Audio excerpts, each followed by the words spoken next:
Hey guys, Hosting Communications, and welcome to this special podcast-style look at the biggest box office flops in movie history. This is based on a list I found on IMDb, and there's 191 movies.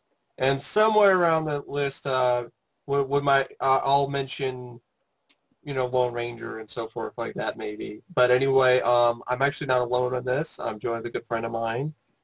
Hey folks, this is Matt, and that's Emilio Yellow right there. And Good stuff.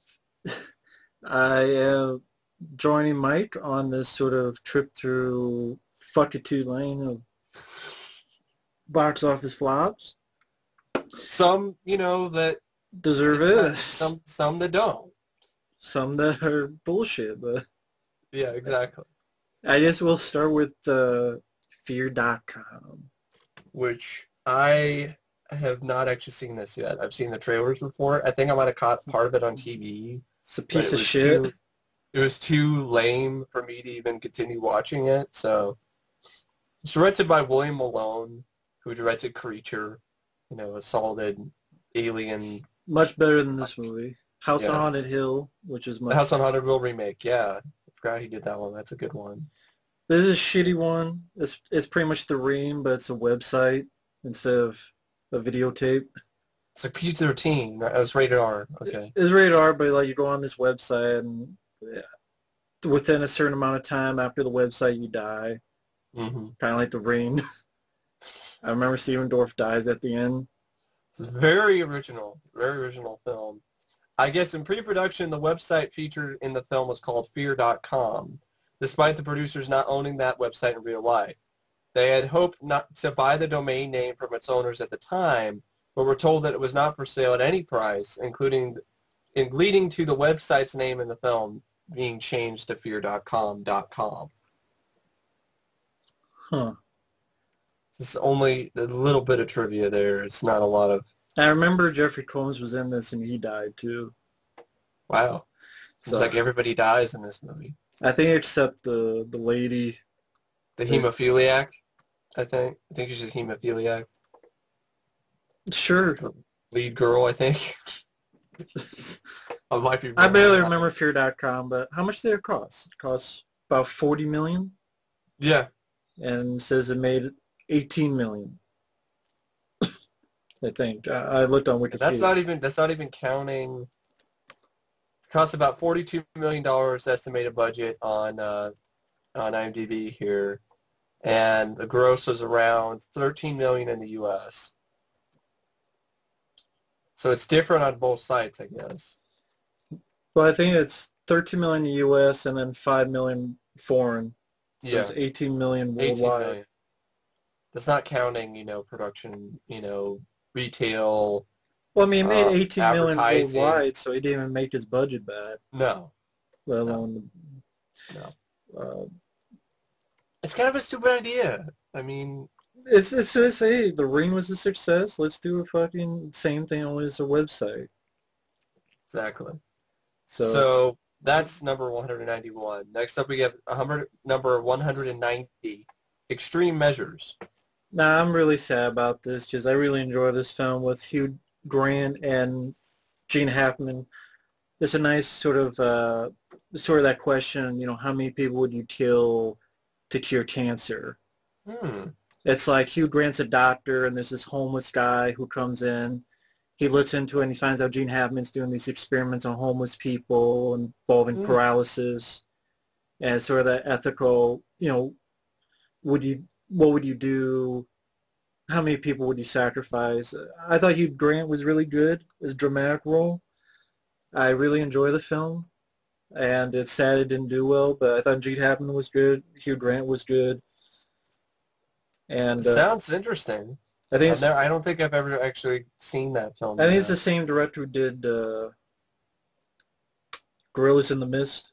Yeah, I like and Firstborn. I thought it was Firstborn with Peter Weller and Corey Haim. But I really enjoyed it. I'm really sad that it bombed, though. He also directed Critical Condition with Richard Pryor, as well as Class Action, a really solid procedural law thriller with Gene Hackman and Mary Elizabeth Mastrantonio. And he also directed, in my opinion, a really underrated thriller called Blink with Madeline Stowe. Oh, okay. I didn't see Blink. There's a really, really cool idea of Blink. But yeah, it sounds interesting. I really enjoyed it. Apparently it had a $30 million budget and only made $17 million, which is definitely a bomb. Yeah. But like you're saying, I really enjoyed the film. I thought it was a really good idea. I thought it was really good performances. It's a good thriller. It's not like I'm a big Hugh Grant film. Like, there's not like Hugh Grant films I love. Mm-hmm. But I thought he was really good in this.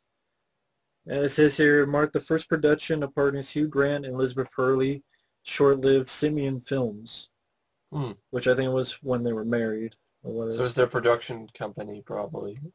Yeah, it was and then probably because films like this bombing, it didn't go anywhere. Didn't go anywhere. Well, that's definitely one that I could say. Hard sell, maybe? I don't know. Gene Hackman at the time, was he still, box office draw? Or was this after Hugh Grant got involved in that scandal? I don't know. I want to say I don't think so, because I think it's still pretty early before that. Yeah. And this was after films he did, Four Weddings and a Funeral, Sense and Sensibility. I don't know if they just didn't think of him in a dramatic role. Yeah, that might have been comedies. Yeah, it's not a romantic comedy. Because after that, he did Notting Hill and Mickey Blue Eyes, so I think they just think of him as a comedy romance guy, and he's starring a thriller, which is too bad because he was really good. I actually wish he would have done more stuff like this. It's too bad, though. Definitely sounds like it'd be an interesting watch. Check that out sometime. Yeah, I really enjoyed it. Next, we have number 189, Alfie, which is a remake of, I think it's a 60s or 70s movie. Michael Caine? With Michael Caine. Yeah. It's written by Charles Shire. It stars Jude Law and Sienna Miller and Susan Sarandon. It's not the type of movie, I watch. It's a Cockney womanizer learns the hard way about the dangers of his actions. So it's definitely a chick flick. There's nothing wrong with chick. I mean, there are some chick flicks I don't mind, but the thing about this that really sounds enticing to me. Have you seen Alfie before? No, I've seen the trailer, and I'm like, I don't give a shit. Yeah. And apparently the budget was $60 million, and it only made about $13 million. Definitely a big bomb, but Jude Law is not really a big... No. Hey, let's go see the new Jude Law movie. Yeah, I don't think I've ever heard that come out of anybody's mouth. Exactly, so I guess they thought he was going to be the next big thing. Yeah, here's some interesting little trivia about behind the scenes of the film. When filming was taking place in Manchester, England in 2003, a local resident who had lived across the street recorded set construction and on-set activity from his window with a camcorder. When the director, Charles Shire, found out the local resident was doing this, he threatened to sue his ass, but the resident reminded him that they were filming outside his very house. Then there's a little bit extra here. You have, according to director Charles Shire, in the shot where Alfie, Jude Law, punches a car windshield, Law actually cracked the windshield. Apparently, the actor wasn't able to put as much effort into punching it until Shire told him to imagine that it was the paparazzi. As a result, Law punched so hard that a sledgehammer had to destroy the cracked windshield. I don't blame him. That damn paparazzi. Tina Fey was offered the role of Dory but turned it down. The part went to Fey's 30 Rock co-star Jane Krakowski. 6.1 out of 10 on IMDb. It's just not my type of movie, so I'm not the best person. Not my type. Talking about this type of quality. It's sad it is higher than Extreme Measures. Extreme Measures is more my type, but yeah. Next up, we have number 188, The Avengers. This is the 1998 Avengers film. This is not the Marvel film. Teddy bears. Sean Connery in a teddy bear. Yeah, Sean Connery dressed up as a fucking Care Bear. And everyone in the room was dressed as Care Bears. I haven't seen the film, and that's why I didn't see it. And robot bees. Yeah, there's an action scene with robot bees. And I just thought of it. That just reminds me of Richie Rich. Or G.I. Joe, that has robot flies. G.I. Joe 2. Giorgio Retaliation, yeah. I never watched the British TV series it was based Neither on. do I saw a couple episodes, actually. I actually did see a couple episodes. I saw, because my grandmother enjoyed the show. So I saw a few episodes with her, but I don't remember much of the show at all. I think it was a 60s show. Yeah, that sounds about right. And it was popular in Europe and Britain. Now the film, oh sorry, go ahead. No, go ahead. I would say apparently the film cost $60 million and made about $23 million in the U.S. and definitely a big bomb because I believe they released it in the summer in August, and I guess they expected to do something. I don't know why you would expect. The casting, Ralph Fiennes, like who knew Ray who Fiennes. he was? Ray Fiennes. Ray Fiennes. Who knew who Ray Fiennes was after, I guess... The English Patient? Schindler's List, right? Was he in that? Yeah, I think that and The English Patient. But then it's this type But of... that's not really this an type action hero. Or a spy, And I don't understand why Sean Connery gets so pissed at League of Extraordinary Gentlemen, but at this he's wearing a fucking Care Bear suit. But yeah, he didn't quit acting then. No, But League of Extraordinary Gentlemen, that makes him quit. I guess, okay, I grant, folks, I know personal experience probably was the reason, but you look more of a fool in this movie, Sean Connery. You're wearing a fucking teddy bear, Care and Bear his suit. plan is straight out of like a G.I. Joe cartoon. Control the weather, right? Controlling the weather. I guess in Peter Bart's book, The Gross, which I actually have a copy of, it covered the film's unfolding disaster in great detail. Among other facts, Warner Brothers greenlit the film largely on the strength of a star-packed cast and the appreciation of Jeremiah Chechik's work on Diabolique. This is the same director who gave us Christmas Vacation, and he directed Diabolique, which is a remake of, I think, an Alfred Hitchcock film with Sharon Stone. I don't think I've seen... I have Diabolique, but I haven't seen it yet. The remake stars Sharon Stone. The remake stars Sharon Stone. Okay. And were horrified when seeing what the first cut was like.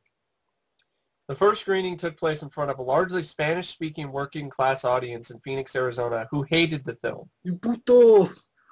Get that pinche off the screen.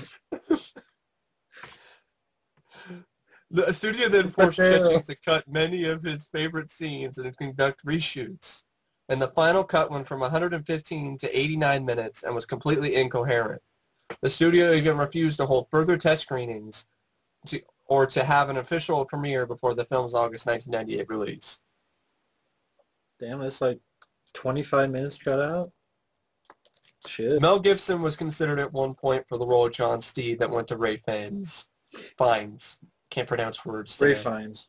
Ray Fiennes. What do you think about that? You think it would have worked better?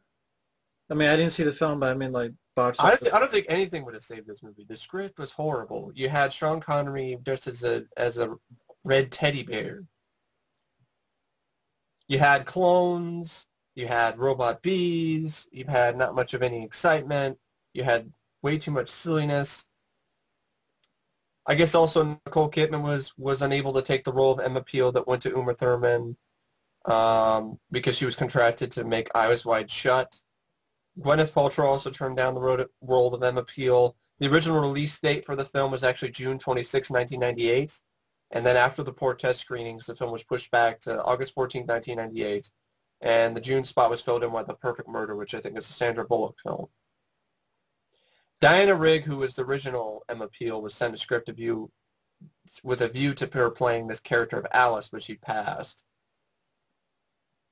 And Patrick Macnee, who, from Waxwork and a few other films, he played the original John Steed in the Avengers, the original Avengers. And this, sadly, was the last film he was in before he passed away.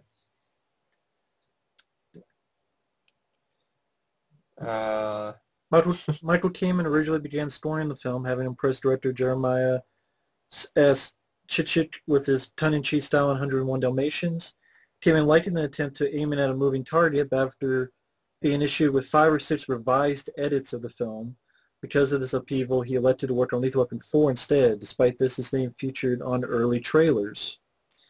Producer Jerry Weintraub had hopes for sequels to the film, having spent around a decade trying to get the project greenlit. A decade? A decade. Like if he was using this screenplay, Was there's a that reason what- why it took a decade. And really for Avengers, like, it's a TV show that in U.S. no one knew about. I mean, I shouldn't say no one, but it's not like it was like a big thing. It wasn't really. But yeah, convinced they would be the film event of the year, Titan Books invested heavily in the film's promotion, publishing the original movie screenplay, the making of the movie novelization, and the official souvenir magazine. You have one of them, right? I have the novelization, but that's as far as I'll go. How was that? It wasn't any better than the actual film. It's pretty shitty. It wasn't like the movie. If you're expecting the movie to be better, as a read, it wasn't better as a read. It was just as bad. So then there's other stuff dealing with plot holes, and then there's something to do with bubbles and stuff. I don't know. At one point, David Fincher was interested in writing and directing the film, with Charles Dance starring as John Steed. Huh. I'd be interested, because he worked with Charles Dance on Alien 3. Maybe work him in a good movie. Yeah. I like Charles. David Fincher. It would have been interesting to see what David Fincher would bring to it. Probably be a little more serious. It wouldn't be stupid lines like, "You will buy your weather from me, and by God, you'll pay for it."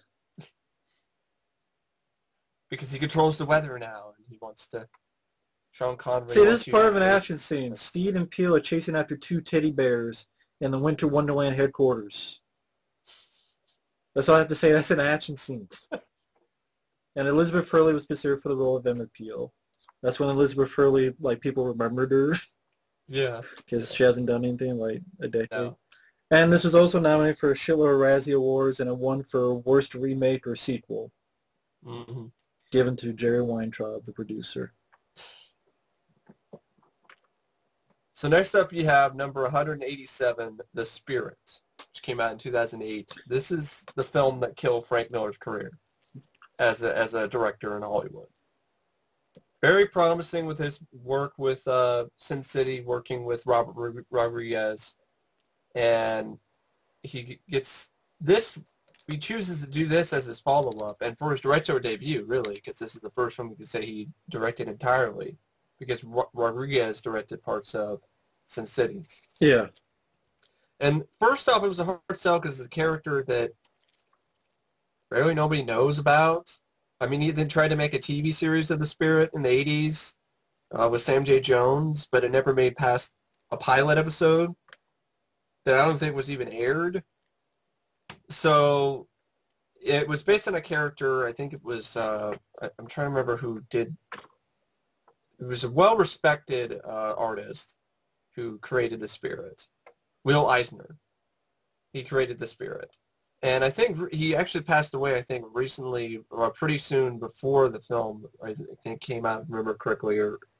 And this movie, visually, it has its moments, but I couldn't even sit through it. I don't think I've even finished the film because it has some of the worst dialogue I've ever heard in my life. It's beyond laughable. Well, it says here, in the 70s, director William Friedkin obtained the rights to The Spirit and contacted Will Eisner to write a script for him. Will Eisner declined but recommended Harlan Ellison, who wrote a 2-hour live-action script for the filmmaker. Friedkin and Ellison afterward had an unrelated argument, and the project was abandoned. During the 1980s, Brad Bird, Jerry Rees, and producer Gary Kurtz attempted to get an animated adaptation off the ground. Though studio executives praised the screenplay, they thought the film would be unmarketable, and this version was scrapped. Huh. Might have been better as just an animated movie. Brad Bird. During the 80s, Brad Bird, yeah. Incredibles, right? Yeah. And even William Friedkin, that'd be... Yeah. In the 70s, that's, Yeah. This was just... I barely remember this film other than I remember not liking it. I thought Samuel L. Jackson was way too over the top. Yeah, the dialogue he had was just bad. And it seemed like the lead guy was just, I don't know if he was ineffective, he was just useless, or he wasn't as cool as we were supposed to make him believe. He didn't have any impact. He was just unmemorable as a hero. Gabriel Macht. And what did Gabriel, and who was Gabriel Macht? I don't even know. Who is Gabriel Macht? I don't know, he was a new guy. I know we sound like assholes, folks, but we really just don't. Did he do anything after this? I mean, did he do anything before? They cast He him was as in Whiteout after. Oh, that was There's another flop. SWAT Firefight direct to DVD. And before this, he was in American Outlaws, Behind Enemy Lines, and Bad Company, and The Recruit. That's like supporting. You know what kind of movie you're getting into when you have this type of tagline? I'm gonna kill you, all kinds of dead. I'm not sure how much the film cost, but I know I guess Cost around about $60 million. It's an estimated cost for the Spirit. It's made about a 19 million in the U.S., 39 million worldwide. Mm-hmm. So total 39 million, only 19 million in the U.S. Definitely a bomb. I know critics massacred the film too. Because they compare it to Sin City, it's just not as good. The dialogue is not as good. The cast is not as good. The lead guy is definitely not as good as Bruce Willis or Mickey Rourke. And Empire Magazine listed this number 32 on the top 50 worst movies of all time list. Mm-hmm. It was just, and it's too bad because Frank Miller, he showed a lot of potential with his work in Sin City. Yeah. And he follows it up with this. Well, maybe it shows how much was Robert Rodriguez then. Yeah, maybe it was more Robert Rodriguez than it was Frank Miller. Just Frank Miller also wrote some RoboCop. Yeah, he wrote RoboCop stuff that was... Yeah. Right, kind of. Yeah, he wrote the original screenplay for RoboCop 2 that was too complex and too detailed for... It was like, what, almost 200 pages or something like that. And of course, you know, the producers of RoboCop 2 was like, we can't make this a movie. We can't do this. This is, we cannot finance this. This is unfinanceable the way it is. I don't think he just had any experience as a director because the other one was Robert Rodriguez. Yeah, he directed a few sequences, probably. Even Tarantino directed one sequence, so yeah, he didn't direct that. Yeah. And some info on the Spirit. It was shot on a green screen in 50 days. You know, it looks like it. It's definitely the quality of a film that's shot in 50 days. It's like some Roger Corman type crap there. That's the amount of time Roger Corman had to shoot some really low-budget sword and sorcery flick in somewhere in South America.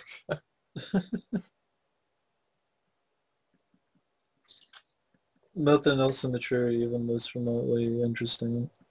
Except that he was turned on by Paz Vega in her dancing scene, I guess. I just remember Spirit being very forgettable and very... Like, I can't even remember it. Poorly written. Except all I remember is just bad dialogue and Sam Jackson. But that just goes to show you, I don't meet many people that it's like, oh, I love the Spirit for good reason. And I don't even remember the Spirit, the actual character. I don't even remember Gabriel Macht. I actually remember Sam J. Jones more than in the TV pilot than I do Gabriel Macht in this movie. So next up we have number 186, Trespass. It's a film that was released in 2011. It's directed by Joel Schumacher. Stars Nicolas Cage and Nicole Kidman. I didn't see this one, but I know that it made $24,000. $24,000 when it came into theaters. I know it was for a little bit, but the film broke the fastest ever from theaters to home video record previously held by 2003's From Justin to Kelly. That film took 29 days to get to DVD. Trespass made it in only 18. That's bad. Now, the film had a budget of $35 million. The movie grossed $24,000. It was pulled from theaters after only 10 days. That's some bad shit right there. Especially when you break a record that was held by a movie called From Justin to Kelly, which is a cash in on American Idol with Justin Guarini and Kelly Clarkson. And you beat that one. Good one. Isn't it Cage? He's on a roll. And these type of movies don't help Joel Schumacher's case. They really don't. No. I haven't seen the film. I just know it's just a home invasion film. It says very, very blasé and forgettable to me. I haven't seen the film. It just didn't seem like much. Like we haven't seen a home invasion. Production was disrupted on August 3rd, 2010, when it was reported that Nicolas Cage had abandoned the project as he had allegedly insisted on switching roles from Nicole Kidman's husband to the kidnapper. The role was then offered to Liev Schreiber. However, the following day, Cage resumed his role as the husband. Was released simultaneously in theaters and on demand, with a limited theatrical run in New York, LA, Chicago, and 7 other major markets. The DVD hit shelves hardly 2 weeks later. So it was on demand at the same time as theaters, which is, why would you see it in theaters then if you could watch on demand? Exactly. I don't understand. Or why would you even watch it on demand either? Why would you watch it at all? Well, if you think about it, is Nicole Kidman really a viable? She's lost a lot. Her star has fallen pretty hard. That's the reason, like, how many people say Nicole Kidman, you know? And Nicolas Cage is becoming a joke for a while. I like Nick Cage, but I like Nick Cage, but he's come up a joke now. I think he's totally forgotten how to act properly. Yeah, and the fact is, folks, the reason you see him so many movies is he's broke. There's a joke. He was broke, he lost a lot of money, so he's taking all these paychecks to get the money. It's because he made the mistake of making his own production company to make crappy movies starring him, and then also buying crazy amounts of crazy shit, like a mummy, bought some castle somewhere, bought a bunch of Egyptian artifacts. He spent all this money like he didn't have on crazy shit. Exactly, it's cost sell his castle. You're like, then you shouldn't have bought a castle. It cost him. I mean, don't let it get to your head. That's the thing, folks. So that's a huge bomb. $35 million, $24,000 is all it made. I mean, that's pretty damn bad. Next up, we have number 185, Shanghai Surprise. This is a 1986 film that was directed by Jim Goddard. It starred Sean Penn and Madonna and Paul Freeman. I've never seen the film, but I know it has a special edition DVD from Lionsgate, if I remember correctly, for some reason, with features. What? Yeah. Lionsgate? Fuck yourself. You shit on the Ninja Turtle DVDs, on the fucking cartoon, 80s cartoon. You didn't fucking do other shit. You could have done, like, fucking waxwork, but you don't. So you pass on waxwork or whatever, but you don't do Shanghai Surprise, a film that cost $17 million and made 2. I think it's Lionsgate. I might be wrong, but well, whoever it is an idiot. I mean, it gets a 2.8. I spit on my computer screen. It's 2.8 on IMDb. A film that stars Sean Penn and Madonna, because I guess they were newlyweds or whatever. Yeah, they were newlyweds, so they thought it would, help the film and make it. So it's like Geely. Yeah, but the fact that Penn and Madonna were newlyweds was thought of to be a good way to promote the movie. This backfired, however, when it raised audiences' expectations too high and the movie flopped. Paul Freeman was the 11th hour casting decision, replacing Bernard Hill, who was fired early in production. And that's the guy from Raiders of the Lost Ark, right? Yeah, Belloc. Producer John Cohn originally wanted Tom Hanks for the lead role. Interesting. He wouldn't have saved it. Madonna is not an actress. She sucks. She does suck. I can't think of a movie she was good in. Not even Dick Tracy, I'm sorry. She was hot in Dick Tracy, but it's not saying like she's a good actress. It is... Sean Penn, what are you doing? Well, we know what he was doing with his other head. He was doing Madonna. He was doing Madonna. That's what... That's like, why he did this movie. It's like, we don't buy fucking this bullshit. And it was like a period piece, too. It was like set in like the 30s. Oh, here's something. The movie opened so poorly in its first wave of play dates that MGM has made severe cuts in its marketing budget. One MGM exec was quoted in the trades as saying that this was necessary because the interest in the film has been non-existent. No shit. So, definitely... It was a surprise to producers how badly it tanked. But not to us. Like, that's one I could say, okay, that makes sense why it tanked. Next up, we have movie number 184, Envy, a 2004 film directed by Barry Levinson. I'm just in awe that he directed such a shitty comedy. Literally shitty, because this movie does have a lot of shit in it. Stars Ben Stiller and Jack Black. Very, And very bad comedy.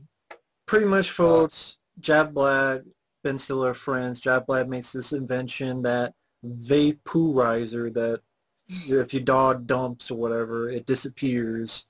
Ben Stiller's jealous. He gets Christopher Walken, and hijinks ensue that are not fucking funny at all. It was definitely disappointing when you consider the cast. You know, but I guess this was before Jack Black became really big with School of Rock, because this film was sat on the shelf for a while until School of Rock was a hit, and then, you know, they were willing to release it. They shouldn't have, really. No, not at all. I mean, this was still, this was after There's Something About Mary with Ben Stiller. And yeah. Had a budget of $40 million, and it only made about $12 million in the U.S.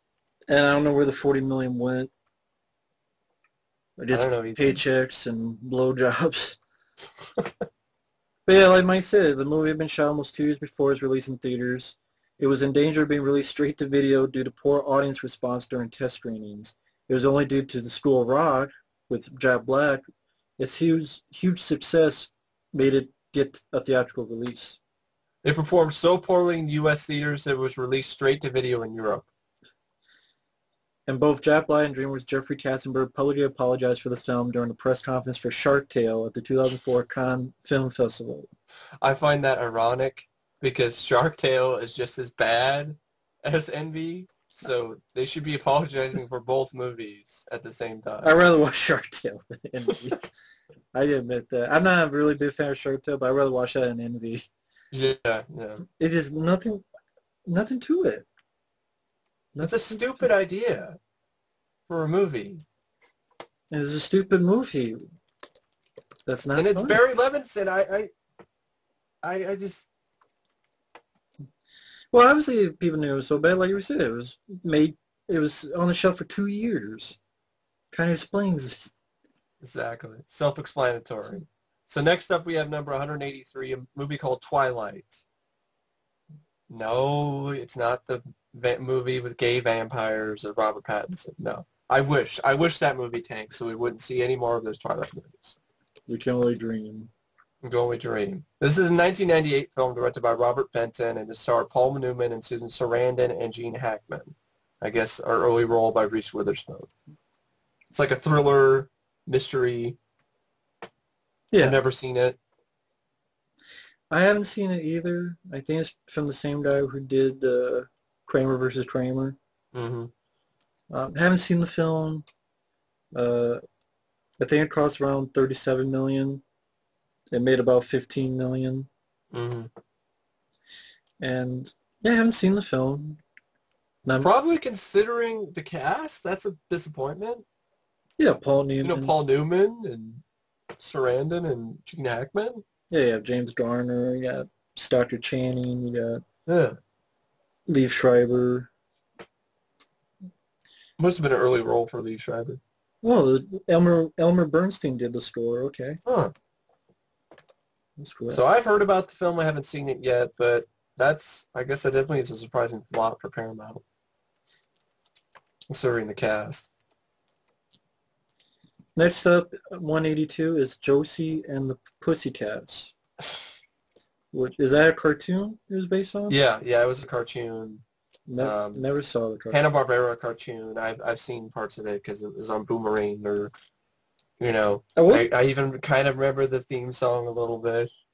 I'll admit it was like Josie and the Pussycats or something like that.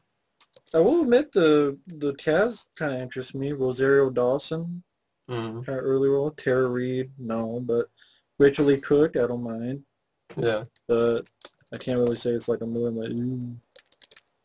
It's about a girl group, you know. It's definitely intended for the preteen, you know, tweeny bopper girl audiences.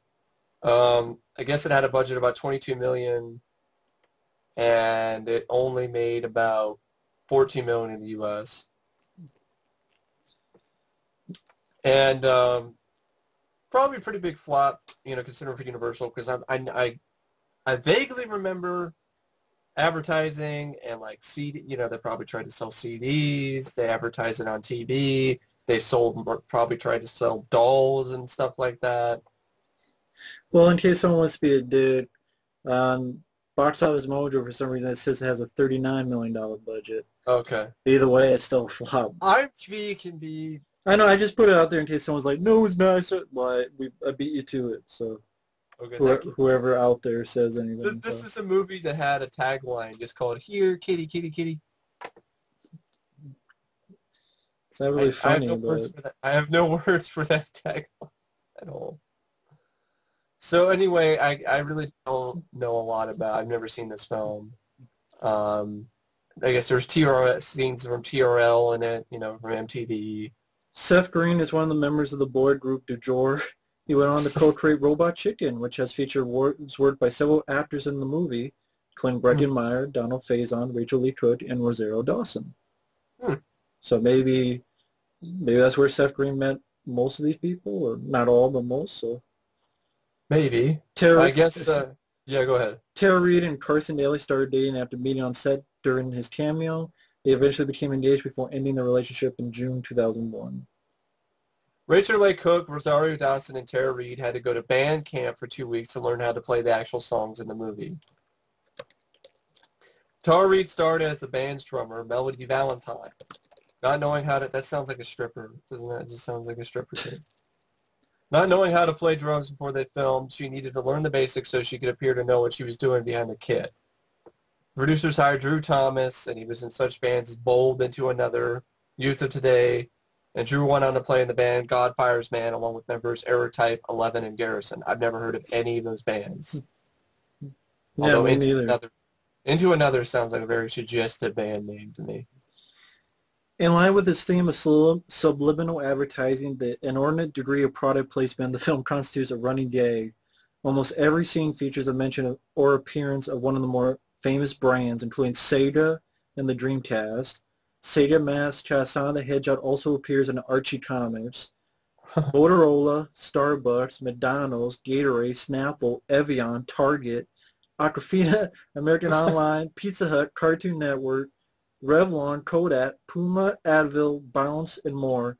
Now the advertising was paid promotion by the represented brands. It was inserted voluntarily by the filmmakers. Wow. That's a lot of advertising. So yeah, not really my type of movie. So I'm going to see Josie and the Pussycats. Next up, you have number 181, Color of Night. Oh God, Bruce Willis's dick. This is it's the color of night because you're blind. Another thing I don't want to see. I mean, this is one thing. I love my action stars. Okay. Specialist. I don't want to see their dicks. Like the Specialist. Like the Specialist or their ass. I don't want to see any of that. I don't want to see it. Talk to my ass, salad your ass. Steven Seagal would say.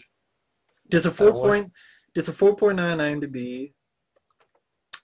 The only thing I could say of good was it had an interesting cast. You had not only Bruce Willis, but you had Lance Henriksen, you had Scott Bakula, Brad Dourif, Ruben Blades. Richard Rush directed it, which I know that name sounds familiar. He did, I think he did, I know that name sounds familiar, The Stuntman. Okay, The Stuntman. That's actually a pretty interesting flick. Now, Bruce Willis, I wouldn't. It's interesting to see him take on this type of role. He's a psychiatrist, and he's colorblind. Like, the idea of the film itself, I don't necessarily hate. I think what kills the film is his co-star. Jane March is horrible in this movie. She can't act. She plays 8 different roles, and it's totally obvious that it's trying to be so shocking with these 8 different roles she plays or whatever, but it's totally obvious. That's what she's trying to play, a guy. And the fact that it's an erotic thriller. I think if it was just a thriller. Because there was some good action. I like the car. There's like a thing with Bruce Willis in a car. Yeah, like a car tips over and almost crushes him. Yeah. Yeah, to me, it's the erotic part that could have been taken out. I just don't want to see Bruce Willis in that type of thing. I think it was just a mystery thriller. Yeah. But maybe a better actress. Yeah. Then it would work because, again, I like that He's a psychologist. I mean, you got fucking Lance Henriksen and Brad Dourif as patients. Scott Bakula, who I like. And Yeah. for those wondering, it cost $40 million, and it made only $19 million. Definitely a flop. Definitely. But it became one of the top 20 most rented films in the U.S. home video market. It's because of that unrated version that said it was steamier, it had more sex scenes, and more Bruce Willis's ass. Which Maxim Magazine singled the film as having the best sex scenes in film history. Yeah, they were so wonderful that I try to block them out of my head, along with the specialist. Well, it The once... Mouth house used as the main setting is the same house similarly used in Ritual. Oh, so another shitty movie. Tales from the Crypt, you know, cheap jack direct-to-video, actually never released until years and years later with Tim Curry and Jennifer Grey, but she's unrecognizable because this is after her nose job. And it did win a Golden Raspberry for Worst Picture. Standees sent from movie theaters for display were sent in a box marked the Walt Disney Company and featured a close-up of Jane March's face in an obvious erotic embrace. I guess it said Walt Disney Company because it was... It was Hollywood Pictures, but that's funny. Buena Vista Pictures, I think. That's totally against their idea of what their company is about. Jane March planned to require the filmmakers to alter some of the film's nude scenes, but she eventually didn't do so because her working experience in the film was very happy. But then she also stated she wasn't at all comfortable with the nudity in the film. Well, I'm not comfortable with the movie either. So I guess a song from the film, The Color of Night, was nominated for a Golden Globe for Best Original Song by Lauren Christie. I don't even remember the song. And the movie, just not my cup of tea. I think it could have worked if you take the erotic thriller, or the erotic part out. I don't like erotic thrillers. They're like one of my least favorite genres. It's like I rather just see porn or I want to see a thriller. Yeah. Really, to be honest, it's like I don't need to see the mixture of both. It's like either let me see some fucking without plot, or let me see some plot without get the fuck out of the way. Especially not with Jane March and Bruce Willis. I don't need to see Bruce Willis's dick. No. But the next one, number 180, is Larger Than Life with Bill Murray. I like that movie. I actually really like that movie. Yes, I know it's an elephant, folks, but it's a kid's film. That's what it's a kid's film, and compared to a lot of kids' film, I think it's pretty funny. God, like the try to be funny stuff, like Buddy with the ape or whatever, and then Rene Russo. Yeah, it was Born to Be Wild. I never cared for that one. Yeah, I think it's better than those, and I think it's Ed. Matt LeBlanc is in the chimpanzee. Like that's a bad one. I mean, that's a bad film. Ed is a bad film, and I don't mind Operation Dumbo Drop. I say I like this one better. For me, it had heart to it, Larger Than Life. It had a nice heart to it. Bill Murray was a good lead, and they worked together with him on Quick Change. Yeah, and I like Quick Change. That was a good one. And I just love Bill Murray. I thought he was funny. I thought he worked well. Janine Garofalo and Matthew McConaughey were fine. Yeah. Apparently, the film cost around $30 million and made only $8 million, which is pathetic. Yeah, that's pretty bad. I don't know why he did that bad. I mean, Bill Murray, I know he's not like a big, huge, but still, $8 million is really bad, and came out November 1st, so I don't know if that... Yeah. But it's just... I like the film. I don't really see what's bad about it. I mean, yeah, it's him with an elephant, but... It's better than Smokey the Bandit 2. I like it better than Mr. Popper's Penguins. Jim Carrey, and that made more money. Yeah, I mean, it's probably the best movie with an elephant I've seen, really. Yeah, it's a kid's film, and it's not like they did something like the elephant talked or fucking... No. It's Bill Murray talking to the fucking elephant like Hot to Trot. I think it's better than Hot to Trot. Oh, it's a lot better than Hot to Trot. And I just don't think it's that bad. No. Especially for only $8 million, and then like Roger Ebert, may he rest in peace, but 1 out of 4 stars? 1? I think it's better than fucking Cop and a Half. I know he liked that. I mean, no disrespect to him, but I think this is better. This is better than Cop and a Half. I know. Hey, I used to like Cop and a Half, folks, when I was a kid. I watched that again a while back, and I couldn't. That movie sucks. It's bad. It's like Beverly Hills Cop for kids. Yeah, it was a stupid idea. So yeah, I like Larger Than Life. I caught that on TV a long time ago, and I enjoyed it. Yeah, I think it's a fun movie. It's a kids film, folks, but I think if you're an adult, you can watch it. This is Bill Murray's fun. I like his character, his motivation speaker at the beginning, and his book Get Over It, and what he does. And yeah. But anyway, I enjoy the film. So next up we have number 179, Domino, a 2005 film directed by Tony Scott. May he rest in peace. Yes. And stars Keira Knightley and Mickey Rourke. I haven't seen this one. Like, I saw it. I was I'm a huge comic geek, so I was like, what? Are they making a movie based on that obscure X-Force character, Domino? Like, what? And I'm like, oh, okay, all right. So I haven't seen it yet. I know it's based on a true story, right? Yeah, of a female bounty hunter. Mm-hmm. And she passed away before the film came out. Yeah. I just didn't like it. I just remember being forgettable. I remember the editing being not the best. I remember Keira Knightley. I thought she was miscast. I don't like Keira Knightley. I mean, I don't hate her personally, but as an actress, I never cared for her that much. I mean, she was okay in Pirates of the Caribbean, but not much of anything. And for those ones, it cost $50 million. It made $10 million in the U.S. and I think about 20-some million worldwide total. That's pretty bad for a $50 million budget. Yeah, again, folks, $10 million U.S. If you want to give all the worldwide, it's 22 million. Yeah, Domino Harvey, the real girl, died from accidental overdose of fentanyl on June 27, months before the release of the film, which was dedicated to her. Tony Scott and Meteor were among the people who attended her funeral. Tony Scott met Domino 10 years previously to make a movie of her life, but only nailed the script when Richard Kelly came on board in 2002, creating the whole DMV plot to tie everything together.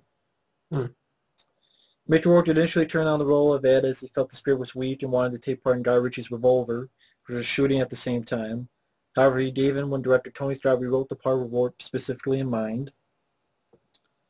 The rights to Domino Harvey's life story was secured at the price of $500,000. Good amount of money. Amount of change. Richard Kelly was asked to write the screenplay after Tony Scott read the script for South Lane Tales. Really? That incoherent mess of a movie? Yeah, that's a shitty film. The word fuck and all of its derivatives are said 123 times in the film. Fuck. Tony Scott first thought of Keira Knightley for the role of Domino after seeing her in Pirates of the Caribbean, Curse of the Black Pearl. I don't see a bounty hunter in that role, but teach their own. Ron Jeremy appeared in one scene as a bail-jumping drug dealer who was chased by Domino and Ed, but was cut from the film. Damn, Ron Jeremy. One star of the drug dealer. At one point in the 1990s, Sharon Stone was attached to play Domino. During the lengthy development period, Tony Scott commissioned several script drafts from Pulp Fiction author Roger Avary. When Richard Kelly was brought on board, he discarded all prior drafts and started from scratch. None of Avery's material made it to the final film.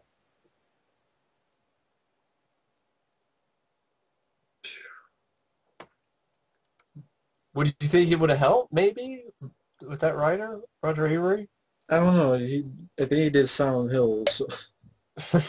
Well, we all know how you feel about Silent Hill. He's too feminine. I think 20th Century Fox, which had first refused deal on the project, turned it down, and in the end, the film was financed by New Line Cinema. During filming of the scene where Domino is firing two machine guns, one of the blank shells, which were hot, hit Keira Knightley on the neck and stuck, giving her second-degree burns.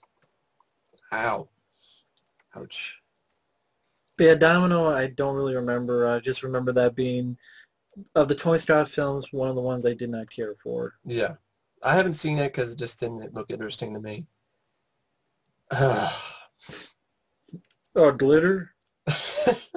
That's next. Number 178. Glitter. Mariah Carey is not an actress. That's why it's just a 2.0 on IMDb for good reason. I don't need to see it. It's Mariah Carey trying to act. Okay, that's... It's in the Razzie Movie Award guidebook. They talk about it. It sounds pretty bad. It has a budget of about $22 million, and it made about $4 million in the U.S. Mariah Carey began working on a film and soundtrack project titled All That Glitters. However, during that period, Columbia Pictures pressured Carey to release a compilation album in time for the favorable holiday season in November. Consequently, Carey put All That Glitters on hold and released the compilation in November. Following an additional studio album, 99, titled Rainbow, when the project was delayed, she published some of the material on Rainbow, where she fully exerted creative control over the album and its sound. Then Carey completed her contract with Columbia Records, later signed a deal with Virgin Records. Carey has said about the film, it's in the early 80s in the club scene of that time. I play a singer, Billy, who's mixed race from a white father and a black mother. Billy grows up in a foster home because of her mother abandoned her. Later on, she meets a DJ, becomes a star in just one night. The point is that all this time she waits for her mother to return. As you can see, this is far away from my reality because I couldn't have a close relationship with my own mother. When she's not with me, she calls like every 5 minutes. Right? That's how it all started, folks, unfortunately. Mariah Carey started shopping her film idea to studios in 1997. She started writing songs for the soundtrack before it even got a green light. Carey admits that when the project was approved in 2000, she found songs for the movie that she'd written and forgotten about. She was only supposed to do 6 songs, with many collaborations with producers, writers, and artists, including Jimmy Jam, Terry Lewis, and Rick James. Bitch. Led her to writing the entire soundtrack. She also worked on a song with Prince, but they missed the deadline. He's got him in the vault. Like Kevin Smith would say, Prince does all the music videos, puts him in the vault. Release was postponed for 3 weeks when star Mariah Carey was hospitalized as a result of an emotional and physical breakdown. She saw a first cut of the movie. Instead of releasing the film on DVD, 20th Century Footface surrendered the rights to Columbia Pictures, which distributed the film outside the U.S. It made just over $5 million worldwide, was universally panned by critics. The soundtrack CD was the weakest-selling album of Mariah Carey's career, prompting Virgin Records EMI to sever their ties with her. Wow. She had a physical breakdown, emotional physical breakdown. She got cut, from her record company for this. Wasn't worth it. Huge flop, yeah. So. Glitter! Death. Next up, yeah. Well, you have more trivia? No, I'm just saying Glitter. I mean, it's a 2.0 IMDb, folks. It's fucking Mariah Carey. $20 million budget, I doubt you'll see it. No. It should be lucky it made $5 million. Yeah, the next one is the Psycho remake. Most pointless 1998, movie. Gus Van Sant. The only thing that Gus Van Sant adds to this film that wasn't in Color? Hitchcock's original movie is color and masturbating. Might as well be shooting cum in your face, because that's the experience of what you get watching the Psycho remake. It's coming all over you. Now the budget, it's been said, is between $20 to $60 million. I don't know why they don't know, but between $20 to $60 million budget, and it made about $20 million in the U.S. Now on IMDb it says $60 million estimated. I remember when I went to Universal Studios a long time ago when this was, it was being promoted all over Universal Studios. They had posters and stuff like this. You go on the tram ride and, you'd go by everywhere. There'd be Psycho, posters and stuff. So I'm like, okay, they really promoted the heck out of this. Obviously, it's Universal, it's Psycho. They went all crazy. Yeah. Gus Van Sant was this big new auteur, great director, I guess. Hot shit. Good Will Hunting, I guess. Yeah. It's the big one. And it tanked bad. And for good reason. you're remaking a classic. I understand. Yeah, I haven't seen the original Psycho in a long time. I'm one of those few people that it's not my favorite Hitchcock film. I don't think it's his best film. I like The Birds of Vertigo more. I like The Birds more. But I appreciate the film. Yeah. And I don't think it needed to be remade.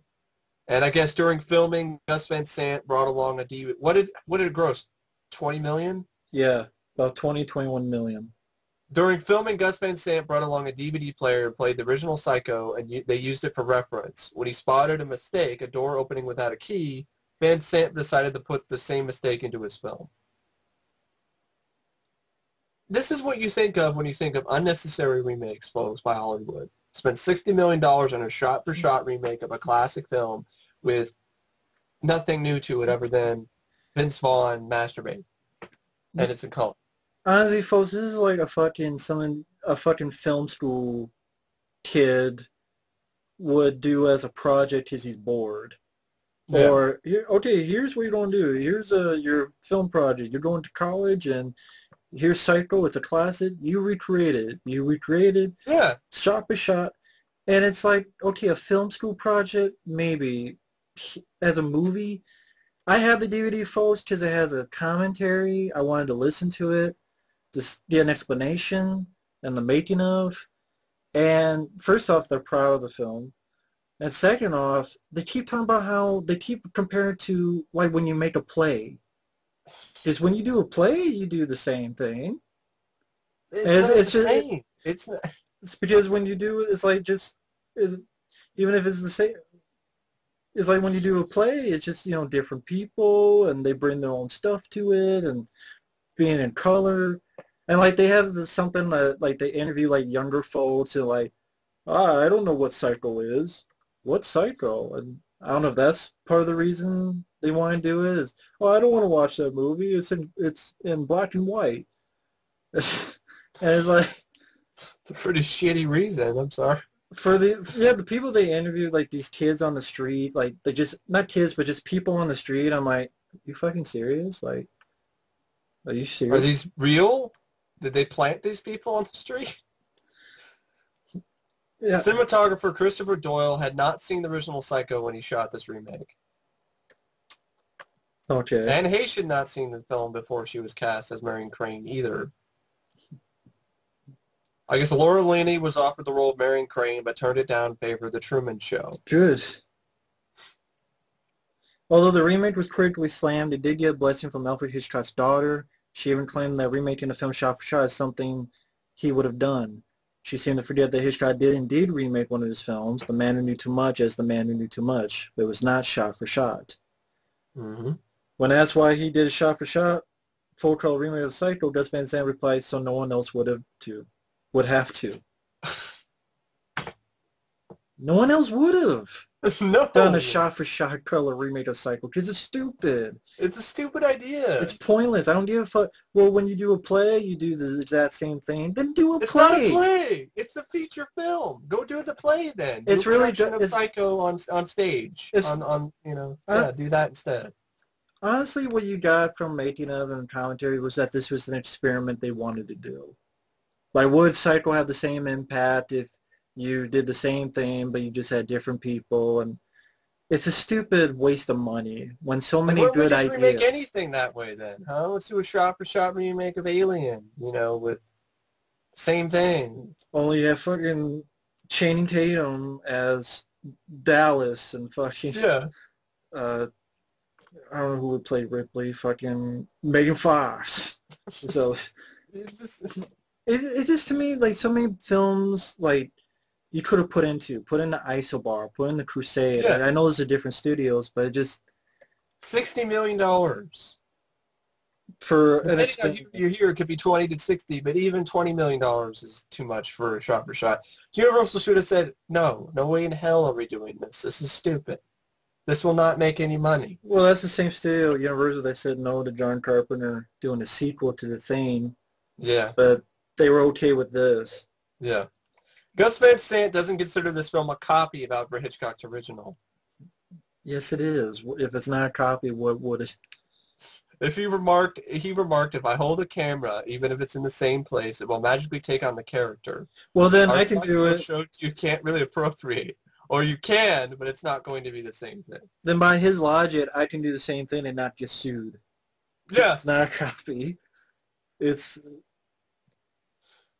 the set. Okay. Some serious butt-fuck logic he's got here, really. Tobey Maguire, Christian Bale, Robert Sean Leonard, Jeremy Davies, Henry Thomas, and Joaquin Phoenix were considered for the role of Norman Bates. What's interesting is Henry Thomas actually played young Norman Bates in Psycho 4 at the beginning. That would be kind of interesting. Full circle, because that'd be interesting. And he's a better choice than Vince Vaughn. What were they thinking? I haven't even played with Robert Sean Leonard. Christian Bale, he already did American Psycho. It would be too much like...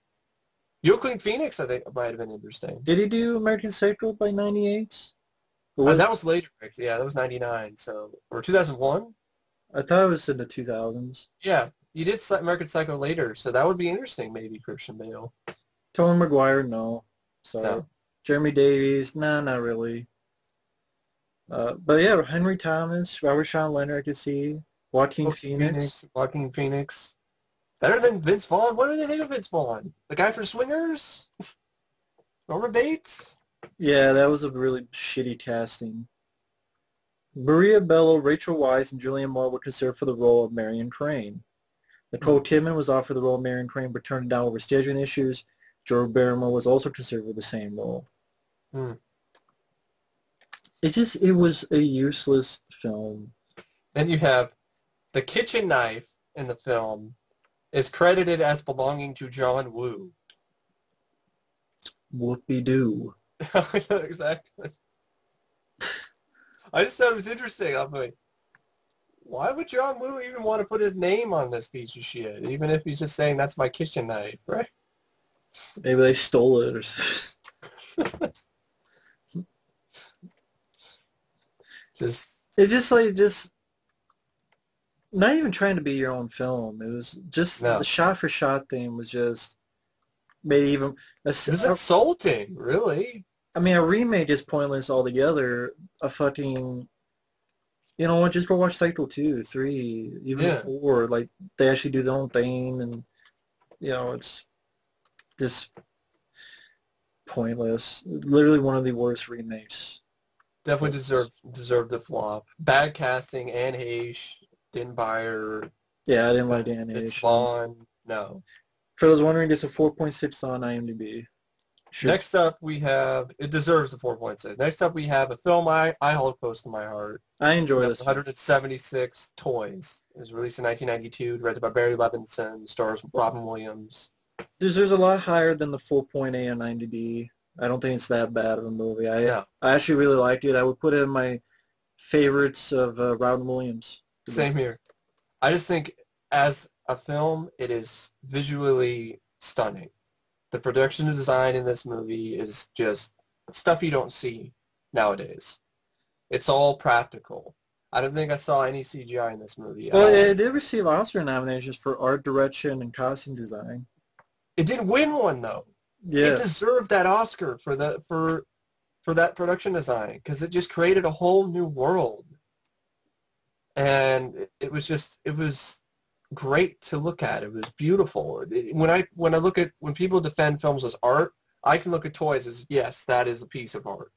There are shots in that film that are totally pieces of art. And I don't think it's a bad film. It's not so bad. Robin Williams, okay. It's not funny. Well, it was misadvertised, and it's not meant to be a laugh-out-loud, hilarious movie. It was more of a journey or an experience and a fantasy.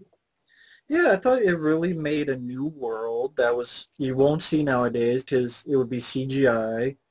But they did it practical, and I thought Robin Williams had an interesting role. I thought Jamie Foxx, I think it was his first film.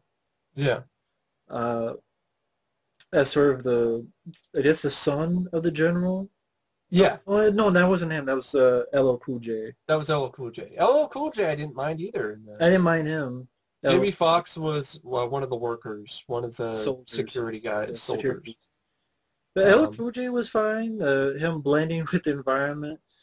I like the music. I like the score. Yeah, I really like the score. The, Hans Zimmer.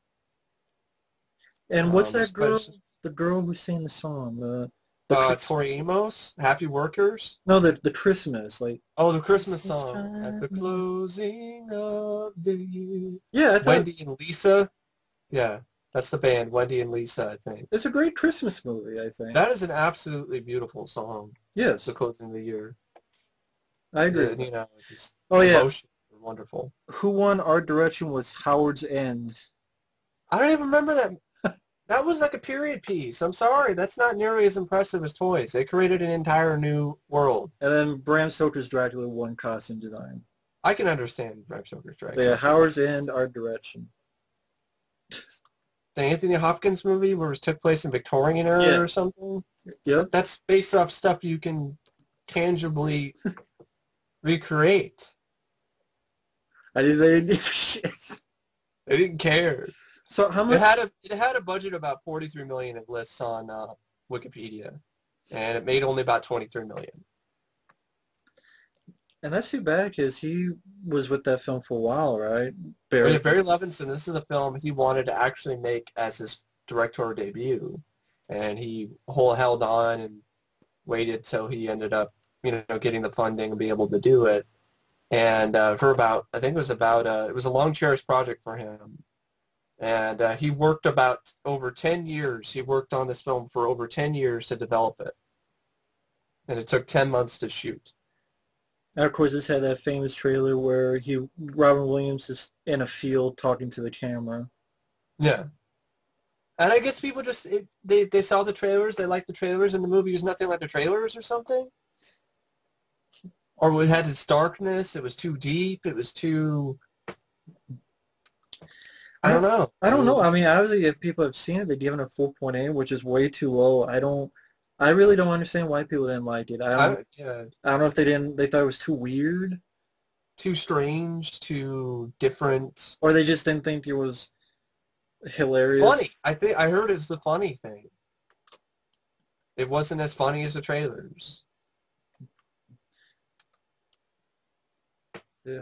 And I thought it had its moments of humor, but I really love the film for its experience. It's just a great experience. The Toys is just immersive and very uplifting, movie, really, when you think about it. It's a great Christmas film.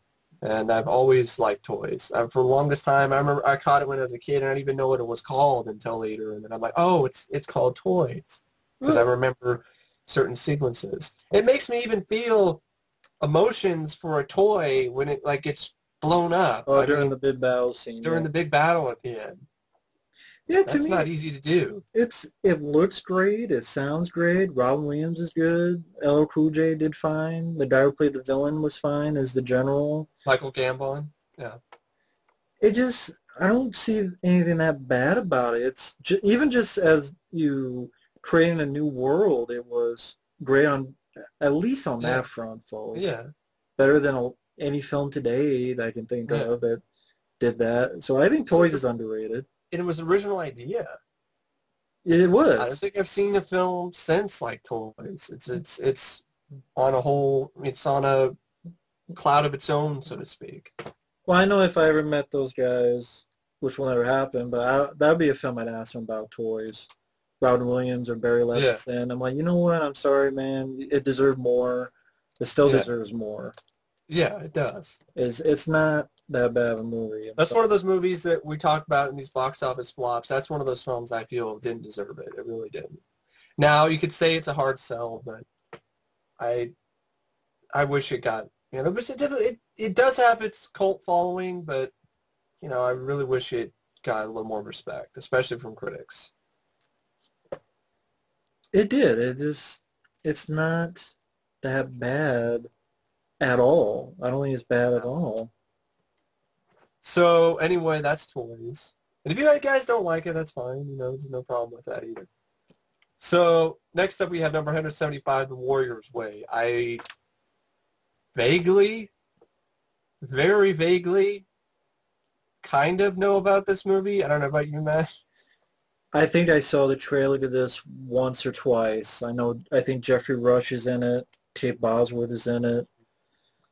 But really, I know it's some guy who, I think, Asian guy who was supposed to assassinate someone, It's a but a Western baby. action martial art. It's a Western martial arts movie, fantasy. But yeah, he was like some guy who's an assassin. He wants to kill this baby. He's ordered to kill this baby. He doesn't.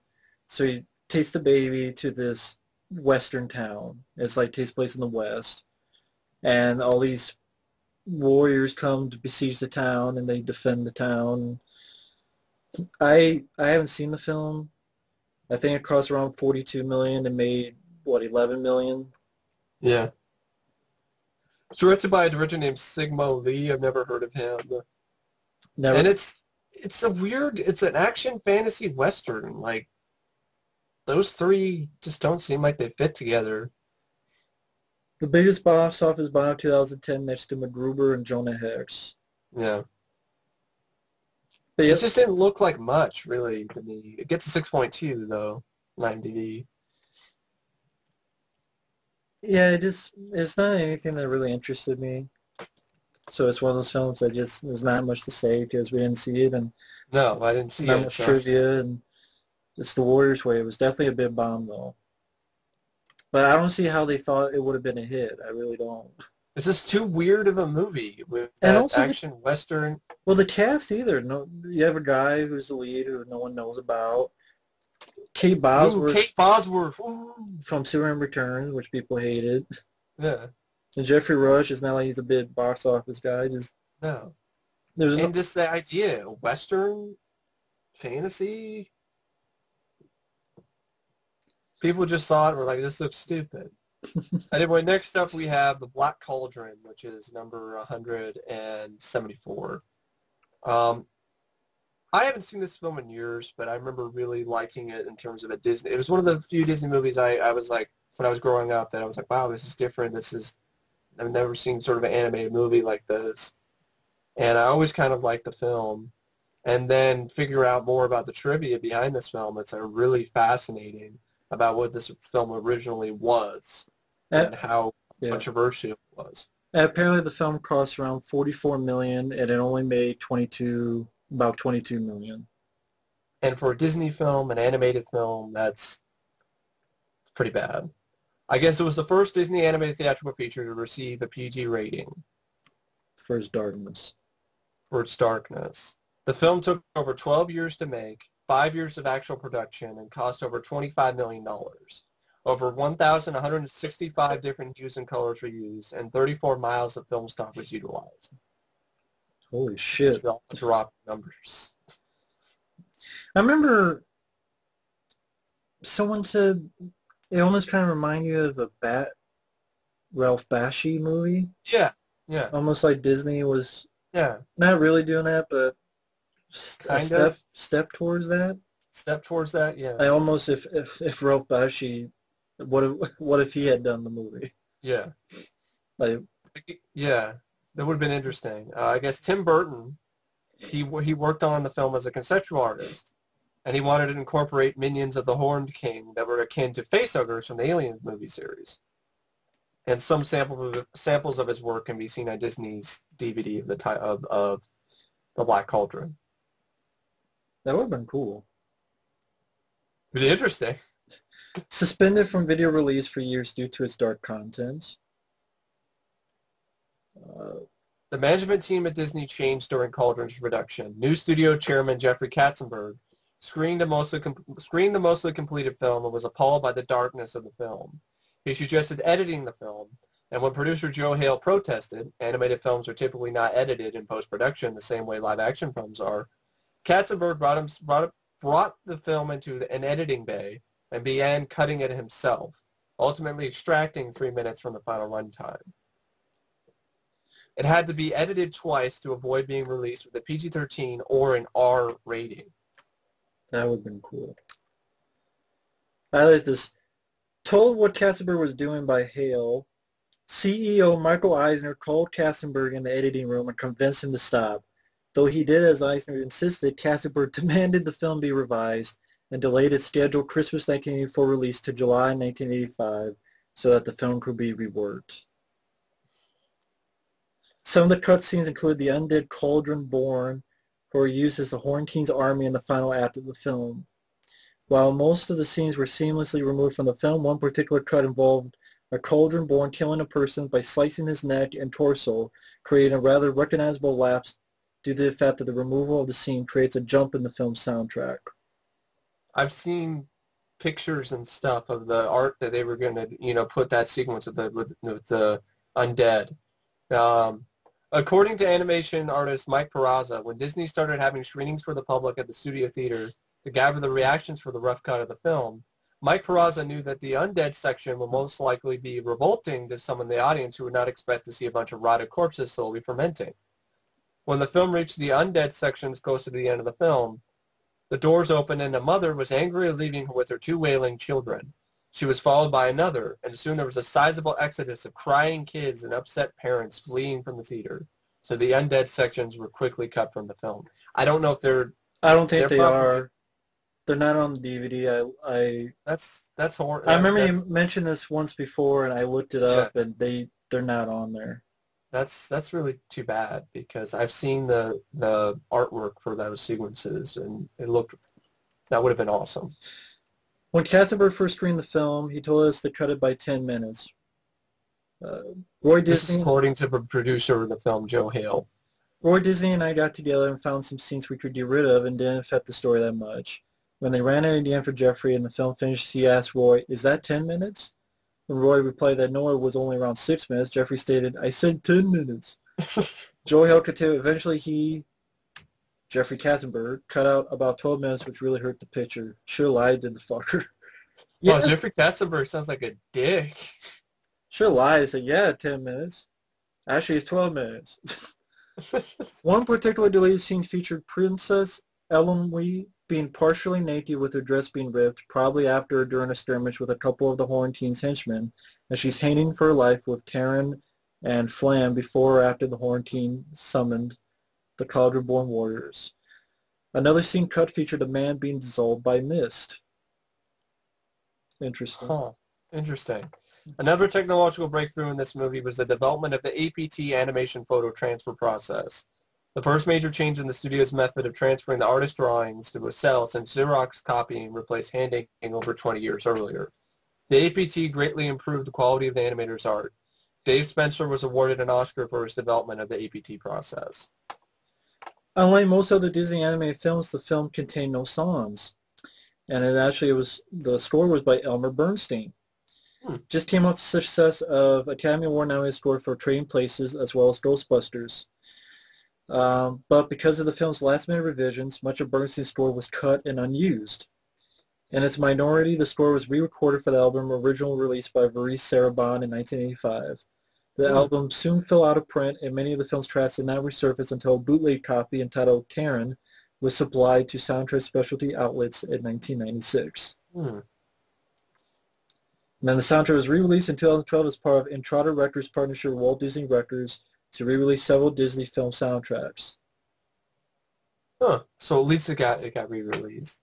But a lot of interesting backstory to this film, really. It sounds like a movie that would have been interesting to have, like a documentary. Like, Tron. Tron had that feature-length documentary. Black Cauldron having a feature-length documentary would be interesting, especially considering the controversy behind it. It's like the first really, dark Disney movie. Yeah. They were trying to stray away from their normal thing with this movie. It didn't work out in the box office, but I remember seeing it. I liked it, but I just wish I could have seen those undead footage, the undead animated footage, Yeah, and unfortunately for some reason, I don't know, Disney's got their head up their ass to not do that, which I don't know why. Cause it might have hit the cutting room floor, because Jeffrey Katzenberg some of those sequences probably might have just hit the cutting room floor and were never saved, and Disney might have burned the copies because, the original cut of the film, because, God forbid, it scared some kids. Yeah, this is all that's on the DVD. One deleted scene called The Fair Folk, still frame gallery, more stills, 2 fucking games, like who gives a shit. I hate those. That's one of the worst features you could ever put on the And DVD. a little short with fucking Donald Duck. Huh. So there's not even a documentary. No. Wow. And that's the 25th anniversary DVD. Hey, they put features on it of some sort. The Rocketeer didn't even get that. Yeah, but the feature's not worth a shit. Anyway. Yeah. So that's the Black Cauldron. Next up we have number 173 is Mixed Nuts. I've never seen this movie. Me neither. I've seen the trailer for it. It's got Steve Martin and Madeline Kahn. Directed by Nora Ephron, which, that name sounds familiar. Nora Ephron, I think she did Sleepless in Seattle. No. Yeah. Did she do Sleepless? Yeah, she did Sleepless in Seattle. Yeah. And I think When Harry Met Sally. Mm-hmm. That's what I was thinking. When Harry Met Sally is what popped in my head. I think the film cost around $15 million and made about $6 million. Film also stars Juliette Lewis, Madeline Kahn, Adam Sandler in an early role, Derry Shanley, Robert Klein, Anthony LaPaglia. Liev Schreiber. If he's in the trailer for it, that's about it. Yeah, nothing about the film really seemed that interesting. I mean, I guess if you're a big Adam Sandler fan, you want to see an early role of his, or if you're a big Steve Martin fan. Yeah, the film just didn't seem that interesting. I mean, it's about a crisis hotline business. Yeah. A crisis hotline? Well, almost not quite a suicide hotline, but just a... Come on. Philip runs a crisis hotline with Catherine and Mrs. Munchnick. That's the easy part. Now it gets tricky. Stanley loves evicting people, and he evicts Philip. Philip loves helping people, and he is loved by Catherine. Catherine is loved by Louis, who loves writing songs. Chris loves dancing to songs, loves to wear large dresses. Gracie also loves to wear large dresses because she's pregnant. Who plays Chris? Chris is Liev Schreiber. So Liev Schreiber loves to wear dresses in this movie. She loves the baby's father, Felix, who loves to paint. That's just leaves Mrs. Munchnick, who hasn't been loved by anybody in a very long time. It just seems like one guy loves another, who loves another, who loves another, and comedy and I don't care. I don't give a fuck. And Adam Sandler looks like he's one of those, back in the old day, like someone plays like they're big, but like they play like the little kid. So you got one with big fucking straw hats and... Oh, great. So he's playing one of those type of characters? Looks like he's ready to have like a fucking lollipop any second. Oh, great. So he's playing like, Martin Short and Clifford, but with Adam Sandler. Probably. I wouldn't be surprised he had one of those the voices and shit. Great. So fuck that. Next up we have number 172, Baby's Day Out. I don't mind this film. For a kid's movie... I can watch it. I haven't seen it. I can watch it. It's not great, but I'd rather watch this over than John Hughes' other movies that he signed on for that 3-year contract, Home Alone 3. Home Alone 3. For some reason, this film cost around $50 million. I don't know why. And made about $16 million. It's not really something that you would really see making $50 million. I don't know if they thought, they just think of Home Alone in their brain.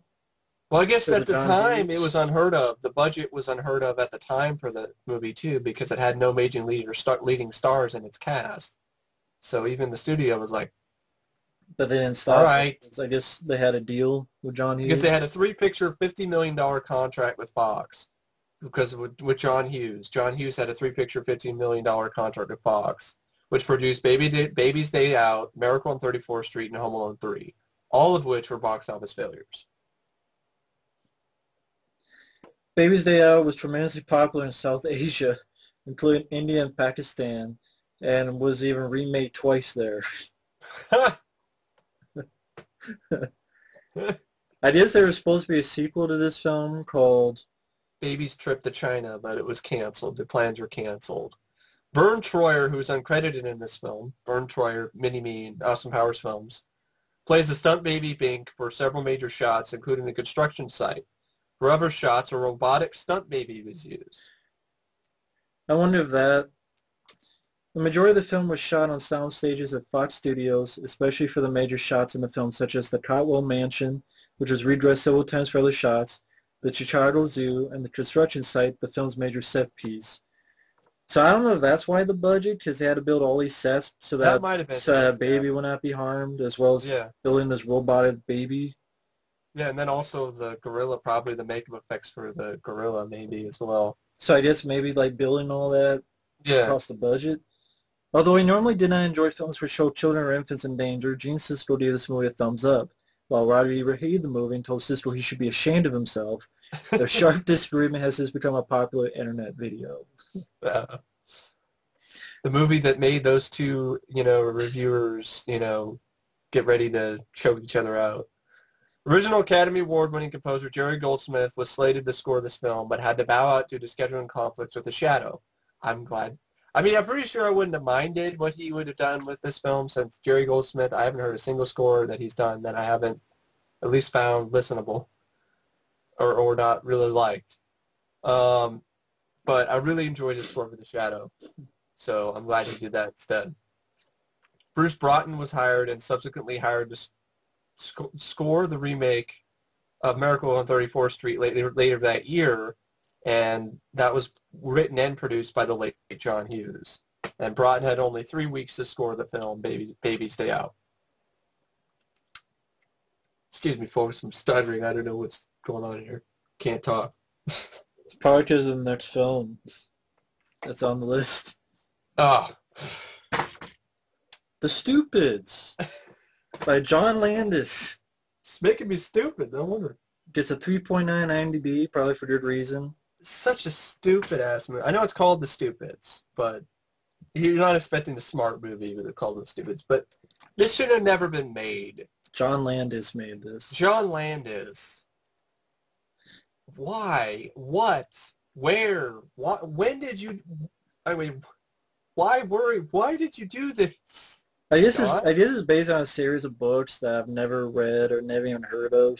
Kids' books, I guess. And why John Landis decided to do this is beyond me. This is the director of Animal House, one of the best comedies of all time.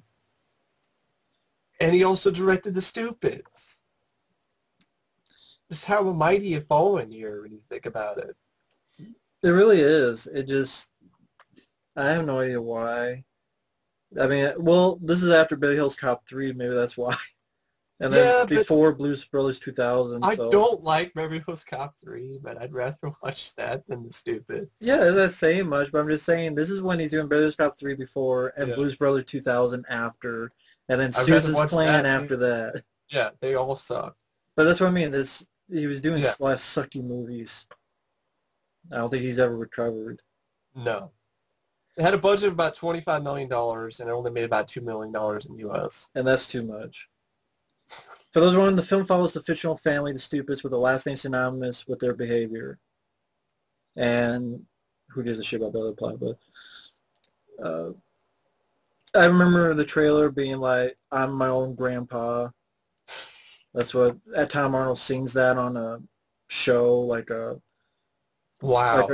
Jerry Springer type of show. Yeah. And this Tom Arnold saying, "I'm my own grandpa," and then explaining why. Wow. Yeah. I remember the trailer too for that. I was like, wow, this looks really stupid. Hence the title, The Stupid. Mark Metcalf's character, Colonel Niedermeyer, is a reprise of his role in Animal House, despite the end of the movie stating that Niedermeyer was killed by his own troops in Vietnam.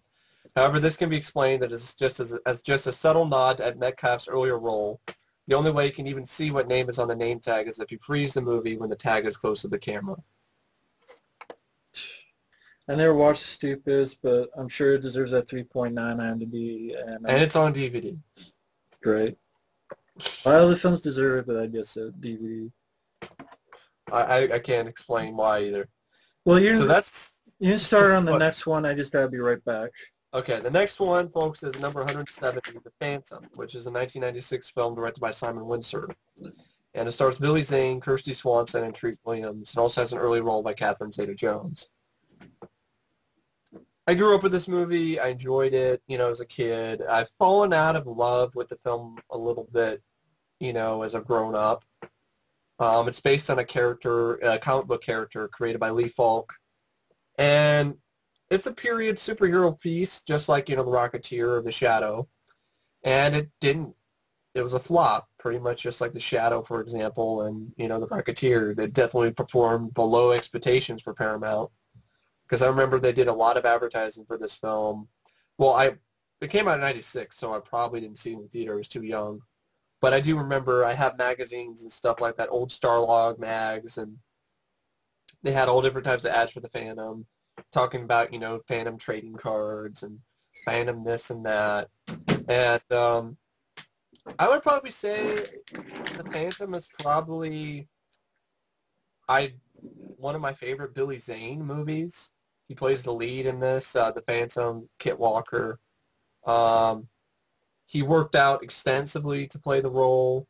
And as a matter of fact, they were planning on, giving him a suit that already had padded muscles in it for him to wear, but he buffed up so much that he didn't need it. Okay. And I just think it's a fun movie. I don't love it as much as I used to, but I still enjoy the film. I'm glad to have it on DVD. It was a hard sell. It's kind of it's silly. It's a guy walking around in a purple jumpsuit. So did you already talk about the budget? Yeah, I didn't mention it yet. The budget was about $45 million. Made about 17. Made about 17. So it definitely did underperform. Like I said, it underperformed for Paramount's expectations. They advertised a pretty good amount for the film. And Joe Dante was going to direct it? Yeah, at one point Joe Dante was going to direct it, and the title character, the Phantom, was originally going to be played by Bruce Campbell. How do you feel about that? I don't know. I just don't see it. Do you? Bruce Campbell? I don't know. I mean, this is the same guy who directed Lightning Jack and Free Willy. Simon Windsor. Yeah, Cruelly Down Under, which I like. At the end of the day, I can't say I'm really a big fan because I don't really understand why this character got his own movie. Yeah. A guy who's wearing, like, purple, one of the most ridiculous outfits I've seen in a hero. It is. It's hard to take seriously. Yeah, you see a guy who, in purple, is a purple people eater. Well, it would have been even worse because one of the Phantom's trademarks on the comic strip are his striped underpants. And they tried that on the movie costume, but it reportedly looked too silly to use in the final film. Because it was already silly enough to see a guy walking around and getting on a horse and riding on a horse and fucking purple. He had a wolf as his pet. Now there are things I liked. I like the action sequences. They're practical stunt work. I really think the film could have used a lot more gunplay. He had the two guns, but he didn't use them very often because it was PG. Might have benefited from like a PG-13 rating. I guess at one point Dolph Lundgren was considered for the lead when the project was in development in the late 80s and early 90s, which would have been interesting to say the least, because then he would have played two characters that have the skull. I don't even think Dolph could have pulled off the purple outfit. No, he couldn't have. The purple outfit I just can't bet, and Treat Williams is really over the top. He is so over the top. I can't. He's one of my least favorite parts of the movie. Like, I could deal with him when I was a kid, but watching it now, he's just too much. I guess actually way back when, Sergio Leone expressed interest in the property in an interview. He started to write a script and sell locations for a proposed version of the Phantom, which he planned to be followed by an adaptation of Lee Falk's Mandrake the Magician. The second project, but the project was never finalized. When not filming, Billy Zane had a habit of running down to buy sushi in a store wearing the Phantom costume. I would love to see a video of that just to see the looks on people's faces. I think Joel Schumacher was considered to direct. Yeah, he was also considered to direct it. I'm glad he would have made the suit even more ridiculous. He probably would have added rubber nipples to the suit, or codpiece or something, striped codpiece. And Billy Zane originally was signed up to do 2 sequels, but this did not happen because of disappointing sale tickets of the Phantom in theaters. Yeah. I mean, Treat Williams ultimately a very forgettable villain. I like James Remar, and I actually, honestly, he might have been better if he was just the main bad guy. Because Treat Williams is so over the top. Unbelievable! Just too much. The plot was a bunch of skulls that create a weapon. Some beautiful photography, on actual Crystal Skulls. islands and crystal skulls. I enjoy the movie. It's nostalgic, but I don't enjoy it near as much as I used to. I see a lot more flaws in it, and probably it's definitely the film where Billy Zane is the most, buff or whatever. It's probably he's in the best shape of his life in this film, if you care, for that kind of thing. But Right. I have fun with the adventure that it has. It has some good stunt work, but ultimately it could have been better. Yeah. And no, it did not need to be in the future. I don't think that would have helped. 2040. Got laser guns. 2040. No. One vision. No. Okay, next up we have number 169. It's a film called The Missing. Ron Howard film that I'd forgotten about. Just went missing. Yeah, it's a Ron Howard film I have never seen. I like Tommy Lee Jones, but this is also over 2 hours long. And it's a period piece. And I've just never been the biggest fan of period pieces that much. Basically, I can watch them. It's just, I like Glory, with Matthew Broderick. But off the top of my head, I can't really think of very many other period. Amadeus, it's about it, really. Well, I know it's based on a novel, and it was pretty much this girl goes with her father, Tommy Lee Jones, to find her daughter. So is that Kate Blanchett? Yeah, Kate Blanchett goes to her father, Tommy Lee Jones, to find this her daughter who's taken. I guess it was $60 million budget, Mm-hmm. and made about $38 million worldwide. Mm-hmm. About $27 million in the U.S. So it's definitely disappointing for Ron Howard. And once again, it's a Western that did not do well. No. And it also had an extended version, which was 154 minutes. A long Western that didn't do well. That's kind of a common theme. Yeah. Heaven's Gate, fucking... Well, Ranger. So, there's not a lot of trivia except for this little bit. Val Kilmer, who lives on a nearby New Mexico ranch, agreed to cameo in this film, secondary to his work with the New Mexico's film investment program. Great. So that's the only little thing I can think of. It just doesn't appeal to me, and I can see why it didn't do well, because it just was like a Ron Howard film. Yeah, it's Ron Howard, but the whole aspect, the period piece, the running time wasn't appealing to not very many audiences. So it went missing in terms of the box office. Yeah, I can't really blame him for it. The next one is called Pushing 10. This is a film that had a budget between about $38 million budget, and it only made $8 million. Why is it? I'm just saying $38 million for a comedy with John Cusack and Billy Bob Thornton playing air traffic controllers. Who fight? Why did that cost $38 million? I have no idea. I don't know if it was some of these people did for a paycheck movie. Yeah, maybe. It was directed by Mike Newell. Who did 4 Weddings and a Funeral. And the only bit of trivia you can have for the film is that Billy Bob Thornton and Angelina Jolie first met on the set of this movie, and then they fell in love and were briefly married afterwards. So it's the film where Billy Bob got the hots for Angie, and that's it. They did some pushing later. Yeah, I think I saw this film once, and I did not remember a thing about it. So I thought it was totally forgettable. So audiences, I guess, did too as well in 1999. I guess the next one is A Stranger Among Us, a Sidney Lumet film starring Melanie Griffith, which tells the story of an undercover police officer's experiences in a Hasidic community. It was released by Hollywood Pictures, who released One Good Cop a year earlier. It's the same sort of kind of same sort of feel, but it's with a female lead instead. I've never seen the film. Well, apparently one of the things people complained about was it was too similar to Witness. Yeah.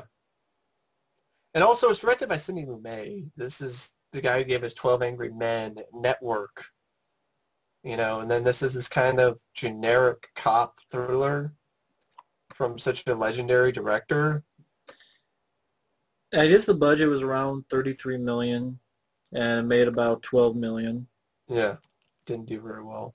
I think Melanie Griffith probably just wasn't that much of a draw. No, I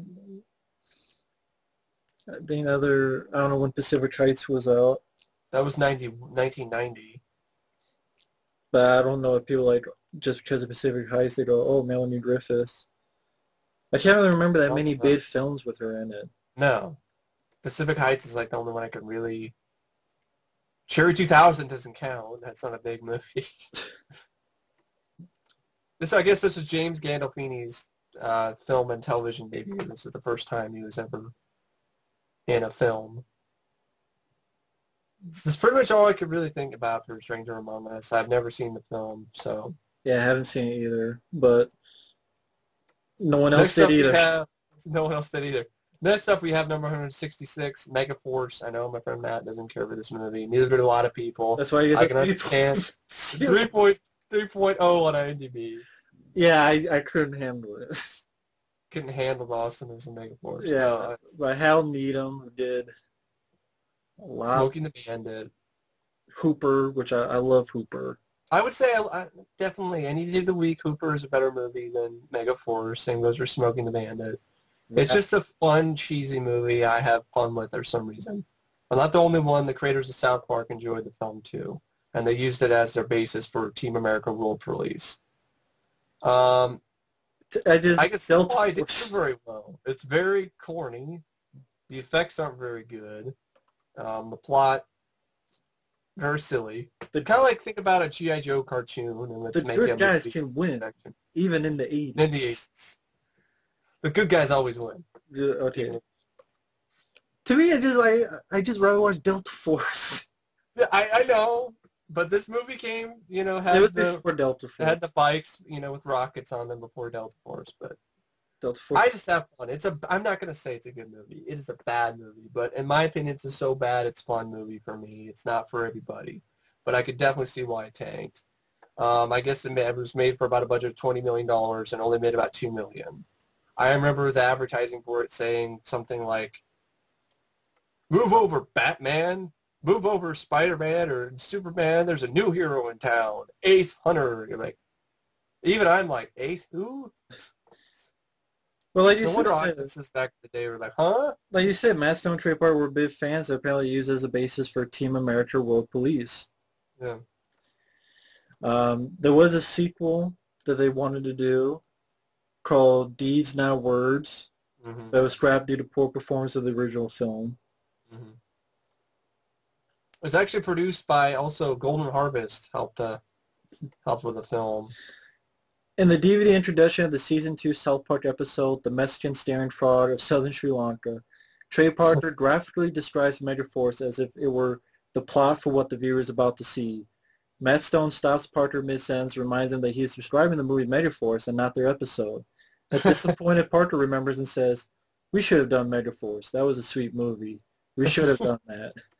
Their film, Team America World Police, includes a number of apparent references to the film, including similar scenes of a flying motorcycle and an underground base where the hero meets various specialists. Mm-hmm. Producers approached military officials for cooperation in the design of the vehicles used in the battle sequences. The officials refused.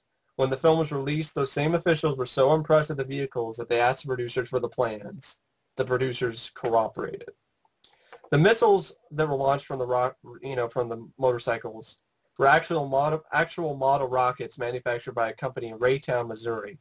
The filmmakers were so impressed with their accuracy over distance that they restaged some of the battle sequences to take advantage of this. I enjoyed the movie. I think it's fun. It's bad, but it's guilty pleasure. There you go. I'd probably say it. Mattel also produced a Vertibird and Hot Wheels playset based on the Megaforce theme. A video game. Also, like the video game by Atari. Yeah. Yeah, there's a video game by Atari. There's an album I it's by Boardwalk Records. Yeah, with the awesome theme song by 707. Yeah. Coming on like a Megaforce. Da, da. Yeah, that's Megaforce. I can see why it was a flop, though. They couldn't handle Barry Bostwick's, skin tight lycra and Ugly his ass head costume. Kiss the thumb. No, okay. Kiss my I'm sorry, folks. I don't like Megaforce. That's fine. A lot of people don't like it. So I'm crazy. So there you go. Number 165 is Kull the Conqueror, a 1997 film directed by John Nicolella, starred Kevin Sorbo and Tia Carrera, and Thomasine Griffith. It was okay. The film cost around $30 million and made about $6 million. Yeah, not much. Kull the Conqueror is just one of those. It's okay, I guess. Yeah. Film was originally intended to be the third Conan film, Conan the Conqueror. The protagonist was changed due to Arnold Schwarzenegger's refusal to reprise his role as Conan, and Kevin Sorbo's reluctance to redo a character already played. Screenwriter Charles Edward Prode has stated on several occasions that he was extremely displeased with this film, feeling that his script was ruined by studio interference.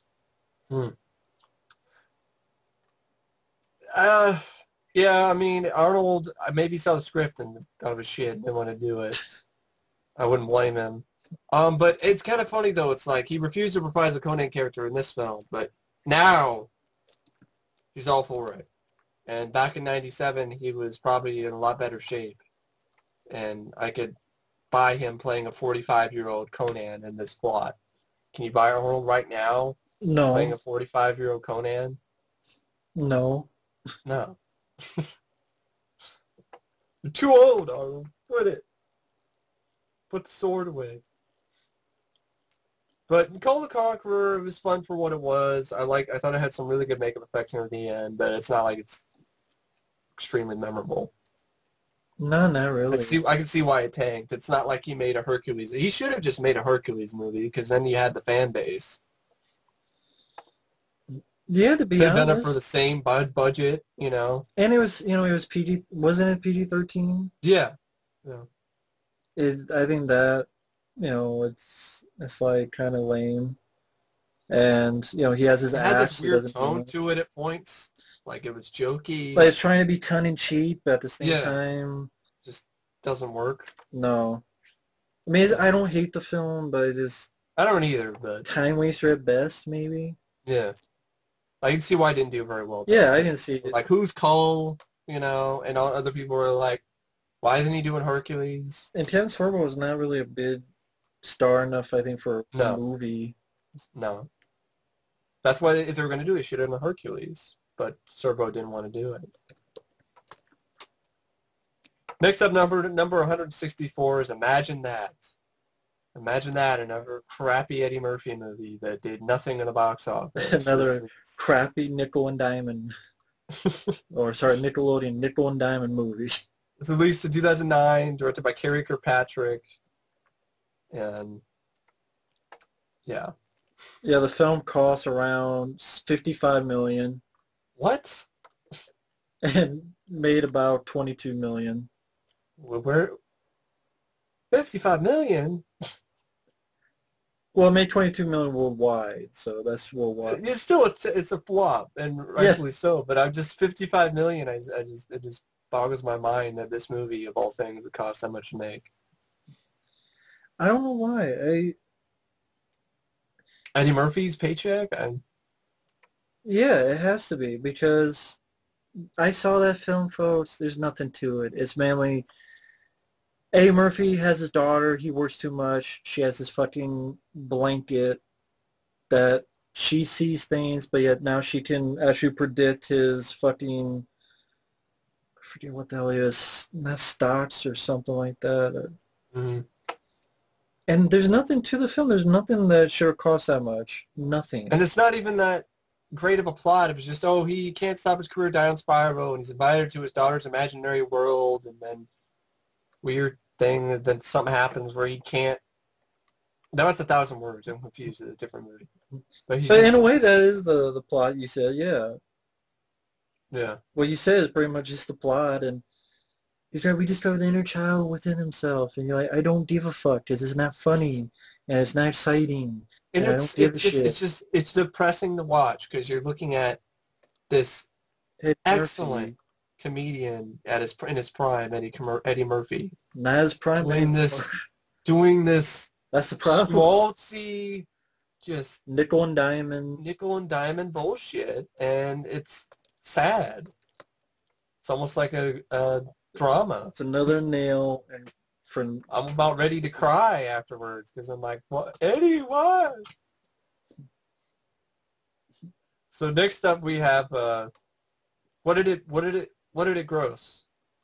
What, 22 million? 22 million worldwide. Not much of anything. Not much. So next up we have not even a nickel and dime, barely. No, I mean okay, 16 million in the U.S. 22. That's nothing. No, especially, and I don't know why they keep giving Eddie Murphy these big budgets when they flop so badly. But what do I know? You used to stop doing kids movies. You just stop. Please. Do us all a favor. It'd be nice. Next up is number 163, Universal Soldier Return. I disagree. 3.8, way too low for this movie. At least it's honest to the character of Luke Devereaux. It's just a fun movie. I mean, yeah. Depending what your thoughts are on the new ones, I don't care because I think they suck ass. Same here. They just are completely disrespectful to the character of Luke Devereaux. Like, imagine if it was one of your favorite characters, folks, and they make him depressed, zombie crying at monkeys, and then after that, then they make him a bad guy, and now he's like Marlon Brando, and he dies now, and he dies. He dies. This to me is the last one of the last times Van Damme has a smile. He has fun. Yeah. For those wondering, concerning where you look at on IMDb, it says the budget was 24 million. You look at other places, it says 45 million. Yeah. Either way, it did nothing because it made 10 million, which is really pathetic. And it's really low. It got huge bad reviews, as you can tell from the 3.8. Yeah. When they did the other films, they absolutely ignored this film. Which I mean, I'd like to just ignore the other two sequels if I. Yeah, I'm not. I know we're alone in that because everybody loves the next two because they're dark and they're as dark as the inside of my ass. They're more serious and they're more crying at monkeys. Yeah, crying at monkeys. That's how serious it is. I don't remember. I like Universal Soldier: The Return because it's very quick paced. It goes very fast. It's got a lot of action. Good choreography. Van Damme getting the fight between him and Michael Jai White, I thought was good. He's having fun with his role. He has a smile on his face. Yeah, I think it says here that Stone Cold Steve Austin was at first going to play the Goldberg role. Mm-hmm. I probably would have liked that more because I think Stone Cold Steve Austin... Yeah, because I don't care for Bill Goldberg. That's one of the few things about this movie I could, Stone Cold would have helped a lot because I could like him better. But yeah, I think Stone Cold Steve Austin would have been much better. I think he would have pulled it off a little bit more. Yeah. Probably would have been less cheesy or corny, and in terms of Bill Goldberg's performance. Yeah. It also ignored, this film also sort of, I guess, ignored the TV movies as well. Yeah, the Universal Soldier 2 and 3, which were really shitty. Matt Battaglia, and you had Burt Reynolds in a cameo. Very unmemorable, forgettable Showtime favorite TV movies. They deserve to be ignored, in my opinion. Because you have Van Damme coming back, so why not? Yeah. It was released theatrically despite the previous sequels that have been made for TV, a rarity for sequels. Many film series have gone out of direct-to-video or made-for-TV through remakes, but few series get out of made-for-TV status otherwise. Mm-hmm. Michael Jai White also appeared in the original Universal Soldier as a soldier. I remember that. Unisol, yeah. Not Unisol. You don't see him as a Unisol. He was just a soldier. Oh, he's just a soldier in Vietnam. Okay. He's a guy that before Van Damme goes to a village, he's a guy who, when the one guy says he killed them, they're all dead. Guy's gone nuts. And Michael Jai White's there, listening in. He's one of the guys there. Interesting. So who knows? I guess you could think maybe it's him who becomes. Yeah. Yeah, the producers. I guess the producers of this film were Star Trek fans because when Seth, Michael J. White, cracks his kill code, it flashes on the screen starting with NC-1701, which is the registration code of the Starship Enterprise. But yeah, I know a lot of people hate the film. I just think it's just it's just fun. It's turn your brain off and just it's 83 minutes. It's by its quick pace. I like the soundtrack. It's Crush 'Em by Megadeth, which was actually Goldberg's theme song. And just I've seen 10 times worse movies, and I think Regeneration, or Day of Raping, dick. Day of Raping. Such more dick.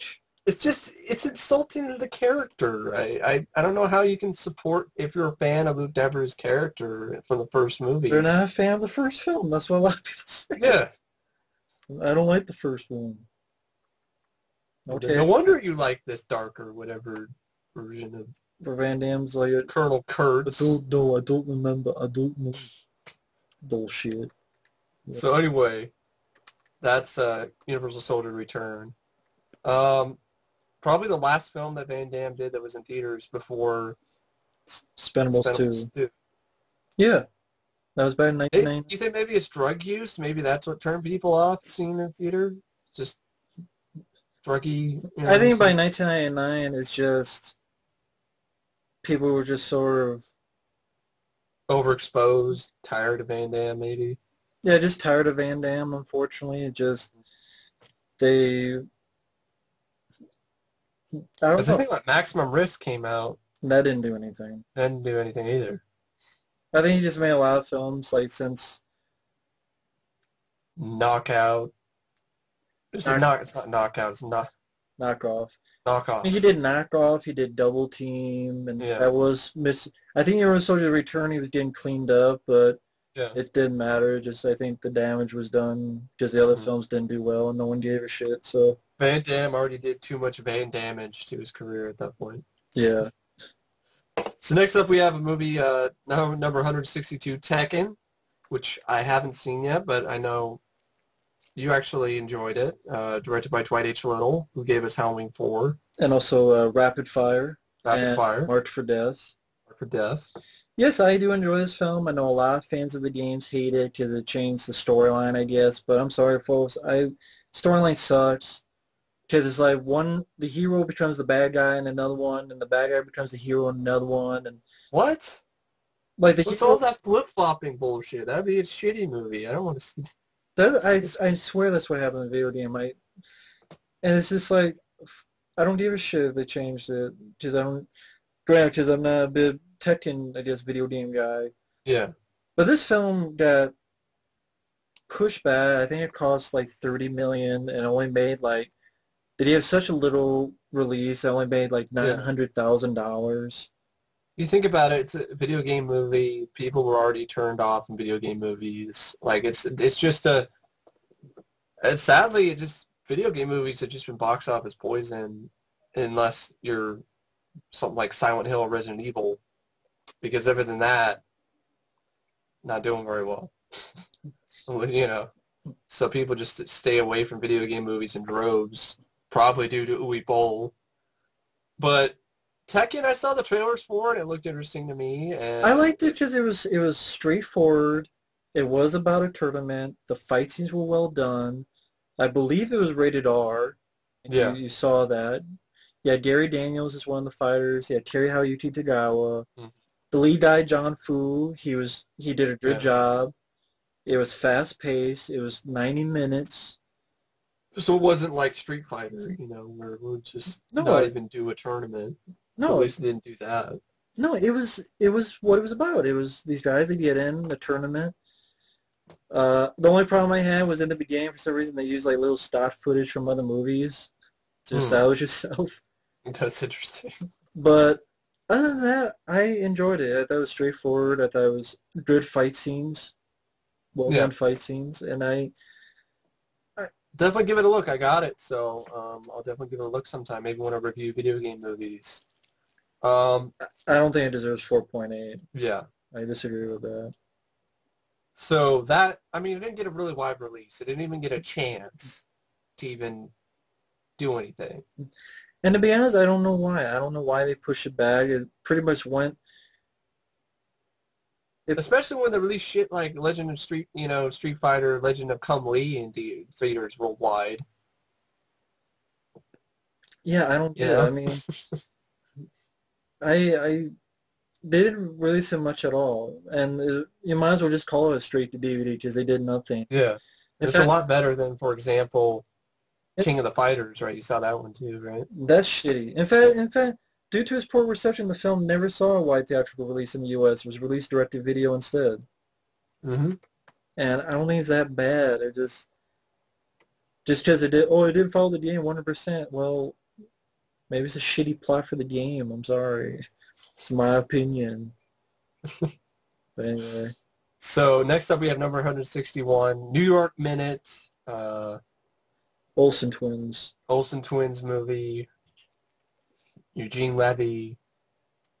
That's one guy. I don't mind Eugene Levy as an actor, but I am so tired of his shtick that he just constantly played the same character after American Pie. Like every movie. That film apparently had a $30 million budget and it made about $14 million. They thought the Olsen twins were going to be big. Yeah. We're not we are not, experts on Olsen Twins. And neither are we really their audience. I watched Full House growing up. Yeah, I did too. So that's the closest I can get. The film's opening weekend earned $5.96 million, the fifth lowest ever for any film playing at over 3,000 theaters. Bob Saget from Full House has a cameo role in the film. So that's New York Minute. It went by in the box office and did nothing in a minute, I guess. Yeah, there's really not much. We don't have much else to say about it. Next up is the number 160, Thunderbirds.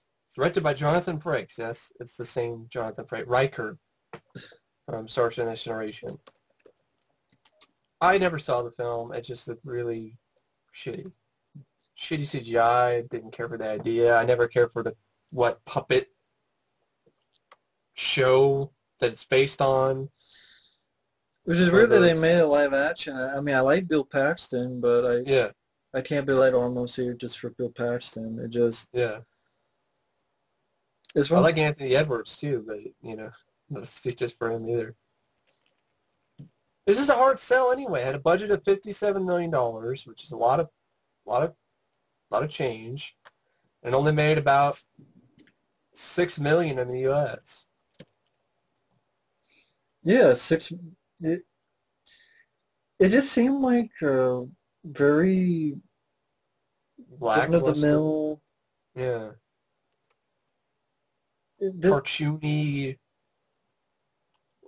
forgettable kids flick. Reminded me a lot of like Zoom, that movie, that other sort of kids flick with Tim Allen. Yeah. He was like a superhero or something. Apparently this film had been in development since 1996. Rumors circulated in April 1988 that Peter Hewitt was to direct the film and shoot it entirely in CGI a la Toy Story. That would have been a better idea. It was later reported that Warner Bros. Were going to produce a live-action spin-off of the TV show with the Baldwin brothers. Alec Baldwin, William Baldwin, Stephen Baldwin, and Daniel Baldwin tipped to play 4 of the 5 Tracy brothers, and Rowan Atkinson as Brains. The Warner Bros. Project would be shot in Sydney, Australia in a collaboration with Village Roadshow Pictures. Polygram Pictures later picked up the project in October of that year and had planned to produce it on a budget of $75 million. But it was during pre-production that Universal Pictures bought out Polygram in 1999. The project was then shelved for 3 years until director Jonathan Frakes signed up for the film in July 2002. Universal then ordered a rewrite of the script with a much younger audience in mind than what was originally planned. Mm-hmm.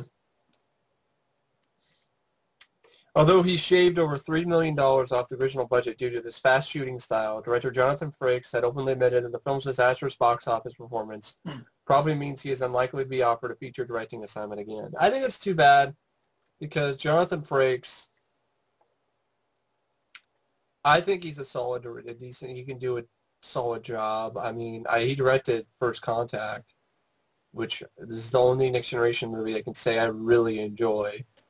So he has ability, but it happens in Hollywood. You fuck up and you're done.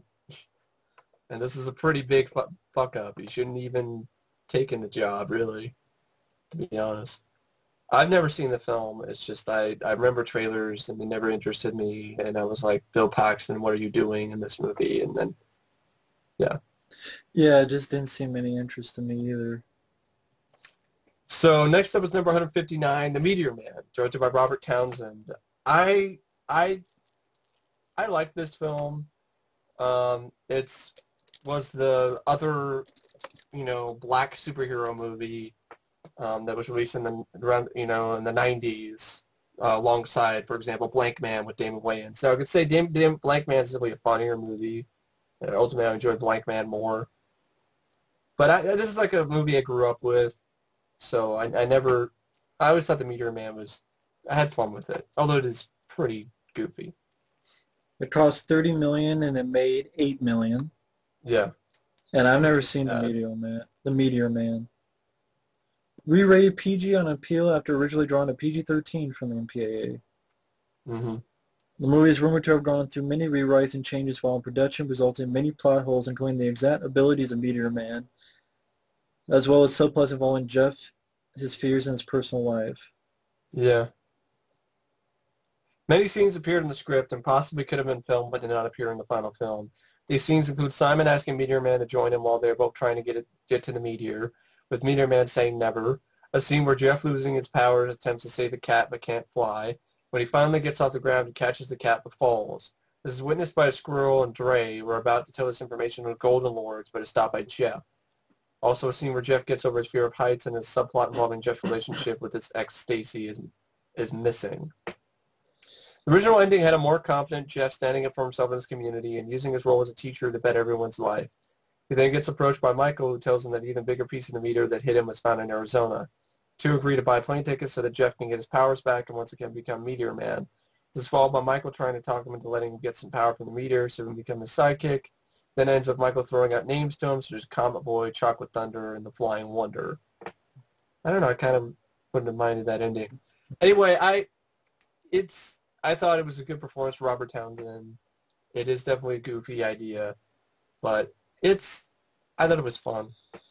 It definitely has a good cast. I mean, you have Bill Cosby, James Earl Jones, Eddie Griffin. You got Don Cheadle in it. Mm-hmm. Sinbad. Big Daddy Kane played one of the big leaders of the bad guys. I thought he was decent. I think he played the villain. But yeah, I always enjoyed the film. I thought it was fun. It was entertaining. I remember it was a big part of my childhood. I caught it on TV, and I liked the film. So I've never seen it, so can't wait. Give it a look sometime if you're ever gonna, check out Blank Man or something like that. It's a good double feature, Blank Man. Oh, okay.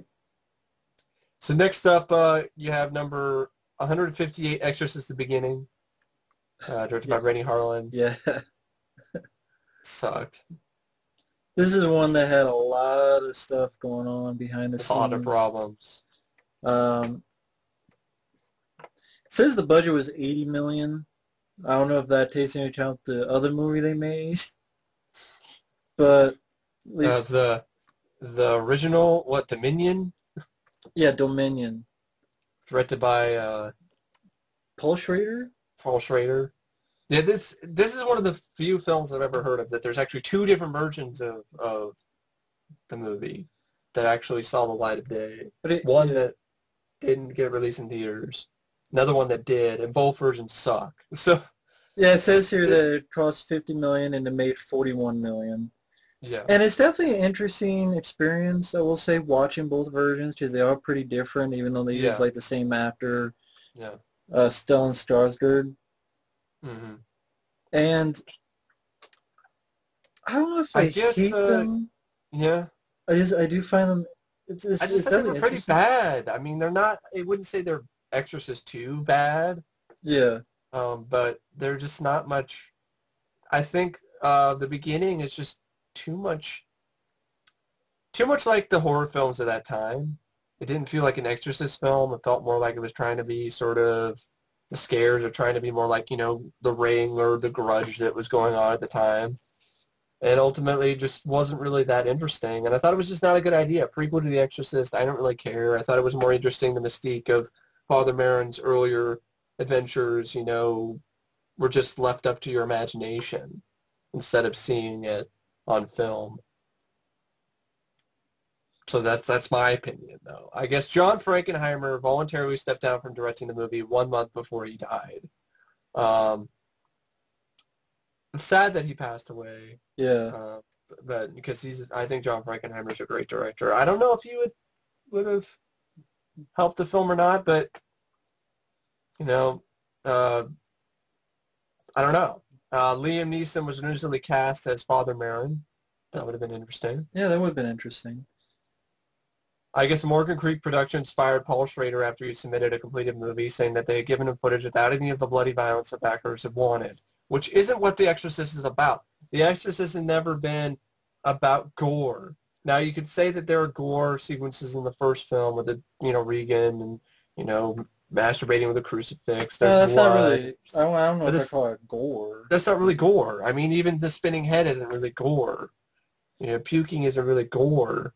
It was never really a gory franchise. I mean, even in Exorcist 3, it's not really that gory of a film. It has some blood in it. Yeah. But that just isn't what The Exorcist is all about, in my opinion. It's more psychological at points. It's more creepy. It's less, jump scare and more creepy and genuinely, scary, in my opinion. But I know you're not a big fan of The Exorcist, so. No, I mean, I like the third one. That's my... I like the third one. That'd be the one I could say I actually really liked is the third one. But he had already made it clear in interviews that he was making more of a psychological drama, Paul Schrader, than an all-out gore fest. He was then fired, and Rennie Harlan was hired to reshoot the movie. So that's kind of a dick move, because he already had an interview, and he already said what he was going to do, and they agreed to it, and then they're pissed when he does what he said he's going to do. I mean... He was then fired. Rennie Harlan was hired to reshoot the movie. Almost 90% of the movie was reshot. At least 2 characters have been dropped from Paul Schrader's version of the movie. Following a lackluster reception to Harlan's version, though, Schrader's version was finally released as Dominion, a prequel to The Exorcist. The film was originally rated NC-17 due to the film being too graphic and violent. The offending scenes were edited, and the result was the R rating was for strong violence and gore, disturbing images and rituals, and for language involving some sexual dialogue. Just at the start of the reshoot, Rennie Harlan was involved in an accident and broke his leg. He had that leg supported by a metal support and a cast. And I also guess Linda Blair was shocked when she discovered that Warner Brothers had used her image/voice in the promotional campaigns unauthorized. Did they pay her eventually? And actually, with the box office, it was $30 million for Schrader's version, $50 million for Harlan's version. So ultimately, it was $80 million total. And then the worldwide gross was $78 million. So it didn't even make that bad. Didn't even make it back. And that's worldwide, folks. And I guess they also considered to bring back William Friedkin, the original director of The Exorcist, to direct it, but they decided against that. I haven't seen the film in years, so I haven't seen it in years either. I actually remember not even my Harlan's version for some reason other than the shitty CGI wolf thing. Whatever the fuck that was. I have to watch it again, though. I haven't seen it, since they first came out. Yeah, so if I was going to do the Exorcist films, someday, that's what I would... I definitely remember, Rennie Harlan's being more of an action movie. Yeah. And then Paul Schrader making you think more. Mm-hmm. That's what he said he was going to do, but then the producers were pissed. That stupid Hollywood producers. Next up, number 157 is Sphere.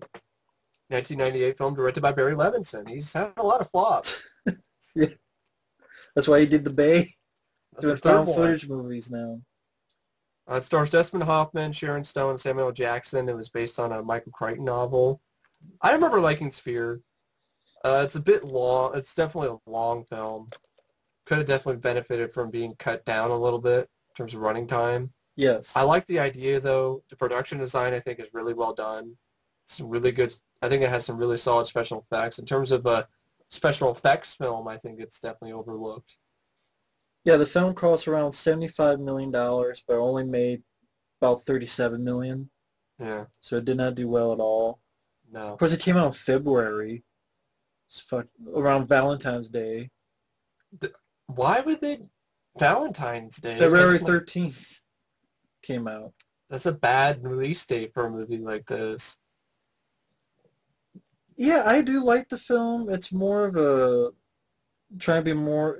I think the thing is with the advertising, they made it seem like it'd be a monster movie. Yeah, they made it seem like it's like Leviathan, or aliens underwater or something.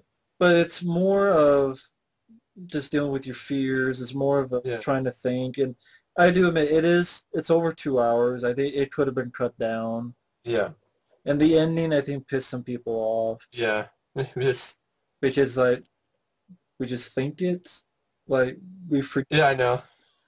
I think that kind of like. I think that's the thing though. It's not like there's really not much of action. No, it's not an action film. And So that was false advertising. I can't even call it a horror film. Like it's more of just a science fiction film. Psychological? Is it like a sci-fi psychological thriller? Yeah, that would probably explain it better. I mean, I remember liking it because I liked the cast. Yeah. I think Dustin Hoffman was good. I thought he was great in this actually because I just like Dustin Hoffman. He was great in Outbreak, another underrated movie. Did a good job in this film as well. It is Joseph Hahn, the DJ and the rock band Linkin Park, designed the sea snake through concept art. Barry Levinson toyed with the idea of having Queen Latifah and Huey Lewis record a duet for the end credits. Dustin Hoffman expressed some disappointment with the film. He felt it wasn't yet ready to be released when it was. There were many more issues that needed to be addressed, but they didn't have the time to cover them all. They had to deliver what they had for the release date, which he felt was an incomplete film. The film was shot in warehouses with specially constructed water tanks rather than being filmed on the high seas because Warner Brothers didn't want to repeat the debacle of Waterworld. Filming it in the ocean would have sent the budget into the stratosphere, which is what crippled Waterworld's chances at the box office. They managed to trim the budget by $20 million, but despite all the precautions, Sphere still died a quiet death at the box office.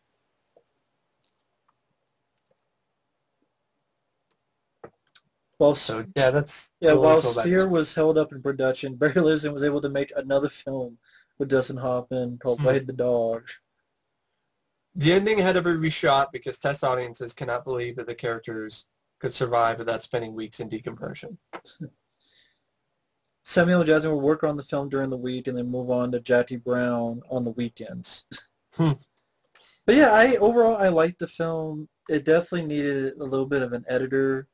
Yeah. The ending it's not, I think that's the thing, it's more, why does it make me think of Star Trek the Motion Picture? Yeah, kind of, yeah, in a way. It's a slow build. The pace. The pacing, yeah. Not concept or plot, but the pacing is more like like 2001 Star Trek Motion Picture. Yeah. Slow paced kind of sci-fi. Yeah. I didn't mind it. Was it great? I wouldn't say it's great. I wouldn't say it's great. I wouldn't say it's terrible though. I just say I like the film, but I think it's mainly due with the cast. I like the film, and it looks good. The budget's there.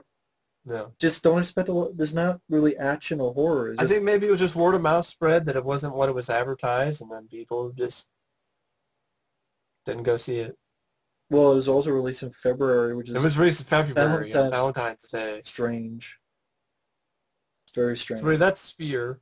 Number 156. It only made about, was it 20 million or something like that? Was Sphere? Yeah. About 37 million. 37 for a $75 million budget. That's very good. Number 156 is The Big Year. 2011 film directed by David Frankel. It starred Owen Wilson and Jack Black. Also had Steve Martin. I remember the trailers for it. It just didn't look like anything. Yeah, the film cost around 40 million and it only made about 7 million. And I actually did not mind the film. I liked the film. I thought Jack Black and Steve Martin, it was nice to see them together, and Owen Wilson was kind of, not really the bad guy, but he was sort of the guy those two were facing off against. Yeah. I think it's just the plot. The plot is the bird watching. Yeah, I know. That's not really a concept that just... But I thought I liked it. I can say it doesn't make people want to just rush into the theaters as soon as possible for a movie about bird watching. No, not at all. I think that was really what it is. It's about bird watching. But I can say I liked it as a time waster. I liked it, but it's easy to see why it flopped just with the concept alone. It's just not something like, oh, I gotta go see that. Yeah, I guess at one point Steve Carell and Dustin Hoffman were both attached to star at one point. Would have been interesting. But if that's the big year, pretty big flop. Definitely. I mean, not, yeah, so number 155 is Little Nicky, an Adam Sandler film I never cared for. I know it has a cult audience. To each their own. I can't stand this movie. One of the most obnoxious characters Adam Sandler has ever come up with or even played. And I didn't like the film either. It's definitely one of my least favorite Adam Sandler films. I too thought he was just very annoying. I know the budget was about 85 million. It only made 39 million. Yeah. Definitely $8 million. Wow. It was definitely probably the big flop that really stopped him for a little bit. I mean, it even had, toys and stuff, like McFarlane Toys, made action figures, and it was, big production values, and just wasn't funny. No, I just thought it was bad. I guess Harvey Keitel replaced Dustin Hoffman in the role of Satan. Dana Carvey plays a referee, broke his ankle while filming the Harlem Globetrotters basketball game scene and ended up on crutches. Patricia Arquette didn't even have to audition for her role. And Marilyn Manson was originally going to have a role in the movie, but he later had to bow out due to conflicting schedules. The film features characters from Adam Sandler's CD, Stan and Judy's Kid, Whitey the Referee, and The Peeper. The film is dedicated to Chris Farley, who died in 1997. Thought that was kind of strange because he's not in the movie. No, he's not in the movie. So I don't really get that, but... I don't get that either. Kind of stupid, to be honest. But yeah, a lot of people enjoy this movie, but it's just not my cup of tea. Not me either. Directed by Stephen Brill. I think that's the same guy who directed D2, The Mighty Ducks. Which I definitely enjoy a lot more. And the Heavyweights. Heavyweights. I really enjoyed Heavyweights. It's a fun one. Ben Stiller. Yeah, but I think he wrote D2, The Mighty Ducks. He wrote the first one. He wrote the first one. Okay. He wrote all of them, actually, all the Mighty Ducks. Yeah. So that's Little Nicky. Next up is number 154, Basic Instinct 2, a sequel way too many years too late. There's just no reason for it.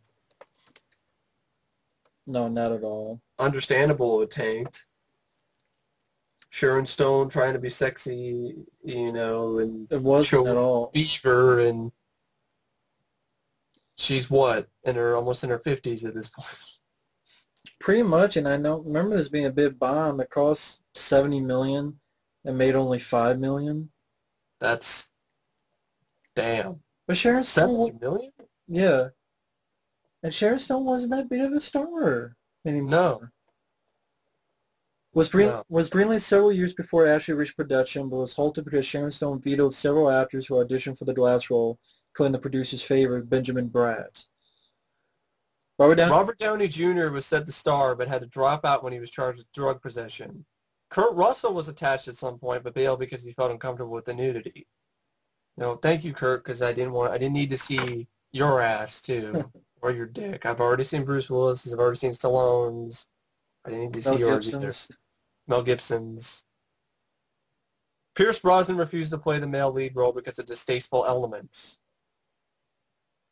Bruce Greenwood was set to star but dropped out because he hadn't been signed on yet and feared the actor strike. Benjamin Bratt was banned by Sharon Stone for not being a good actor. What? Like, you're a great actress, Sharon Stone. Come on now. You're the one saying he's not a good actor. Benjamin Bratt is 10 times the actor as you. I've always liked Benjamin Bratt. He had a nice personality. Bad actor. Bad in Catwoman, but Catwoman just... David Cronenberg was in talks to direct the film for some time. John McTiernan was set to direct it, but Cronenberg bailed out due to producer Mario Kassar banning him from using his own cinematographer, production designer, and the rest of his usual team. Why would you ban David Cronenberg? You can't use them. Craziness. When Sharon Stone refused to reprise the role at the beginning of production, producers considered casting either Demi Moore or Ashley Judd. I guess Jerry Goldsmith was attached to score the film before he passed away. Paul Verhoeven considered directing the project for some time before moving on to Dutch-language projects when it first started production, because Verhoeven directed the original film, which is not really, I've never really been the biggest fan of Basic Instinct. Right. Anyway, John DeBont was considered to take directing duties for some time. Sharon Stone agreed to reprise the role of Catherine Termel for a pay-for-play arrangement, meaning she got fully paid whether the film will be ultimately made or not. Shitload of money. The setting was changed. Go ahead. The setting was changed from New York to London. Harrison Ford, Viggo Mortensen, Benicio del Toro, and Aaron Eckhart were in the running for the lead when the film was initially set in the U.S. Jude Law, Ewan McGregor, and Gabriel Byrne were nominated after the movie. Javier Bardem was also considered at some point. The film was delayed several times in pre-production in 2000 and 2001. Some of the largest problems were finding the right director and the right male lead. Eventually the production was dropped and the movie canceled. In June 2001, Sharon Stone filed a lawsuit against the movie's producers, Andrew G. Vajana and Mario Kassar, for being responsible for the delays and therefore making her unable to take other jobs. She filed for nearly $100 million in damages. Wow. 3 years later, during a promotion tour for Catwoman, she stated that she had finally dropped the charges and that Basic Instinct 2, Risk Addiction, was back on track. Both Stone and the same producer were still making the film together. God, Risk Addiction just sounds like an erotic thriller title for like some direct-to-video New Concord flick. Risk Addiction. Sharon Stone's lawsuit against producers Andrew G. Vajana and Marcus are claiming that she had been promised $14 million with the insurance that she'd get paid even if the movie never got made. The producers had missed their February 2001 deadline. It was several-hour court in 2004. Rupert Everett publicly expressed his anger after being turned down to star opposite Sharon Stone by MGM CEO Chris McGurk for being pervert who would never be accepted by the American public in this role. It is notoriously known being as the first and so far only theatrical release follow-up to a box office hit that had not even earned $10 million in the U.S. box office. Before agreeing to perform the full frontal nude scene, Sharon Stone invited a friend over to watch the original Basic Instinct. During the film, Stone, by her own admission, stripped down totally naked and asked her friend if she could still pull it off. No, she couldn't. And actually, the original star Michael Douglas had turned down the offer to reprise his role as Nick Curran. Probably saw the script. Just way too late of the sequel. Sharon Stone wasn't a bankable star anymore. You had a male lead that... was it David Morrissey? Yes. Who is that? Exactly. You didn't even have an unrecognizable male lead. You had an actress who was way past her prime. You had a sequel that nobody asked for. And maybe if Michael Douglas had reprised his role, then maybe it might have brought some people in to go see it. But without that, it just... But even the director. I mean, this director did what?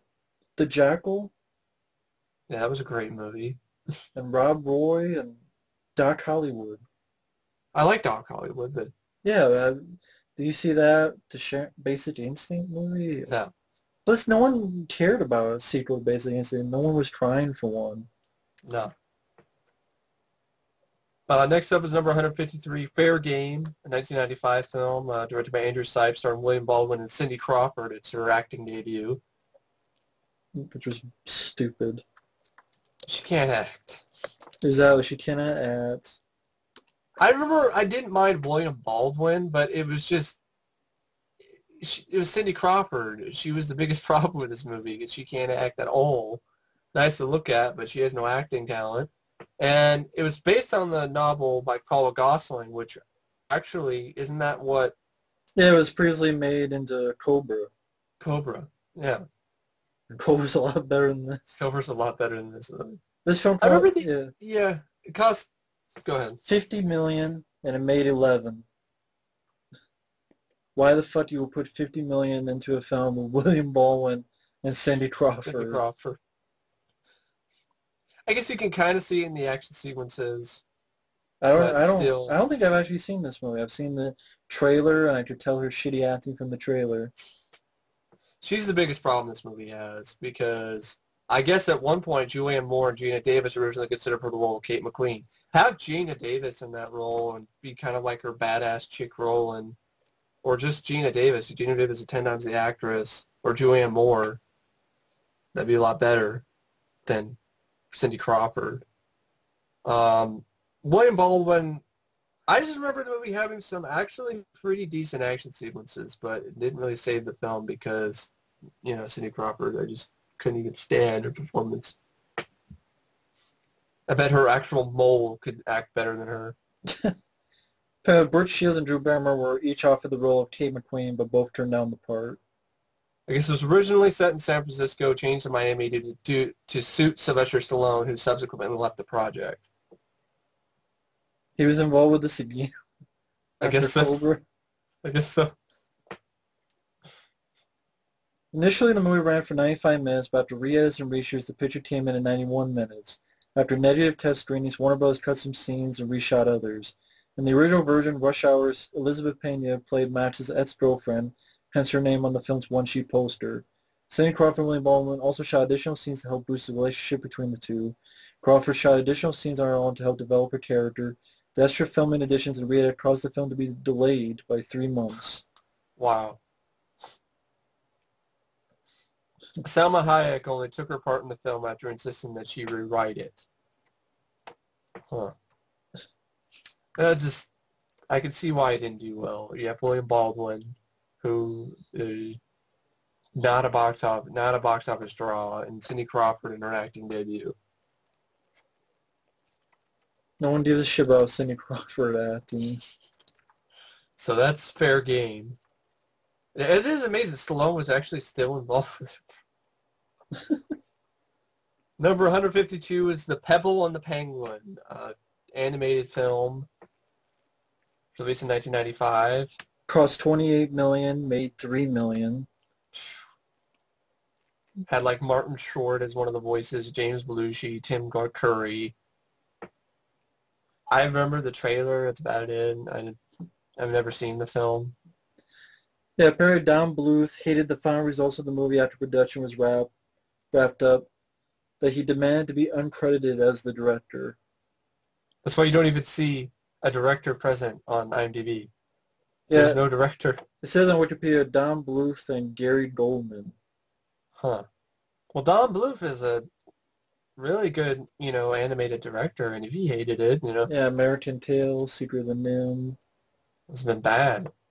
And then Gary Goldman was guy who worked with Don Bluth. And here's another film that they did before Pebble and the Penguin, but they were okay with having their names attached to it. This is A Troll in Central Park, released in 1994, and didn't do very well either, I think. Yeah, Troll in Central Park, it costs around $23 million, and it says here only made $71,000. Just the idea of it, if you're a kid, would this really appeal to you? A Troll in Central Park. Just the title alone, just like a troll? I don't know much movie about a troll. Says it took 3 years for the film to be produced, from 1990 to 1992. Buddy Hackett and Robert Morley recorded their voices for Stanley and Team Lord, but were eventually replaced by Dom DeLuise and Charles Nelson Riley. The film was originally slated for March 1994, but due to production difficulties, the film's release date was changed to October 1994. It was Don Bluth's lowest grossing film to date. The reason, Derek Roman has said the reason for this was because the film was released without any sign of promotion, and its release was limited. He also said that its distributor, Warner Bros., did not have any confidence in the film. The animated movies, I'm not a big expert on those too, so... Yeah, me neither. So, next up, number 150, Extreme Ops. Which sucks. I've seen the movie, it sucks. As Devin Sawa. Yeah, directed by Christian Duguay. Which I think he did Streamers. Yeah. And he goes to this. I mean, this is like what they were going to do for the remake of Cliffhanger. I know. It was going to be this. It cost $40 million and it made $4 million in the U.S. Did nothing. The film was originally titled The Extremist by Christian Duguay for its main plot concerning both extreme sports and terrorists, but the title was changed to avoid the obvious negative connotations in a terror-obsessed post-9/11 society. It was a stupid idea for a movie. Like, it sounds like some crappy, TV show on, like, Disney Channel or something.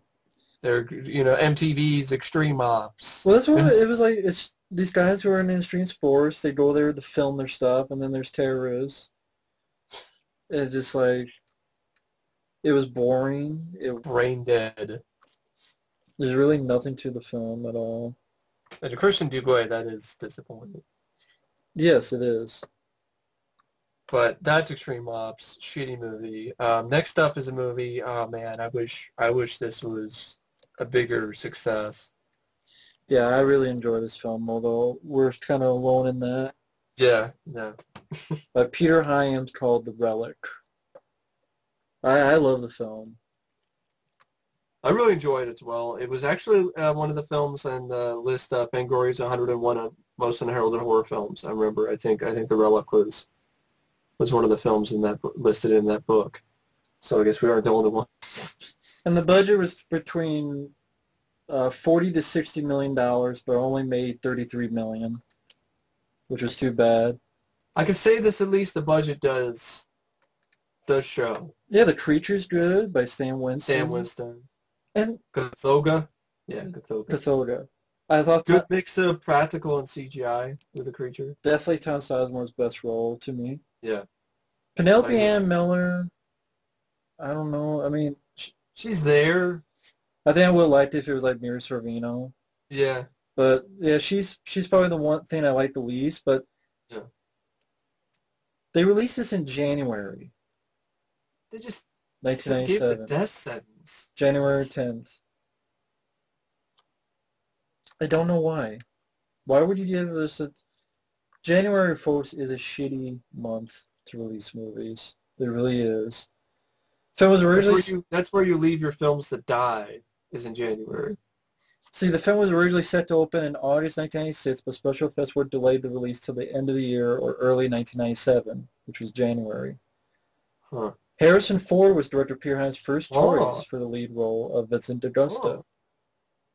How do you feel about that? I would have loved it, because he hasn't really done a movie like that. I like Tom Sizemore, but that would have been... If he had been attached, that might have... Do you think that would have helped? It might have... But wait, 97... When did he do... Air Force One, probably. Yeah, he might have been doing that, Air Force One. Mm-hmm. So maybe that's why. I like Air Force One, but just to see the idea of seeing Harrison Ford in like a movie like this. Yeah, I agree with you. I know what you think. Yeah, I agree with you. I would love to see that. I do too. I never knew that before. It's interesting. That would have been really cool. I know this is based on a novel that people were pissed off because they changed stuff. I remember that being a thing people hated. Makeup artist Stan Winston and his team made 3 creatures with 2 people moving the heads and people on the side working the electronics to move the arms, claws, mouth, and so on. Hyams reviewed Winston's early drawings, and his only suggestion was to make the monster more hideous looking. The director also suggested certain invertebrates for inspiration, and Winston came up with an arachnoid outline for the monster's face. In the scenes where the creature is running and jumping, a computer-generated version was used. Mm-hmm. During the post-production process of the film, Paramount kept Stan Winston's Cthulhu creature under wraps, much like Universal had done with Jurassic Park, with no one permitted to talk about the production of the creature itself. But this was a film that Siskel and Ebert gave 2 thumbs up. I remember That's something. Which I was surprised the hell out of me, but it was cool. But yeah, releasing this in January was the death sentence for it.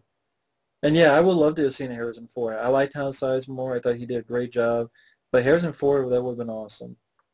But I still really enjoy the film. And I enjoy the film a lot, too. Fun, thrilling, inventive.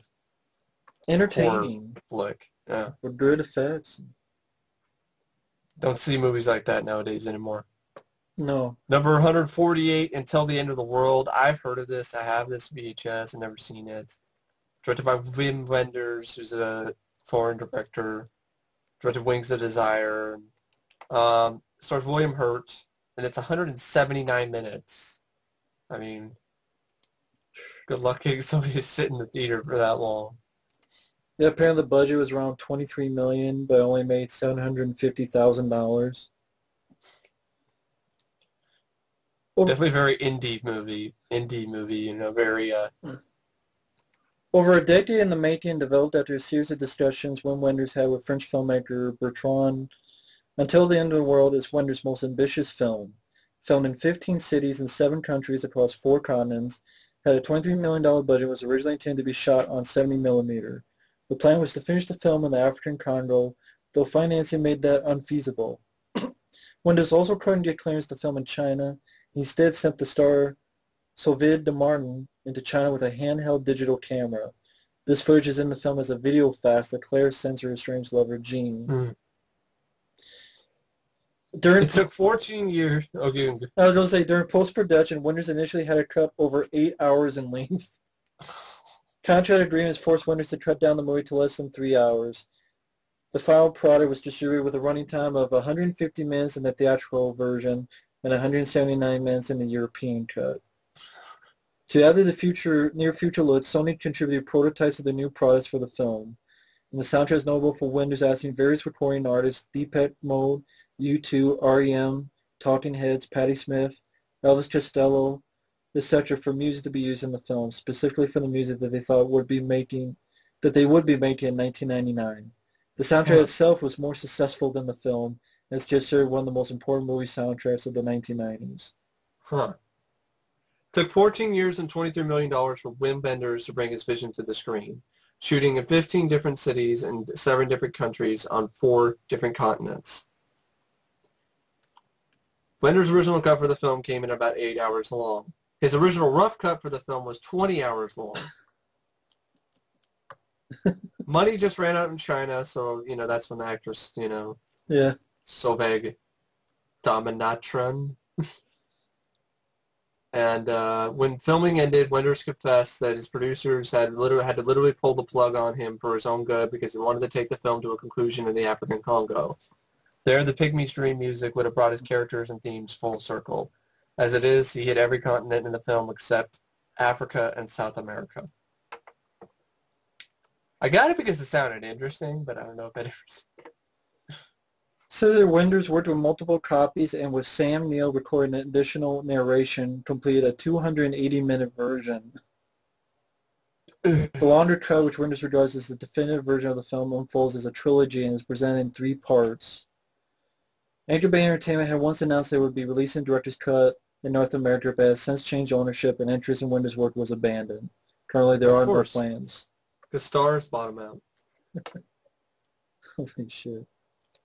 Never saw the film, never even Sounds heard like a really long sit. And this... What? I said, and then some. Yeah, exactly. Next up is number 147, a movie called Roar. which was released in 1981. It's directed by Noel Marshall. It stars Tippi Hedren from The Birds. Also has an early role by Melanie Griffith. The budget for this was about $17 million, but it only made $2 million. Here's the tagline. There's never been a film by Roar, and there never will be again. I remember hearing a lot of bad stuff going on in this film. A movie about lions? There'll never be another movie like that? Ghost in the Darkness? During production, director star Noel Marshall was attacked and severely injured by one of the lions in the film. He was hospitalized, and it took him several years to completely recover from his injuries. During filming in 1977, Melanie Griffith was mauled by a lion and required plastic surgery. Griffith reportedly received 50 stitches to her face. Cinematographer John DeBont was mauled and scalped by a lion on the set. DeBont required over 120 stitches and to sew his scalp back from where a lion had bitten his head.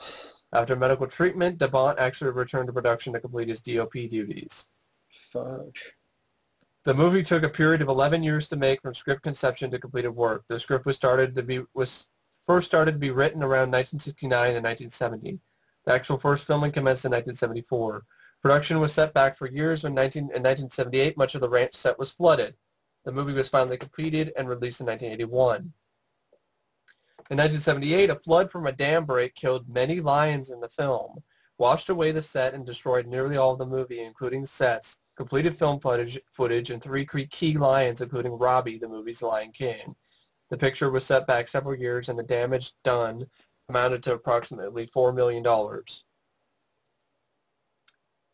Outside of a few executive producer duties, this is the only ever screen credit for Noel Marshall, former husband of Tippi Hedren. This movie performed a number of duties, at least 5 in total, including actor, writer, director, and production designer and producer. The movie was publicized as being so dangerous, regular actors and stars could not be cast for the picture. The Roar official site states cinematographer Jan DeBont's Hollywood career began here.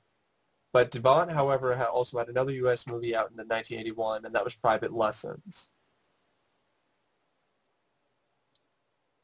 The movie was conceived over half a decade before it was made, when Tippi Hedren worked in Africa on films during the 1960s and 70s, such as Satan's Harvest. She once said of its conception in Africa, exploring a game reserve, but came across a private of lions that was living in an abandoned game warden's house. We thought it was wonderful. My husband, Noel Marshall, wrote a script around the idea. The Roar official site states the idea for the movie grew from a father and mother's passion for cats. Tippi Hedren fractured a leg during production when an elephant bucked her off its back when she was riding on top. Moreover, also during production, Hedren was bitten on the back of her head by a lioness called Sherry. Hedren received 38 stitches to the open wound.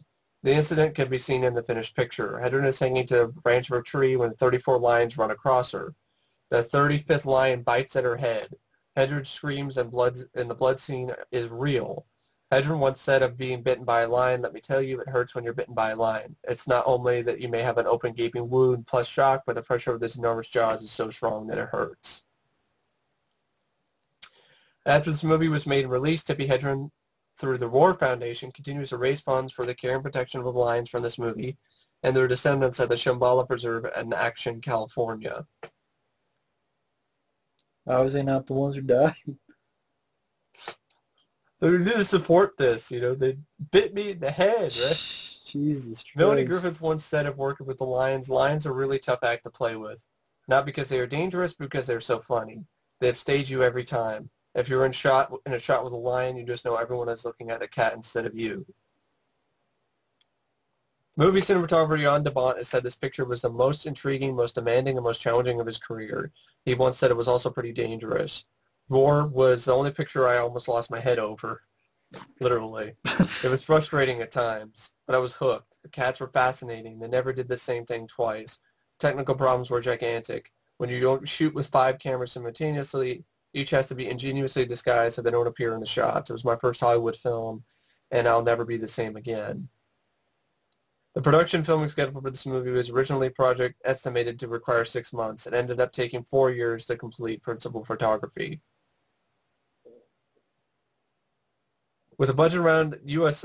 budget of $17 million, the picture was described as the most expensive home video movie ever made. Roar classified as an adventure movie, a thriller, and even a comedy. It's not considered a horror movie. However, the making of the film has been labeled a horror due to the nightmare production shoot, which was devastated by bushfire, flood, foreclosure, animal attacks, crew resignations, rain, and outbreak of disease. It's like God saying, stop this. Stop it. Stop making this movie. Wow. The movie was fine. Tippi Hedren once said of the movie, this is probably one of the most dangerous films that Hollywood has ever seen. It's amazing no one was killed. After a year, this movie was released. Tippi Hedren and Noel Marshall separated and divorced. This movie was financed by husband and wife Noel Marshall and Tippi Hedren. Reportedly, to finance this picture, Hedren and Marshall had to mortgage their assets, including their ranch. They had to sell their Beverly Hills home, 120 acres of prime real estate in the San Bernardino Valley, and other assets in order to complete the picture. No wonder she divorced him. Assistant director Doran Cropper was attacked and mauled by a lion during production during the filming of this picture. Cropper's throat was bitten open, from whereupon the lion proceeded to bite his jaw and attempted to rip an ear off. Reportedly, this attack on Cropper almost cost him his life. John Marshall was also bitten by a lion during production filming and required 56 stitches. And Jerry Marshall, wearing tennis shoes, was bitten on the foot by a lion during production filming of this picture. Jesus Christ. September 1979, a bushfire threatened the ranch where this movie is filming. All the animals were evacuated to safety, and Noel Marshall was clawed by a cheetah when protecting the wildlife during this fire. Wow. So he got scratched. No, it's not only lions, but cheetahs now are getting on the act of mauling people following this film. Damn. This is insane. Tippi Hedren said of the big cats in this movie, we don't blame the cats. At first, we just didn't know enough about them to stay out of trouble. But it was always a case of love at first bite, and we learned fast. Can you just imagine all this trouble, all this money, all this pain for a film that just comes out, does $2 million, and is completely forgotten? And took how many years and how many people got almost 4 killed? years? Yeah. Mauled, stitches. And for what? A film that came out and no one knows about it at all. Yeah. And they got divorced. And they sold all that shit. It's like unbelievable. The story behind it would be a good documentary. More than the movie, probably. Exactly. It is amazing nobody died. That is absolutely insane. That is absolutely insane. That's one of the most insane behind-the-scenes stories I've ever heard for a movie, really. It really is. So that's Roar. Didn't make any noise at the box office. No. Number 146 is a film called Sorcerer, released in 1977, directed by William Friedkin, and it has Roy Scheider. I've never seen the film. It just didn't really interest me that much, I guess. Sounds like a really kind of slow movie. I haven't seen the film. I've seen the film once, and I remember being put off by the ending. Mm-hmm. The ending was pretty much downbeat. I know the film cost around 21 million, but only made about 6 million with the theater and rentals. Yeah. So that's considering the guy this is like after French Connection. The Exorcist, The Exorcist. That's disappointing. Very disappointing for them. I guess Tangerine Dream wrote the musical score on using only a draft of the script given to them by director William Friedkin. Director William Friedkin initially wanted Steve McQueen to star in the film. McQueen accepted the part, but on one condition. He wanted a co-starring role for his then-wife, Ally McGraw. Friedkin would not accept his conditions, and McQueen dropped out of the film. Friedkin later went on to record, regretting not accepting McQueen's conditions. He tried to get Clint Eastwood or Jack Nicholson, but neither wanted to travel at the time. He stated that casting Roy Scheider in the lead was the worst casting decision he has ever made. Although we felt Scheider's a good actor who did a great job, he's only interesting in a film as a second or third banana. He's not a star. I don't like that. Actually, it was the only good thing about the film, really. So he's not good in Jaws? You say he's not the star of Jaws? I'm sorry, he's the star of Jaws. It's not. I never thought it was Richard Dreyfuss. I don't get it. He wasn't the problem with the film. It was a shitty ending, and the film's 2 hours long. I don't think it needed to be that way. And Yeah. Warshire wasn't the problem. I'm sorry. Freaking. William Friedkin wanted the car crash in Elizabeth prologue to look as real as possible. 12 cars were destroyed before the stunt was deemed satisfactory. The film's location shooting was estimated to cost so much money that Universal Pictures partnered with Paramount Pictures to share expenses. William Friedkin and producer David Salvin, who was associate producer for The Exorcist, had frequent clashes regarding the expensive location shoots. Friedkin eventually fired Salvin and took the producer credit for himself. Due to the delays caused by the extensive jungle shooting, including a hurricane that wiped out a set, the original $15 million rose to $21 million. The film opened in America at Mann's Chinese Theater in Hollywood. Audiences were so anticipating it that the week of its release, the lines of Mann's went around the block. However, a film called Star Wars was also released about the same time. It had initially been released in only a few theaters, but when it was put into wide release, it became a phenomenon.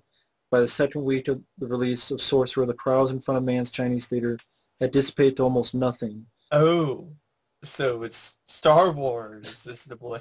One San Francisco movie house, which had booked and box office records when it showed Star Wars, found that its business dwindled to nothing when Sorcerer replaced it for a week.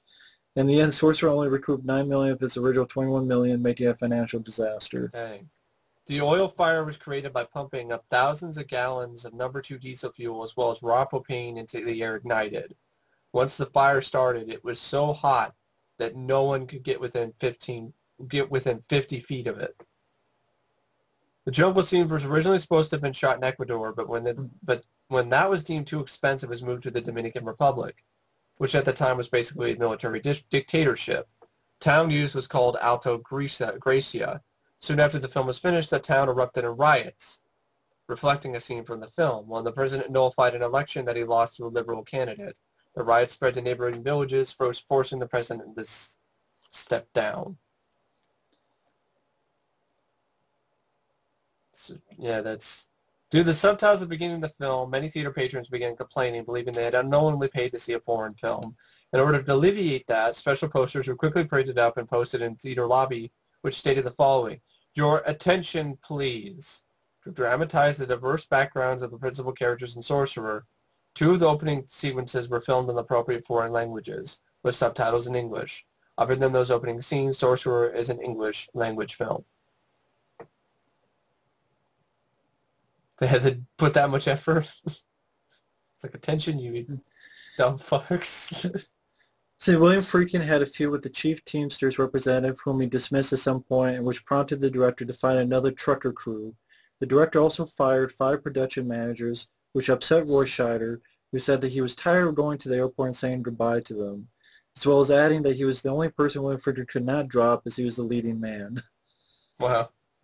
Because of William Friedkin's explosive temper and the scene where he used helicopters to create the storm during the rope bridge sequence, this is the film that earned him the name Hurricane Billy.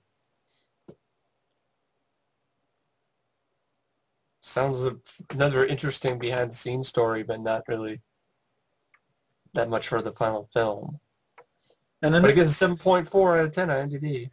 An undercover federal agent informed William Friedkin that several of his crew members, including grip crewmen, stuntmen, and a makeup artist, were in the possession of drugs and were urged to leave the country or face prison sentences. It reportedly took 2 weeks to replace said crew members.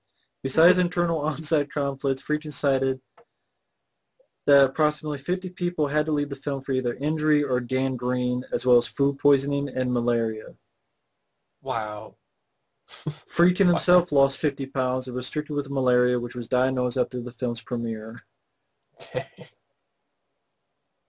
All that, like Roar, again, all of that, work, all that time, all that all that trouble, and problems, all that trouble for nothing. Yeah, I mean, I guess it's one of those films I found an audience later. Mm-hmm. but it's not really a film. Like, if I think of Roy Scheider, I don't think it's Sorcerer. It's not. I think of Blue Thunder or Jaws.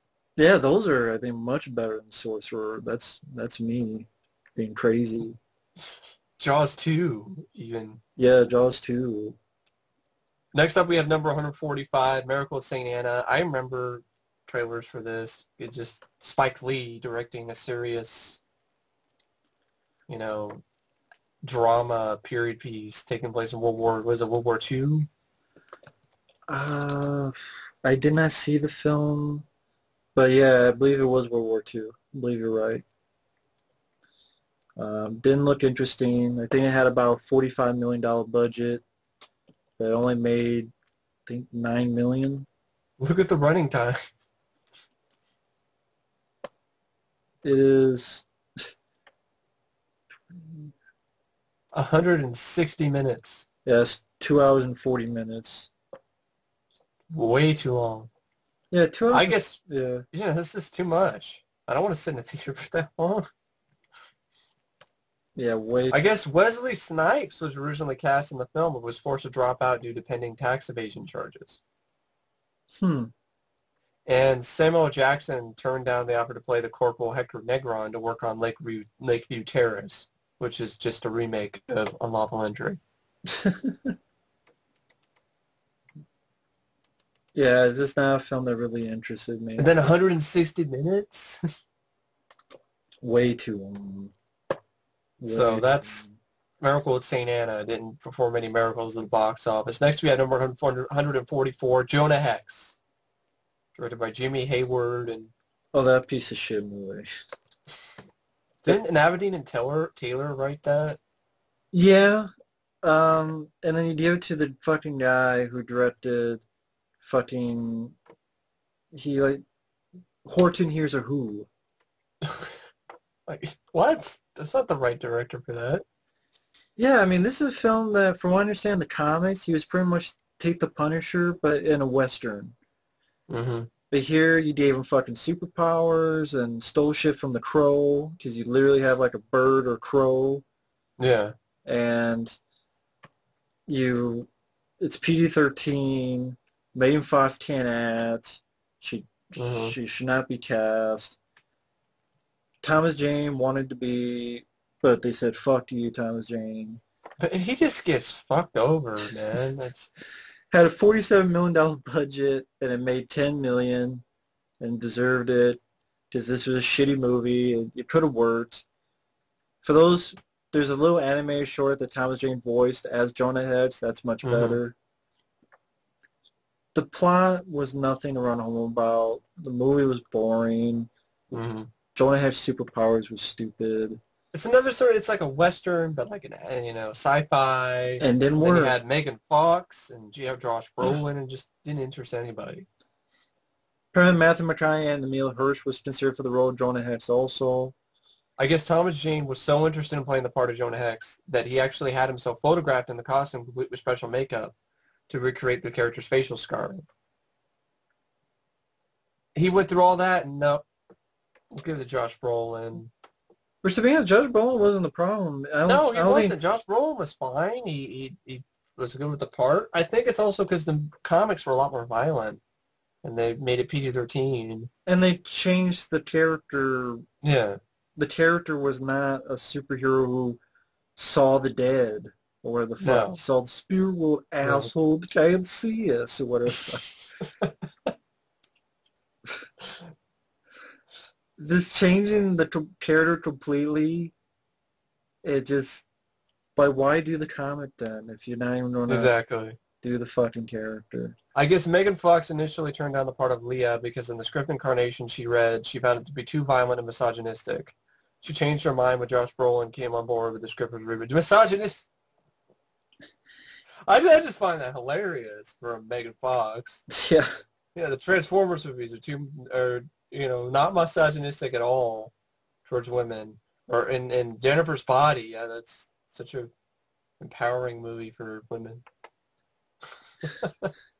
That doesn't make sense. In July 2007, Navadine and Taylor were in charge of directing and had adapted the screenplay. However, in November 2008, they stepped down from being directors due to creative differences with the studio. Due to the film's disastrous domestic box office performance, the number of countries it was due to be released in internationally was cut back. Andy Fickman and Mick G were considered to direct the film. Yeah, Jonah has his ability to bring the dead back to life and speak to them is confined to the film only. He does not possess this ability in the comic books. Why the fuck did you add it then? Megan Fox's last scene was shot 48 hours before the cast and crew attended San Diego Comic-Con in 2009. During the duration of filming, Josh Brolin would only shave off half his beard to accommodate the prosthetic on the other side of his face. This meant he had spent several months walking around only with half a beard on his face.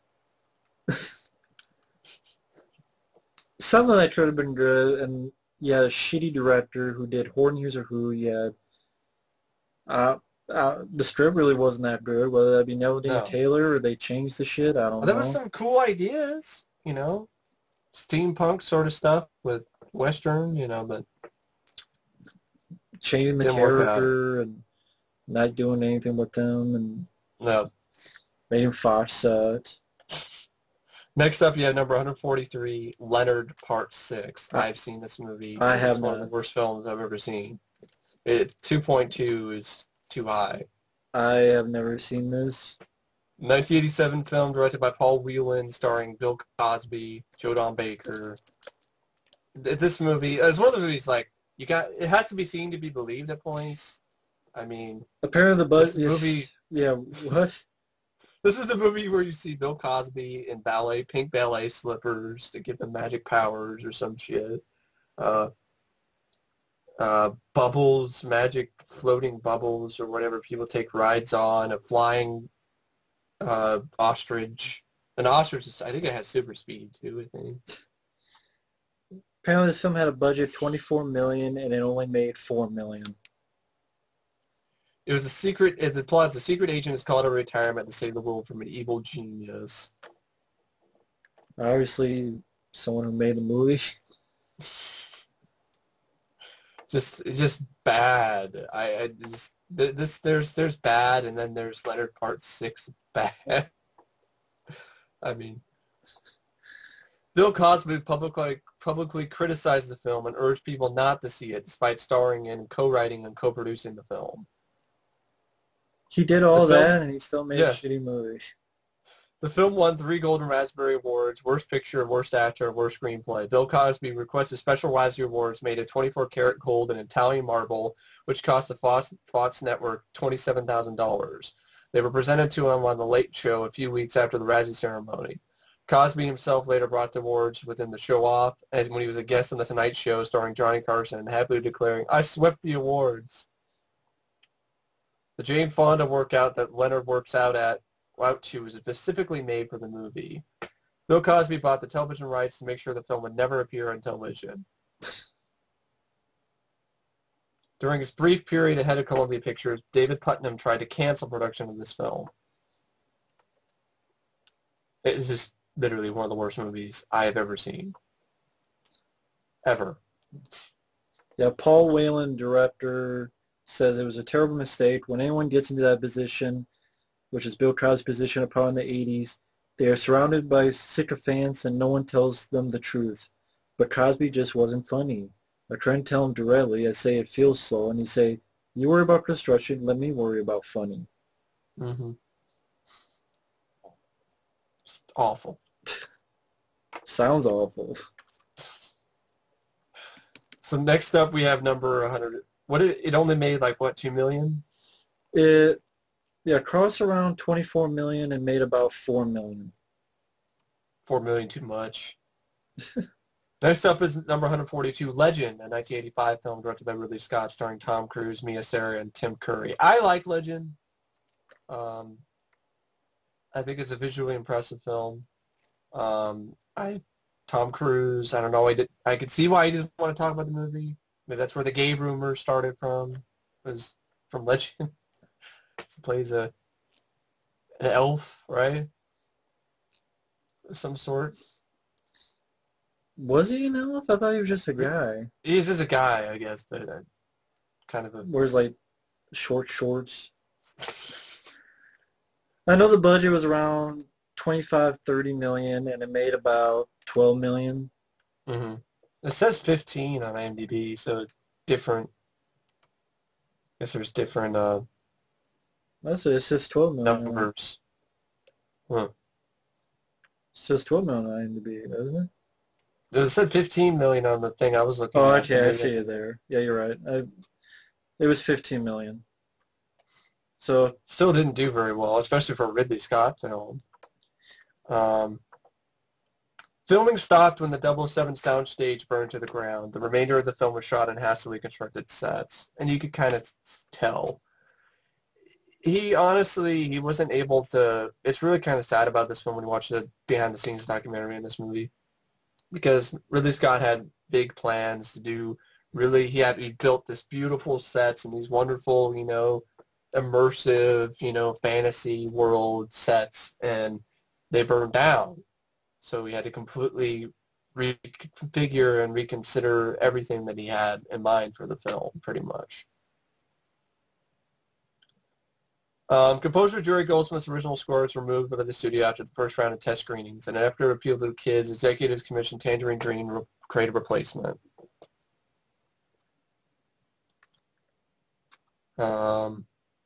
Ridley Scott admits comments made by some pot-smoking attendees at a screening got the director second-guessing himself and influenced him to cut the film from 150 minutes to 98.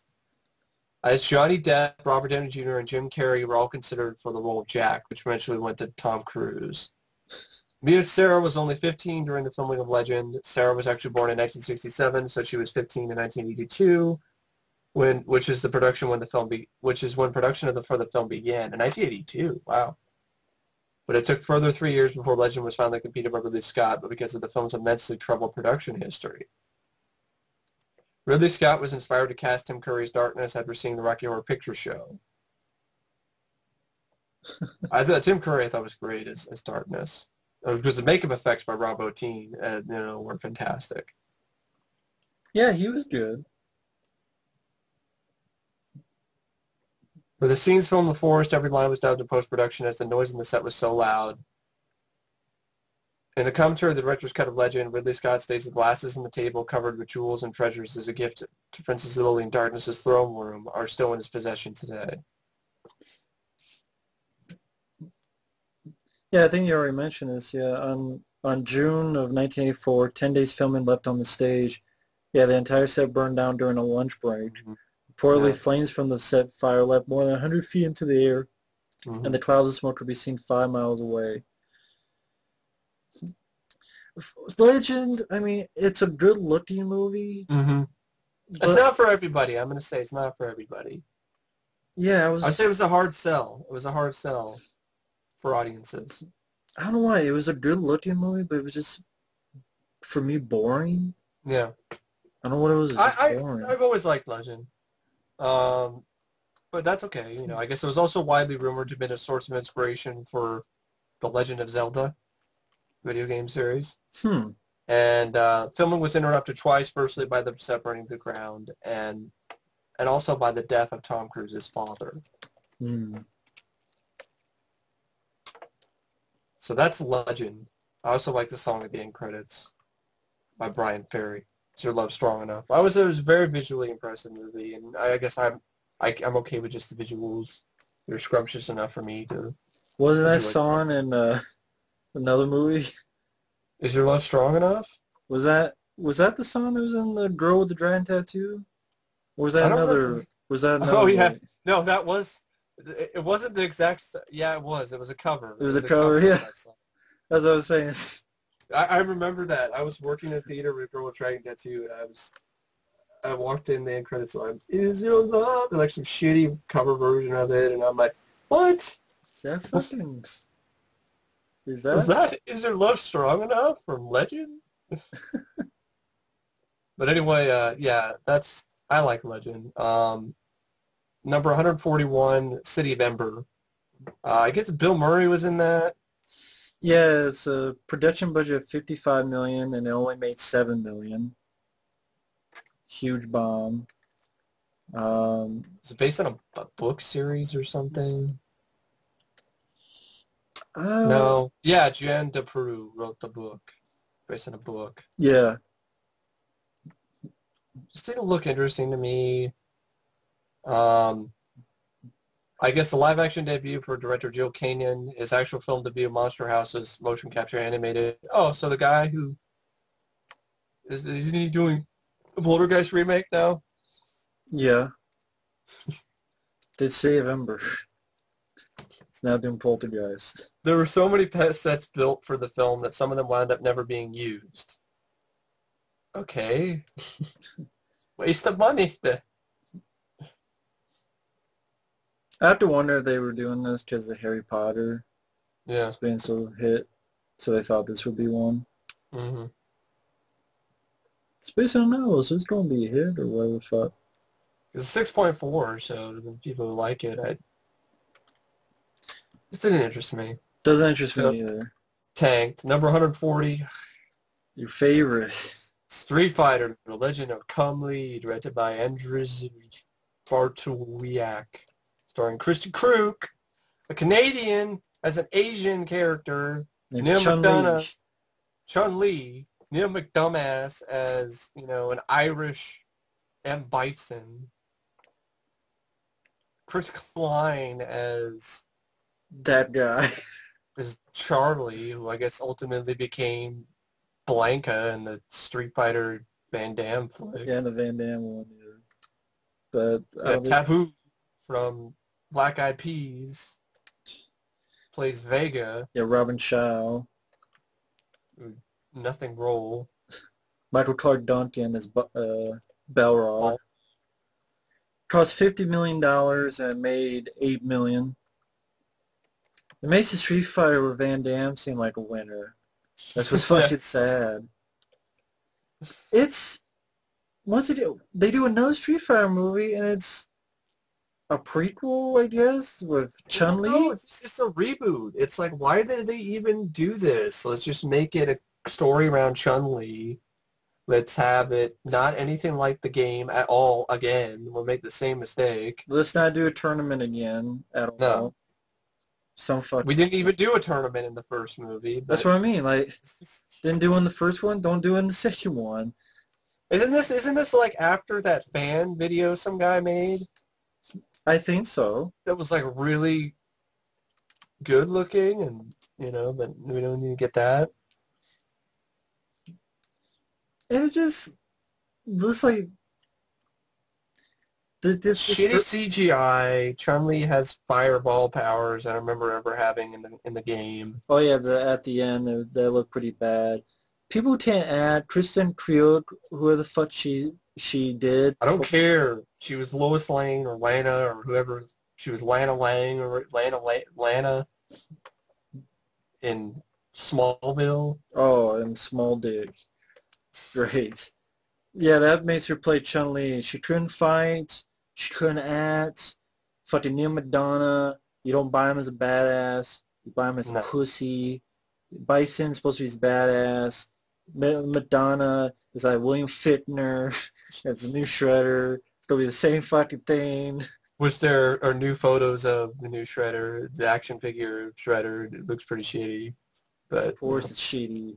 Just like Neil McDumbass in this movie. McDumbass. Back in 2003, Jean-Claude Van Damme was working on a sequel to the original Street Fighter movie titled Street Fighter II for the Universal.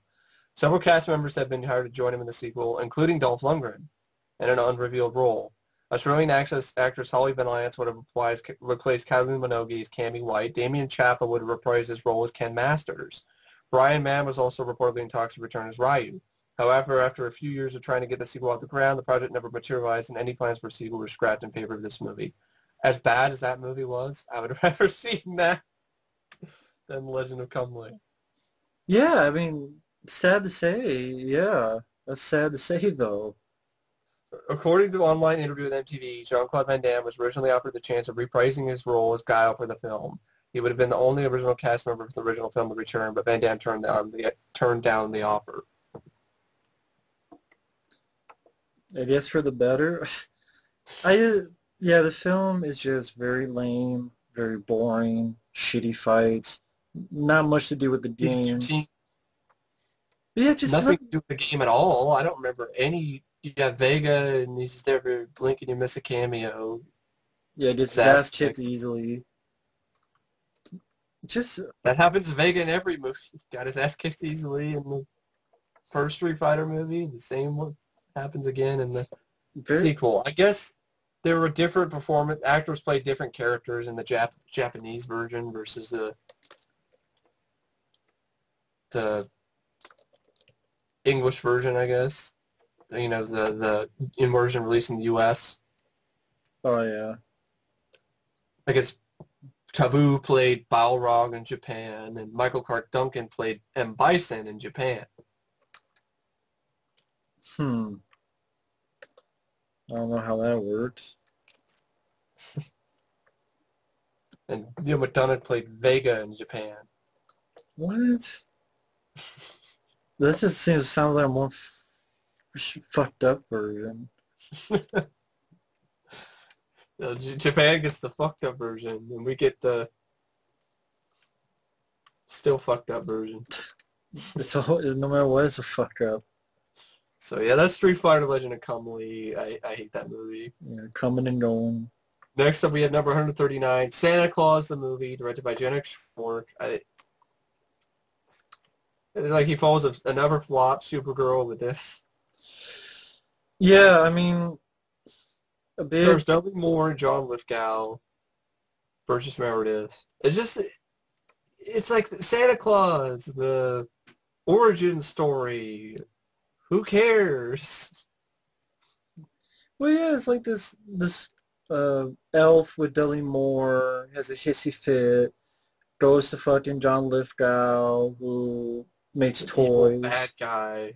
Yeah, but they said, okay, I'm going to use this, and I remember John Lithgow, like, sucked a lot of candy canes or something. Budget was between 30 to 50 million, and it only made 23 million. Definitely a big flop. It's just like, it's just one of those movies like, who cares? I've seen clips from it. It just looked like a boring movie.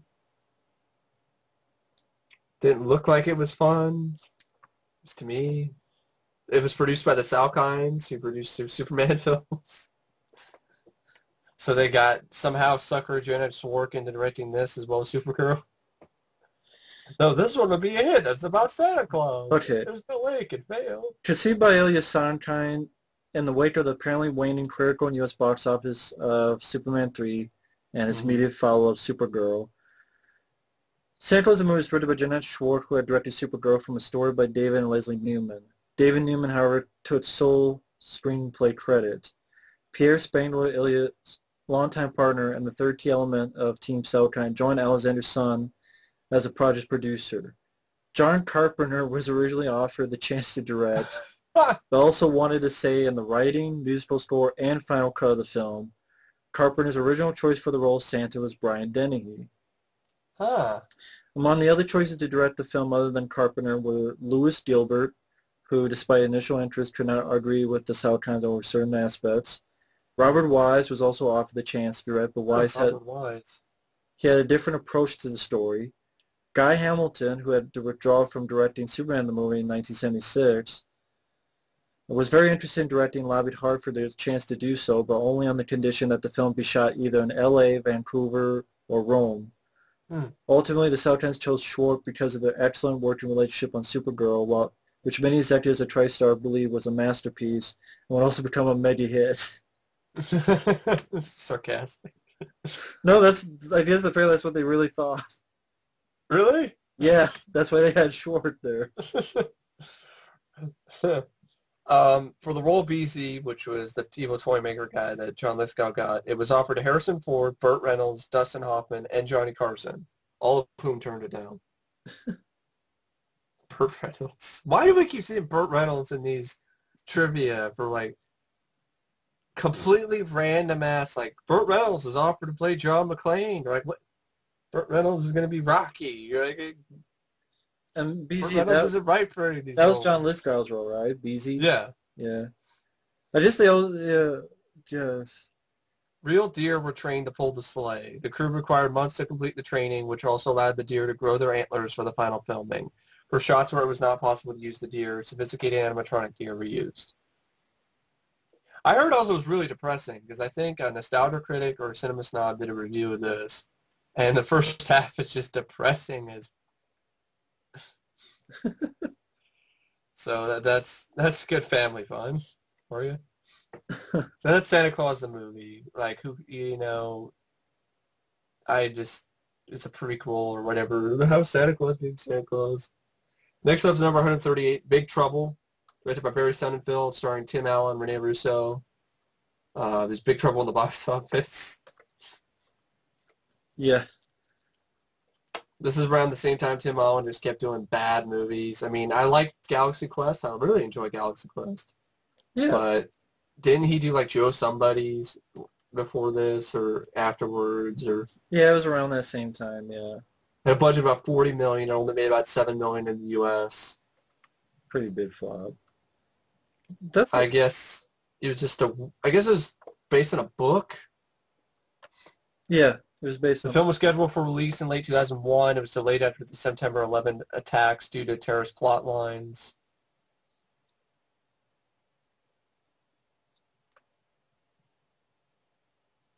So that's I can really think about. Katie Holmes originally signed on to play Jenny Herc. I guess it gets like a 6.3. I guess there's a audience for Big Trouble? I guess so. I mean, you have Tim Allen, Rene Russo, Ben Foster, Tom Sizemore, Dennis Farina, Doreen Garofalo, Omar Epps, and Jason Lee. I mean, you definitely got a big cast. But, yeah, I don't know about the movie. I think I caught it, like, part of it on TV, but I've never seen the whole movie, a whole film, so I'm not really an expert on Big Trouble. In Little China, but... Well, I'm an expert in that. Next up is 137, Last Action Hero, released in 1993, by Joe Maturin, starring Arnold Schwarzenegger, F. Murray Abraham, Art Carney, Charles Dance. I need to give that one another shot. I really think I was a little bit too harsh on my review of the film. Ultimately, I'd say I enjoy the film. It's entertaining. I would say it's a bit of a letdown, but it's not the worst thing ever. I mean, Arnold's done worse. Well, the film had about between $70 to $80 million budget, but only made $49 million in the U.S.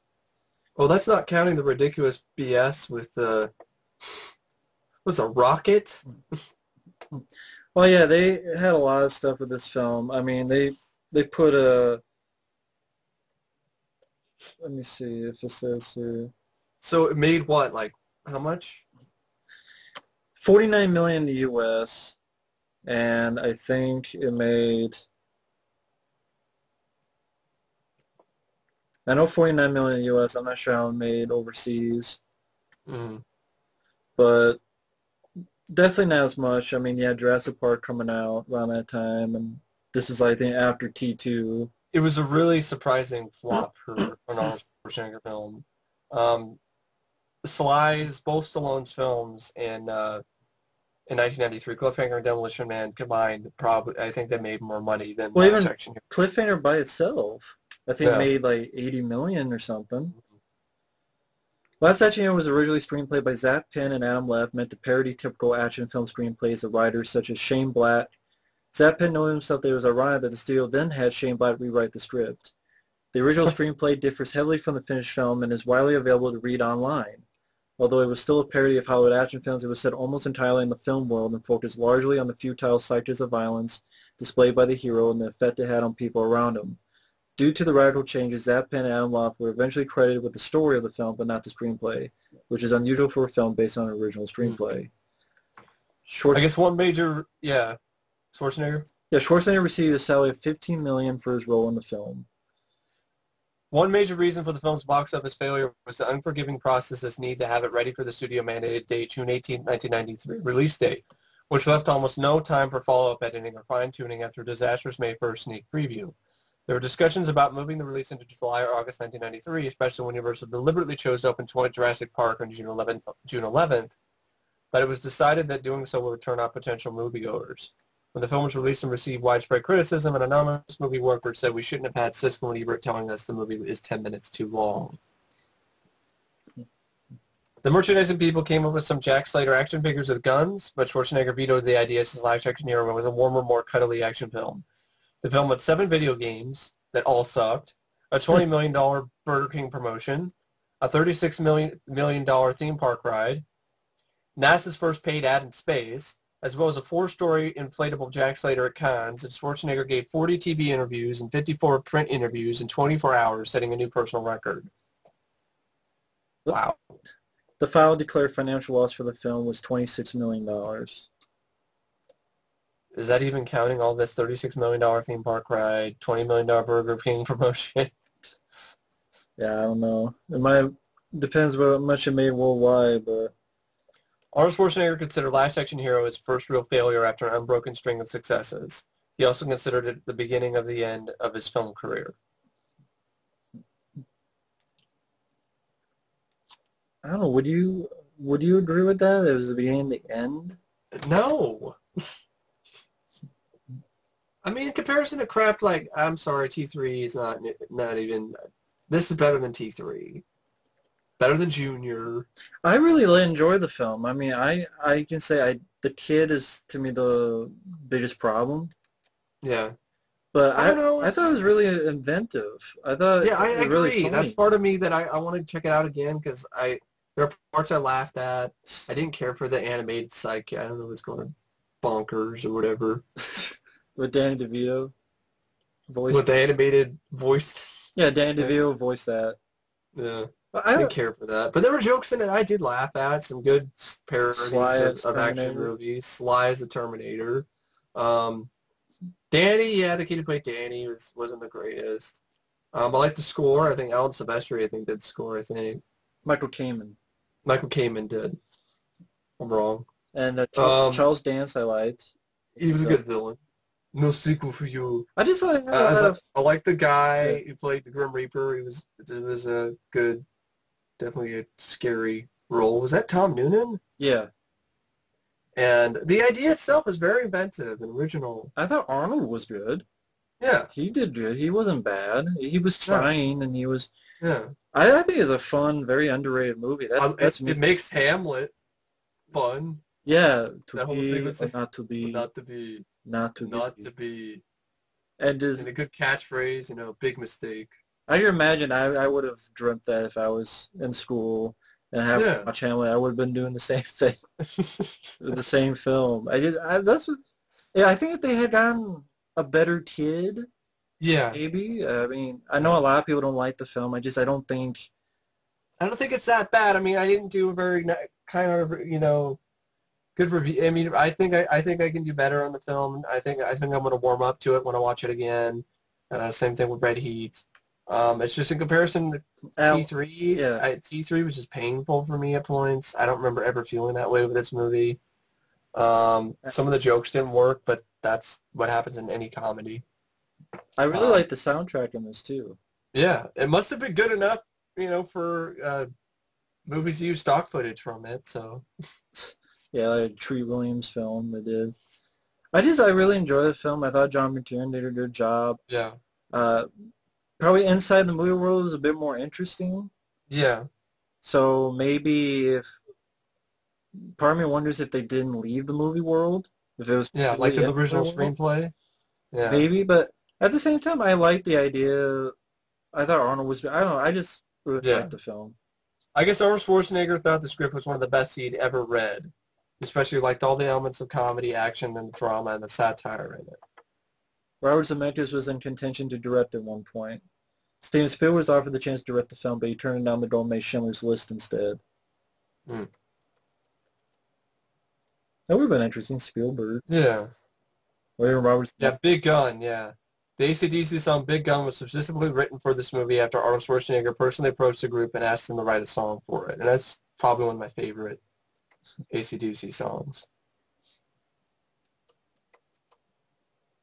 Charles Dance said in interviews that after being told that he won a part turned down by Alan Rickman because of the salary, he wore a t-shirt on set which read, "I'm cheaper than Alan Rickman." Yeah, it had the distinction of being the first film to be advertised in space for $500,000. The film's title was graffitied onto the point of an unmanned NASA rocket, which was launched into space by Arnold Schwarzenegger. It's absurd. Yeah, that is absurd. It's bad. I guess Charles Dance also replaced Timothy Dalton as Benedict. Hmm. The explosion of Jack Slater's ex-wife's house was used from The Last Boy Scout. Hmm. With the original screenplay, it was titled Extremely Violent. After Columbia purchased the strip, the studio independently approached Arnold about the film. Started decision came down to either the now titled Last Action Hero or a Penny Marshall-directed Columbia comedy called Sweet Tooth. Hmm. Sweet Tooth. That's pretty much the Tooth Fairy. Yeah. The role of Benedict was originally intended for William Aberton. Hmm. Probably would like Charles Dance better than William Aberton. Yeah. It's probably the best, probably the most memorable role for me that Charles Dance has played. Yeah. So, yeah, I need to give that one another look. But that's Last Action Hero. It performed under expectations, definitely. Oh, definitely, absolutely. Without a doubt. Does he have number 136, White Squall? A Ridley Scott film that I forgot he did. Jeff Bridges. I forgot. It's not a Ridley Scott film really anyone tells about with Jeff Bridges. I never saw it either. Apparently had a $38 million budget and it made $10 million. It's based on a true story, but just didn't get in people in the theater. Not really. I mean, it just doesn't really sound interesting of a story. School trip sailing and there's a fucking water or whatever. Water. Scott Wolf was 29 when he played a 15-year-old boy. Jeff Bridges reportedly insisted on special thick-soled shoes for when he climbed the rigging as the rat lines hurt his feet. On the same day the production on his film Hot Zone was canceled, Ridley Scott was given a copy of the film script. 90 minutes later, he announced he would direct it. Hot Zone is a film that was a very interesting story behind that. It would be a whole other video. Yeah. It was a film that was going to compete with Outbreak. Yeah, Robert Redford and Jodie Foster. Next up, we have film number 135, Cats Don't Dance. Scott Bakula. It's an animated movie. Never seen it. No, I don't know much. I haven't seen it either. Apparently it had a $32 million budget and it made $3 million. Mm. And it's an anime film I haven't seen. So that's Cats Don't Dance. I guess cats don't equal big box office. Next up you have number 134, Imposter with Gary Sinise. I remember the film being interesting. I wouldn't say it's a great film, but it's a sci-fi thriller. I guess it was a hard sell. I think it was the same year he did Mission to Mars, right? I'm not sure. Or was that 2000? I think 2000. 2000.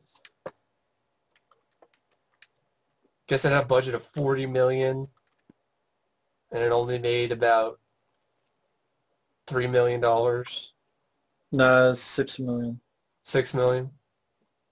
It made $3 million on its opening weekend. So $6 million on $40 million budget, that's pretty bad. The film adaptation was originally planned to be one segment of a three-part sci-fi anthology film titled Light Years, but was the only segment filmed before the project fell apart. The other shorts were to be adaptations of Isaac Asimov's story The Last Question by Bryan Singer and Donald A. Wollheim's story Mimic by Matthew Robbins. Mimic has already been adapted to a film the same name but with a different script. The short was originally written by Scott Rosenberg with revisions by Mark Protasevich and Caroline Case. When it was decided to expand the short into a feature-length film, the additional scenes were written by Richard Jeffries, Aaron Kruger, and David Twohy. David Twohy. Originally intended to be Miramax's big Christmas movie for 2001, The film got delayed due to January, just days before it was set to open due to last-minute edits on Kate and Leopold, which forced that film to take this film's original release date. Oh, so Kate and Leopold took over its release date. It took too long to get filmed. I just because, yeah, I don't know why. The director, I'd never heard of Gary Fleder, and maybe Gary Sinise was in. They would have worked as part of the anthology. That sounds interesting. Anthology idea. So that's Imposter. Same, and it's the same director who did Kiss the Girls. Oh, that was pretty good. Yeah. Next up is number 133, Warriors of Virtue. Piece of shit. There were Kangaroos, directed by Ronnie Yu. It's pretty much, hey, look at Ninja Turtles, now it's Kangaroos. Only done in a shitty way. Shitty makeup effects, shitty martial arts, shitty movies. And somehow got a fucking sequel in 2002 where the people look more human instead of kangaroos. Yeah, and I remember there was like action figures, and I guess it was based on a toy at first. They were action figures first. Well, the film cost around $35 million and only made about $3 million. Wow, this is a line of dialogue from somebody named Chucky. They're gonna make hot dogs out of our wieners. Our wieners. Actually, I guess it made $6 million. And didn't Ronnie Yu go on to direct Freddy vs. Jason? Bride of Chucky? And Bride of Chucky, yeah. Isn't that funny? There's a character named Chucky in this movie, and he went on to go direct Bride of Chucky. Yes. I would definitely say Bride of Chucky is better than this, but there are a lot of things that are better than this movie. It's pretty much like they're trying to do the Power Rangers, Ninja Turtles, and they failed, sucked ass. And there's no trivia for this on IMDb. so shitty it is. Warriors of Virtue, definitely a big flop, though. $6 million and $35 million budget. And that's not counting all their advertising and, merchandising and stuff. It's Warriors of Virtue. Next up, we have number 132, Whole 10 Yards. Sequel that did not need to be made. Because I actually don't mind the whole 9 yards, but this sequel was unfunny, did not need to be made at all. And one of the worst-looking posters, totally photoshopped. Film cost around $40 million, and it made about $16 million in the U.S. Definitely a big flop. Just unfunny, not needed sequel. By Howie Deutsch, who I think did The Great Outdoors, I believe. Yeah, I've never seen the sequel. When Oz, Matthew Perry, wakes up in bed with Jimmy, Bruce Willis was naked under the blanket. Perry had no idea why.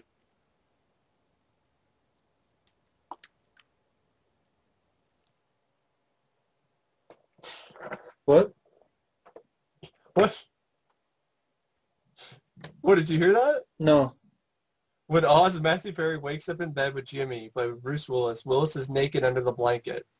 Perry had no idea why he was naked, and reportedly was too afraid to ask. Wow. I would be too. That's weird. Bruce was the hell? Guy, I guess. Next up, we have number 131, Fire Down Below. It was directed by Felix Enriquez Alcala. Starred Steven Seagal, Christopher Stuyvesant. And I would probably say it's the last Steven Seagal movie that I thought was decent.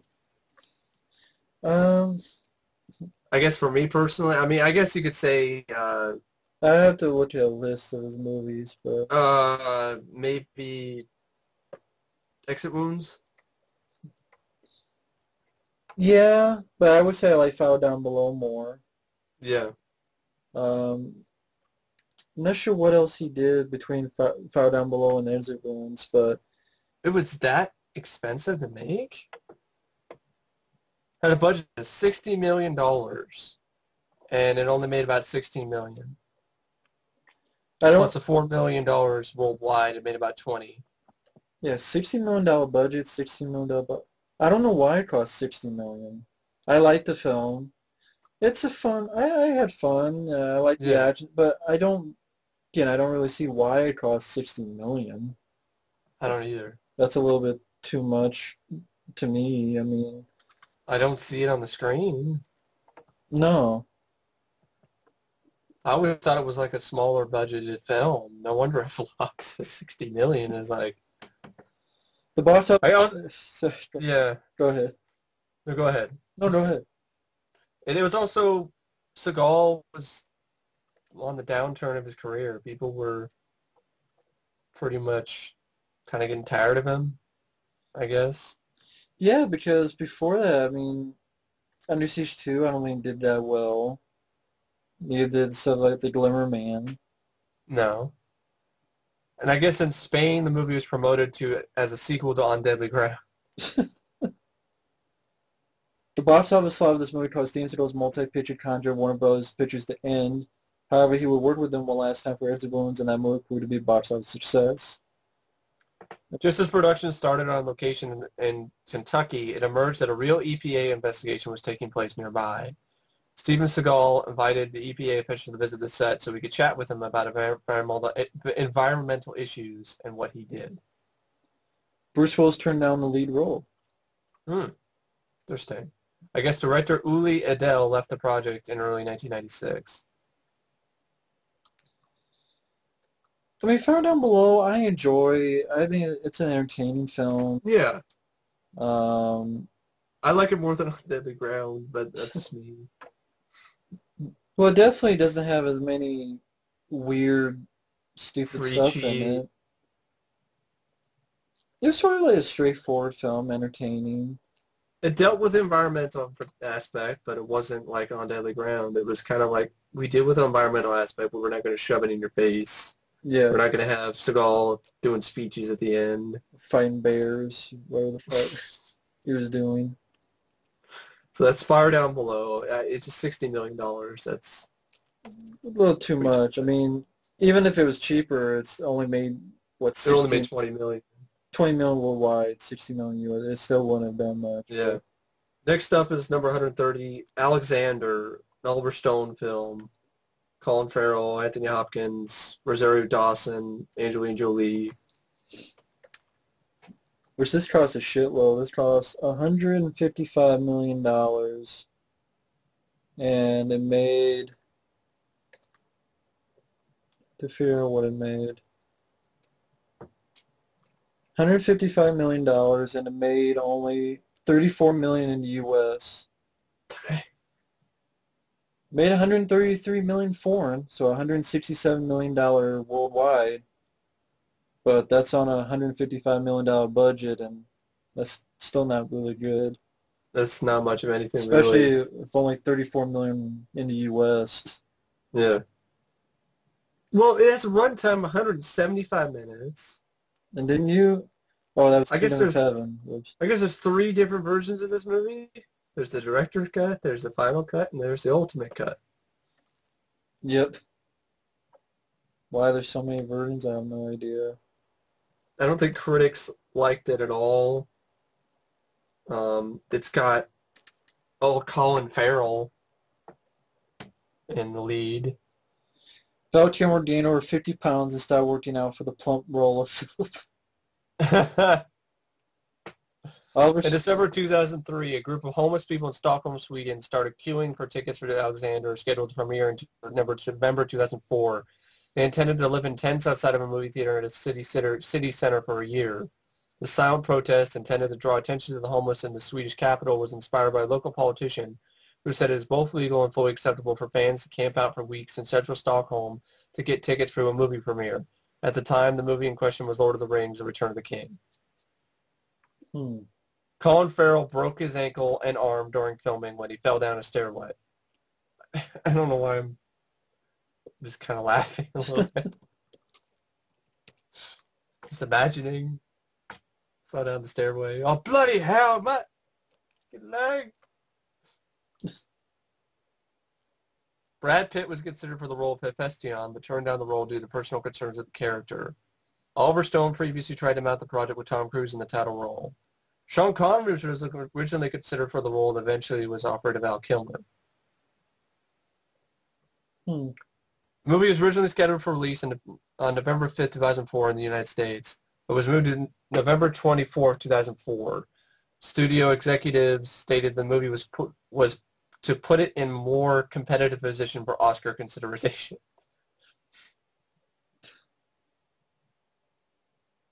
I've actually never seen the film because the running time just turned me off and it just sounded boring. Just reminds you of Kingdom of Heaven, probably. Yeah. I've never seen the film either. I just had no interest. So that's Alexander. Oliver Stone's first choice of Alexander the Great was Russell Crowe, who turned it down. Oliver Stone, after the massive DVD sales of this film, I guess it did really well on DVD. By far the most expensive Oliver Stone film he has ever made. Man. So I guess next up you have number 129. It's a movie called Delgo. It's a film that has a voice cast of Freddie Prinze Jr., Jennifer Love Hewitt, Chris Kattan, Louis Gossett Jr., Val Kilmer, Malcolm McDowell. Animated film that I guess took about production span more than 6 years. It cost $40 million, but only made $500,000 in the U.S. or $915,000 worldwide. Wow. So $915,000 worldwide on a $40 million budget, and a film that I just took 6 years to do. I guess it has a lot of good critics liked it. It looks like on the poster. Got a lot of awards. Well, it is a 4.3 on IMDb, so I guess that don't matter. But it got a lot of awards that, you know. That's something and something. And Pancras' last film. It spanned 6 years. Fathom Studios started producing animation for broadcast and industrial clients in 1994. They took 2 years to create a 90-second clip that gave Mark Adler and his team the confidence and the financial muscle to make a movie completely outside the Hollywood system.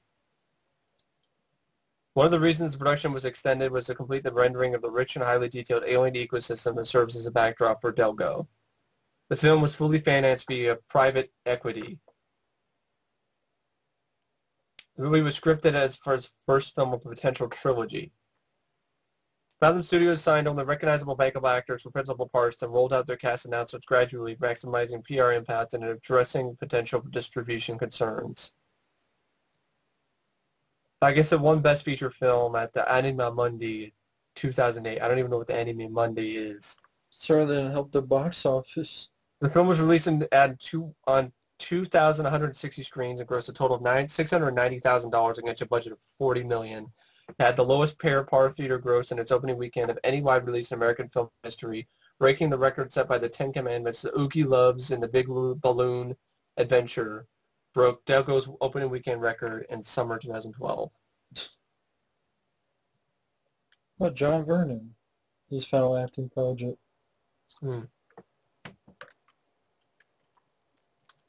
Fathom Studios had a partnership with Dell to provide hardware to make the film. Hewlett-Packard and Apple have similar agreements with respectively DreamWorks Animation and Pixar.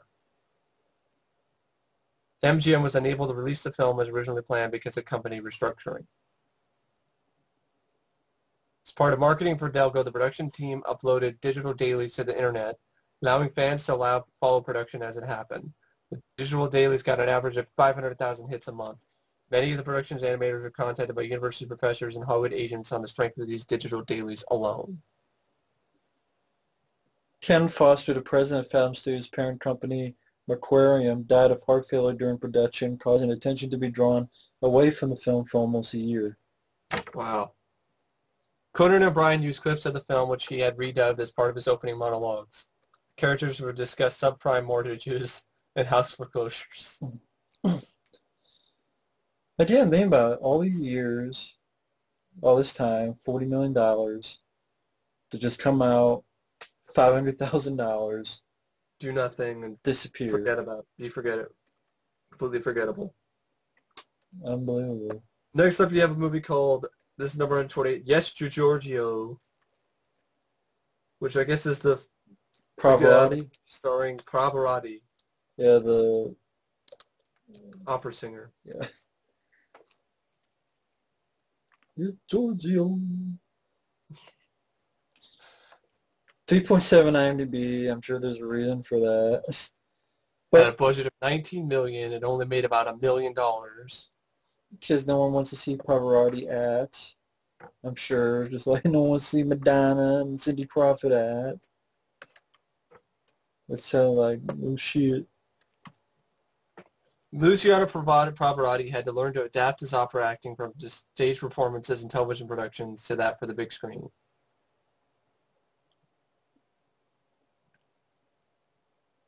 The picture was designed to be a star vehicle for Luciano Pavarotti, and then considered by many as the greatest opera singer of the world, and something that which would have commercial potential. Production was a project that producer Peter Fetterman had been working on to find a suitable film vehicle for tenor Pavarotti.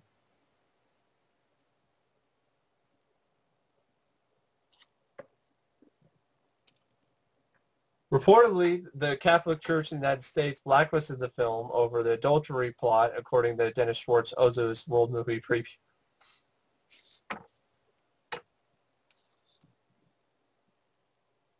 Film got Oscar nominated for 1 Academy Award for Best Original Song, If We Were in Love, music composed by John Williams, with lyrics by Alan Bergman and Marilyn Bergman.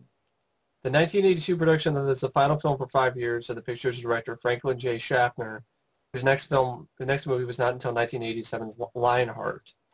A decent, fantasy sword and sorcery sort of flick with Eric Stoltz. Reportedly, the movie had a budget in the United States of $21 million, quite a big amount in those days at the time the movie was made for a film of this kind. The picture only took about $1 million in the United States. In making this film, Luciano Pavarotti once said of a language problem associated not with fluency, but with screenplay, performance, and characterization. English I speak very well, always before I'm singing and I'm familiar with or singing as myself. But now I must learn an entirely new character and study hard each and every word of dialogue exactly as written in the script. Not only that, I can realize how the slightest transposition of words or nuance of inflection can change the meaning of an entire sentence or an entire scene. I will never see that movie yet. No. No desire. Not me neither. Number 127 is the Super Mario Brothers movie, the first video game adaptation to film. And I've always liked this movie. I don't understand the hate it gets, even from Mario fans. So it's not accurate to the video game. Yeah. What plot was there in the video game? Yeah, I do like the film. I still like the film. It's a crazy plot for the game. Is a crazy, insane plot. I don't think even Terry Gilliam could have made that fucking movie, considering with you could have what God, I know his name, Willow, the actress who plays Willow, right, in Leprechaun. Oh, Warwick Davis. Yeah, Warwick Davis is Mario jumping on mushrooms and kicking turtles around, saving the princess. That's all the plot is. You're on acid. Yeah, collecting stars, throwing fireballs. That wouldn't make a good movie. No, I mean, A CGI cartoon later on, or an animated film, maybe, but live action, I just don't. Live action, no. And I have fun. I like Bob Hoskins. I don't mind John Leguizamo. I like him as Luigi. I like Dennis Hopper, I think, plays a good bad guy. The visuals are good. It's like Blade Runner. The directors, I heard they were assholes, but I like their work in Max Headroom. Apparently the film had between $42 and $48 million budget, but only made $20 million. Mm. The suggestion for a film based on the game was first put forward by Roland Joffe during a script meeting at his production company, Leitmotiv. Joffe met the Nintendo president. He presented them with an initial draft of the script. 1 month after the meeting, Joffe went to Nintendo's corporate headquarters, spent 10 days waiting to meet Hiroshi Yamauchi. After some time, Joffe received a phone call summoning him to the office. He pitched a storyline which led to Nintendo receiving interest in the project. When Joffe was questioned about Nintendo having to sell the rights to a small studio company instead of a major company, he believed that Nintendo would have more control of the film. Joffe led with a $2 million contract giving the temporary control of the character Mario over to Joffe. Four drafts of the script were made. The first draft, written by Jim Genowayne and Tom S. Parker, focused on a comedic take on fairy tale themes on a story focusing on Mario and Luigi attempting to rescue a princess named Hildy from Koopa. Joffrey visited Harold Ramis to offer him a job of being the director of the film. Huh. Ramis took up the meeting as he was a fan of the Super Mario Bros. Game, but declined the offer. Rocky Morton and Annabelle Jankel were hired to direct based on their work on Maps Headroom. After securing the rights to the film, Leitmotiv went to work finding the cast for the characters. Dan DeVito was approached to play Mario and direct the film, but wanted to read the script before signing. Arnold Schwarzenegger and Michael Keaton were both approached to play the part of King Koopa. Michael Keaton? All three had decided not to accept the offer. Arnold Schwarzenegger? Yeah. What would that be like? The Mario Brothers. The Mario Brothers. Leitmotiv managed to secure Tom Hanks as the role of Mario, with some film executives believing that Hanks was worth more than the studio could afford. Hanks was later dismissed and Bob Hoskins was hired, who was believed to be a more profitable actor. I think that is like someone made like a fan poster with Arnold as Koopa and Tom Hanks as Mario. This is Arnold Schwarzenegger as King Koopa. This is hilarious. It'd be like a precursor to his Mr. Freeze role, probably. Bad puns. The set for Dino Hatton, which looks fantastic in my opinion, was built in an abandoned cement factory in the woods outside Wilmington, North Carolina. Set designs were adapted to the existing structure of the building. Bob Hoskins didn't know what film he was making that he was making a film based on a game, till his son asked him what he was working on. When Hoskins mentioned the film's title, his son immediately recognized it and showed Hoskins the game on his own Nintendo. The de-evolution guns are simply repainted versions of the Super NES, SNES Nintendo Lycan accessory, the Super Scope. During a chase scene, Bob Hoskins broke his finger when the van's door slammed on his hand. For the rest of the film, Hoskins was wearing a cast that was painted pink to look like a hand. An article in Spy magazine claimed that the script was being rewritten so many times during production that the actors stopped paying attention to these daily rewrites.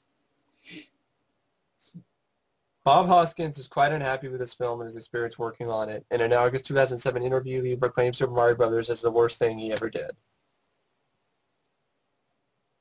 In his 2007 autobiography, John Leguizamo said that Rocky Morton once poured hot coffee in an extra's head because he didn't like the extra's costume. It's assholes. In 2007 autobiography, John Leguizamo states that he and Bob Hoskins hated working on the film and would frequently get drunk to make it through the experience.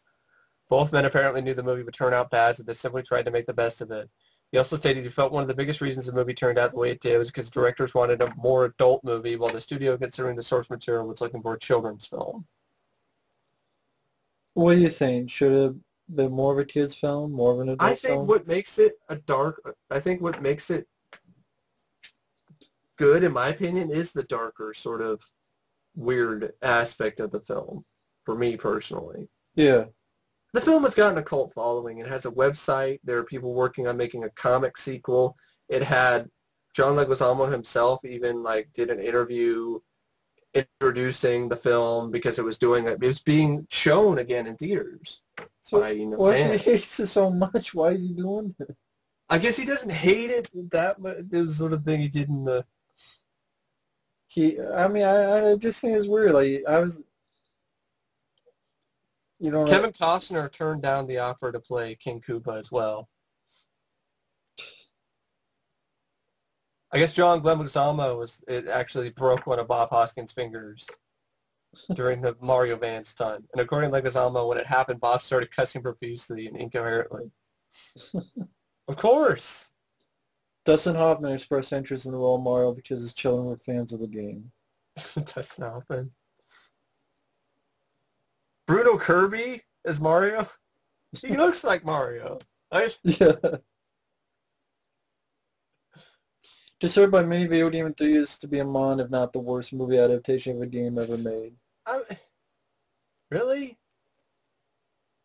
Yeah, this is worse than Alone in the Dark or House of the Dead or Postal or... I like this. Although Bob Hoskins said this is the worst film, his son Jack is a fan of the film, praising his dad's performance. He said he was too young to understand the bad reviews, and now he's old enough he doesn't care. He quoted on the film's fan website, SMB Archive. That's the one you were talking about. It's a really good website. If you're fans of the show, of the movie, definitely check out that site.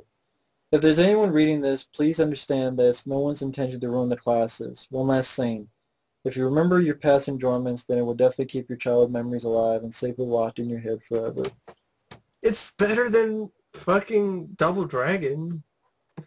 Yeah, I mean, I can say I like the film. I mean, I'm sure one day they'll do that, quote, more truthful, and it's going to suck ass. And even though it's more truthful, it's going to be, see, this is why they didn't do it. And then maybe people will be like, you know what, that old film wasn't that bad. But yeah, that's Super Mario Brothers. And it's getting pretty late. So that's totally understandable. So we'll fall. I guess this is later. One and such. Yeah. But either way, still got a ways to go. But next up we got Conan the Barbarian. So the remake. But thank you all. Yeah. And stay tuned for the next part. Yeah. Later. Later.